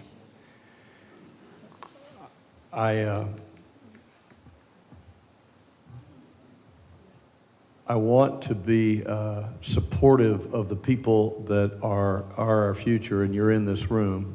So thank you for starting to participate in the government process that I didn't know anything about before I got elected to come up here. So thank you for starting. Think about getting a job up here. It's worth it. At the risk of invalidating my vote and breaking the oath I made, I would be voting with you on emotion. I would do that. I was one of the toddlers when Hurricane Donna hit this state in the early 60s. That got yanked out of the crib and had to flee our home because it was flooding. So the young mother that came up, I relate 100%, and it crushes me that happens here in our state, in our town, and in each of our neighborhoods. Young Ivy, 15 years old, got up here and gave her very best of why, in her mind, this shouldn't happen.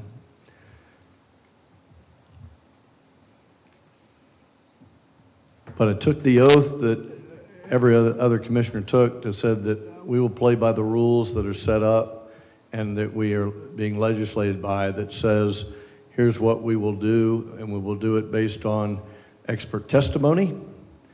We will do it based on procedures of evidence, and we will do it on due cause. And so those are the rule books. That is the rule book why we're here.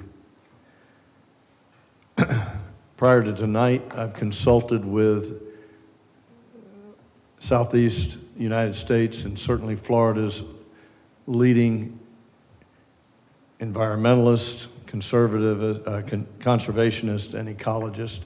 Many of you may know the name of Dr. Clay Henderson.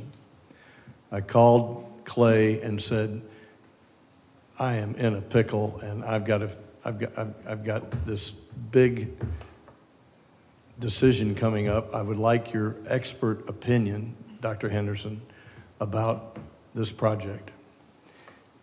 His remarks were, it is in keeping with the highest standards that we have insisted on throughout the state for both water management, for wildlife preservation, and for conservancy of the lands.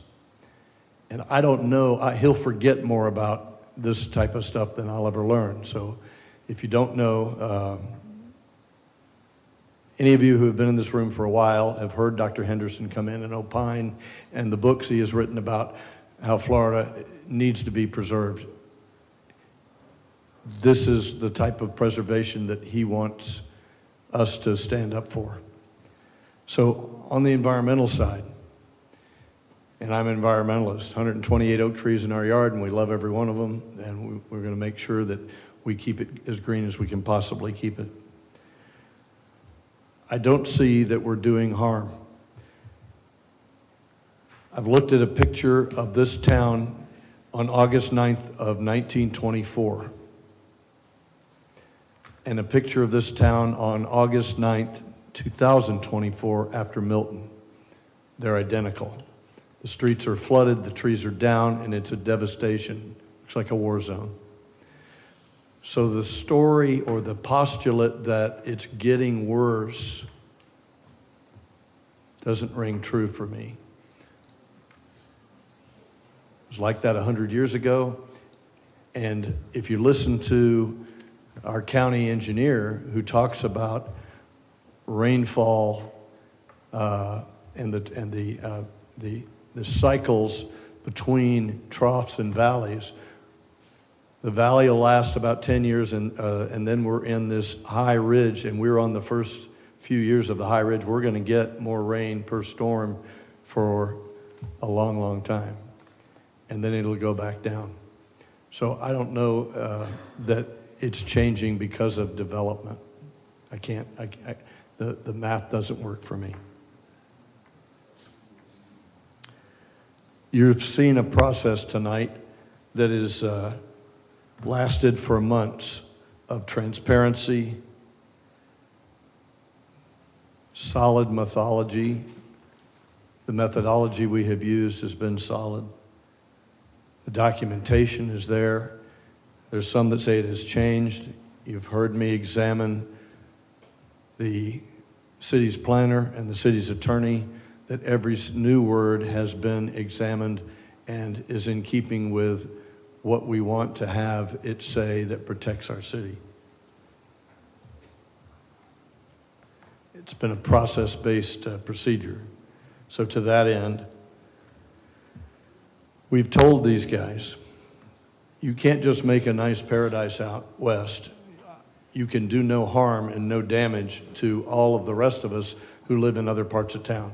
And we will stop your development instantly if you don't raise all the boats, lift all the boats, and make sure that everybody is better off by doing something out west. And we've got those procedures, as Director Corbin has said, not the least of which is relief on 44. This is designed by not the first one, but at least the second one or third one in our state, to be resilient, which means it should be able to sustain hurricane force winds and not fall apart, just like Babcock Ranch did on Hurricane Ian in southwest Florida and came through in flying colors. It's supposed to be self-sufficient, which means you don't need to get on the road to get out and get your groceries or go shop or whatever. Yep, you want to go to the beach, you're going to have to play the game. And that's something we're going to solve over time with our new traffic director and with the county helping us about access on the beach. And as Mr. McHenry and many others have said, those folks are still going to come. Our job is to try to get the flow right so that we advise people that want to come here.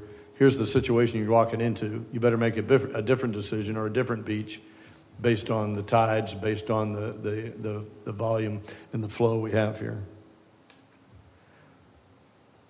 I'm a wildlife conservationist. You hear about 71 square miles of wildlife that'll be protected, and that this is a drop in the bucket compared to that, but a quarter of the Deering Park, 1,600 acres, is going to be connected to this wildlife corridor. And if we don't keep that wildlife corridor in Florida, Dr. Henderson assures me it'll be the beginning of the end of our natural environment here and our ecosystem. So we absolutely have to keep that open and alive. Water management, it is not an afterthought. It is the first thought. It's the first thought on all your minds and on all our city staff's minds and on this commission's minds to do no harm for water management. And I assure you that the bond that is going to be paid for, which is the first in Florida, which will protect against when things go wrong, and things will go wrong. Venetian Bay was probably built with the best intentions. It went wrong, and it needs to be fixed. We've got a bond now that says that we won't, you and I as taxpayers, we won't eat that. We will depend on the Deering Park fund to make sure that it gets fixed in perpetuity. You just don't see that. That's not anywhere else in Florida. So these are many items that conflict with my gut, my heart, which hurts for the many people and the young people who stood up and said, hey, I haven't been here before, but I'm here tonight because this is important to me. And I get that. And so this is not a cakewalk or an easy job up here. And the threat that many have made that says, we will vote you out, please do. Because if you want to come up and give this a try, we need young people to come up and give this a try. We need new faces. We need new minds. We need new ideas. All right, you betcha, Byron. A lot of people say that this is the worst thing that could ever happen because of the maybes. They cast doubt and dispersions. You know the first guy that screwed up this country? A guy named Edison. We had a pretty nice life while it was daylight, and we could stop working when the sun went down. He screwed it up pretty bad by inventing the light bulbs. Second people that screwed it up were Orville and Wilbur Wright when they said we should be flying. Henry Ford probably screwed it up pretty good when he said, let's figure out how to mass produce things. You get the general idea. So we can be cautious and say, hell no, we won't go. This is too bold, but the indicators I have are different or otherwise.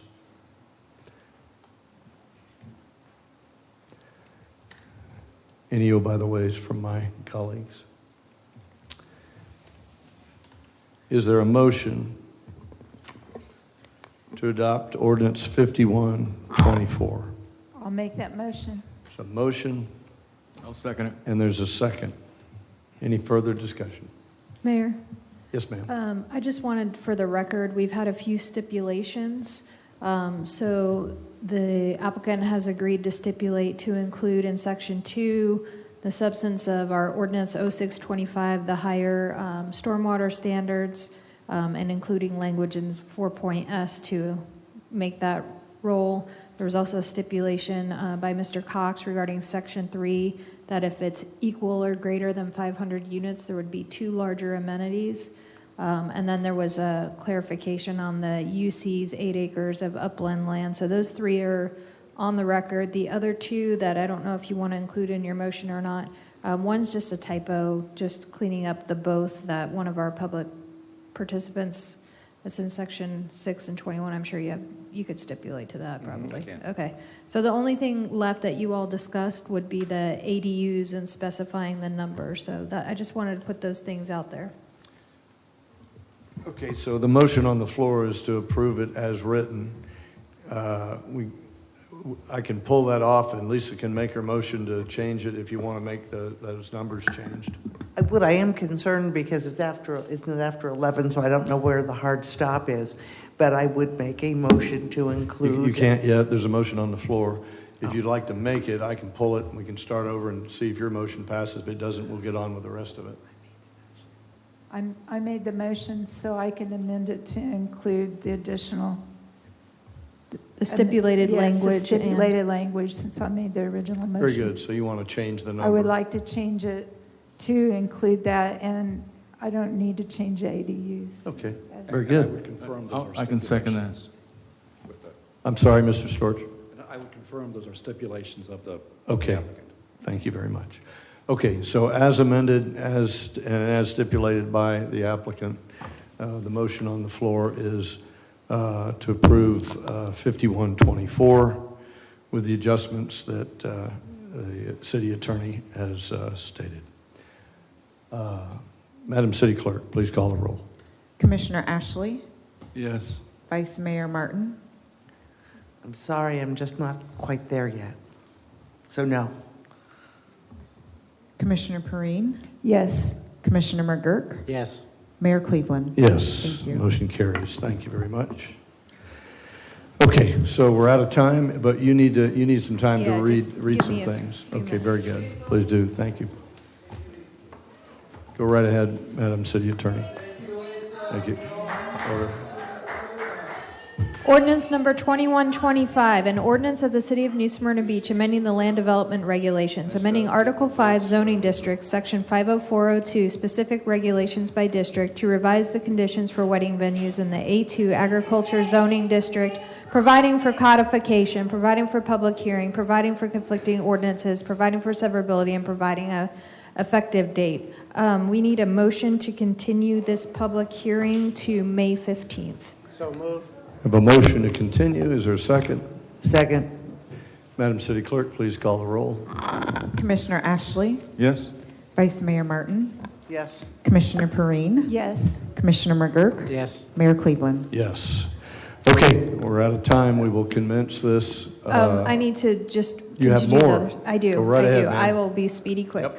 Ordinance number 2225, an ordinance of the City of New Smyrna Beach annexing 18.2 plus or minus acres of property generally located south of Page Avenue, west of Corbin Park Road at the terminus of Wildwood and South Timber Lane Drives, providing for redefining boundaries of the city, designating the property within Commission Zone 4, providing for public hearing, providing for required filings, providing for conflicting ordinances, providing for severability, and providing an effective date. Second reading, public hearing, May 27, 2025. Ordinance number 2325, an ordinance of the City of New Smyrna Beach amending the comprehensive plan, changing the future land use designation of 18.2 plus or minus acres of property generally located south of Page Avenue, west of Corbin Park Road, at the terminus of Wildwood and South Timber Lane Drives, from Volusia County urban low intensity and low impact urban to city conservation, providing for amendment of the associated comprehensive plan maps to show the area incorporated into the city, providing for public hearing, providing for conflicting ordinances, and providing effective date. Second reading, public hearing, May 27th, 2025. Ordinance number 2425. Ordinance of the City of New Smyrna Beach rezoning 18.2 plus or minus acres of property generally located south of Page Avenue, west of Corbin Park Road at the terminus of Wildwood and South Timber Lane Drives, from Volusia County R3 and R31A urban single-family residential airport overlay to City CA Conservation Airport Overlay Zoning District, providing for conflicting ordinances, providing for severability, and providing an effective date. Second reading, public hearing will be May 27, 2025. Ordinance number 2525, an ordinance of the City of New Smyrna Beach annexing 17.5 plus or minus acres of property generally located south Page Avenue, west of Corbin Park Road, addressed as 2350 Page Avenue, providing for redefining boundaries of the city, designating the property within Commission Zone 4, providing for public hearing, providing for required filings, providing for conflicting ordinances, providing for severability, and providing an effective date. Second reading, public hearing, May 27, 2025. Ordinance number 2625. Ordinance of the City of New Smyrna Beach amending the comprehensive plan, changing the future land use designation of 17.5 plus or minus acres of property generally located south of Page Avenue, west of Corbin Park Road, addressed as 2350 Page Avenue, from Volusia County urban low intensity and low impact urban to city conservation, providing for amendment of the associated comprehensive plan maps to show the area incorporated into the city, providing for public hearing, providing for conflicting ordinances, and providing an effective date. Second reading and public hearing will be May 27, 2025. Ordinance number 2725, an ordinance of the City of New Smyrna Beach, rezoning 17.5 plus or minus acres of property generally located south of Page Avenue, west of Corbin Park Road, addressed as 2350 Page Avenue, from Volusia County R3 and R31A, urban single-family residential airport overlay to City CA, conservation airport overlay zoning district, providing for conflicting ordinances, providing for severability, and providing an effective date. Second reading public hearing would be May 27, 2025. Ordinance number 2825, an ordinance approving the issuance of the utilities by the Utilities Commission, City of New Smyrna Beach, Florida, of utility system improvement revenue bonds in an aggregate principal amount not exceeding $130 million, providing for conflicting ordinances and providing an effective date. Second reading and public hearing will be May 27, 2025. And then if we just have one motion from the commission to continue the remaining items on the agenda to May 15th. I'll make that motion. Okay, well, and to specify May 15th, 5 p.m., a special city commission meeting with the workshop to follow. Is there any interest in starting any earlier? I would love to start earlier if possible. Yeah, me too. Is that 3 o'clock maybe? For the workshop? It'll work because we don't have the ordinances on there. Just so we don't end up going so late. any objections? No. Without objection, then we'll start at 3 o'clock. Motion and second. Make a motion to start the remainder of the city commission meeting at 3 o'clock on Thursday, the 15th. Second, Madam City Clerk, please call the roll. Commissioner McGurk? Yes. Commissioner Ashley? Yes. Vice Mayor Martin? Doing a quick check of my calendar. I do have a 3 o'clock conference conflict, but I'll try to make it. Was that a yes or no? Well, apparently I'll be in the minority, so I will make a change. We need it for the record, a yes or a no on the vote. Yes. Very good. Thank you, ma'am. Commissioner Perrine? Yes. Mayor Cleveland? Yes, thank you. Motion carries. And so I'll see everybody at 3 o'clock. Thank you.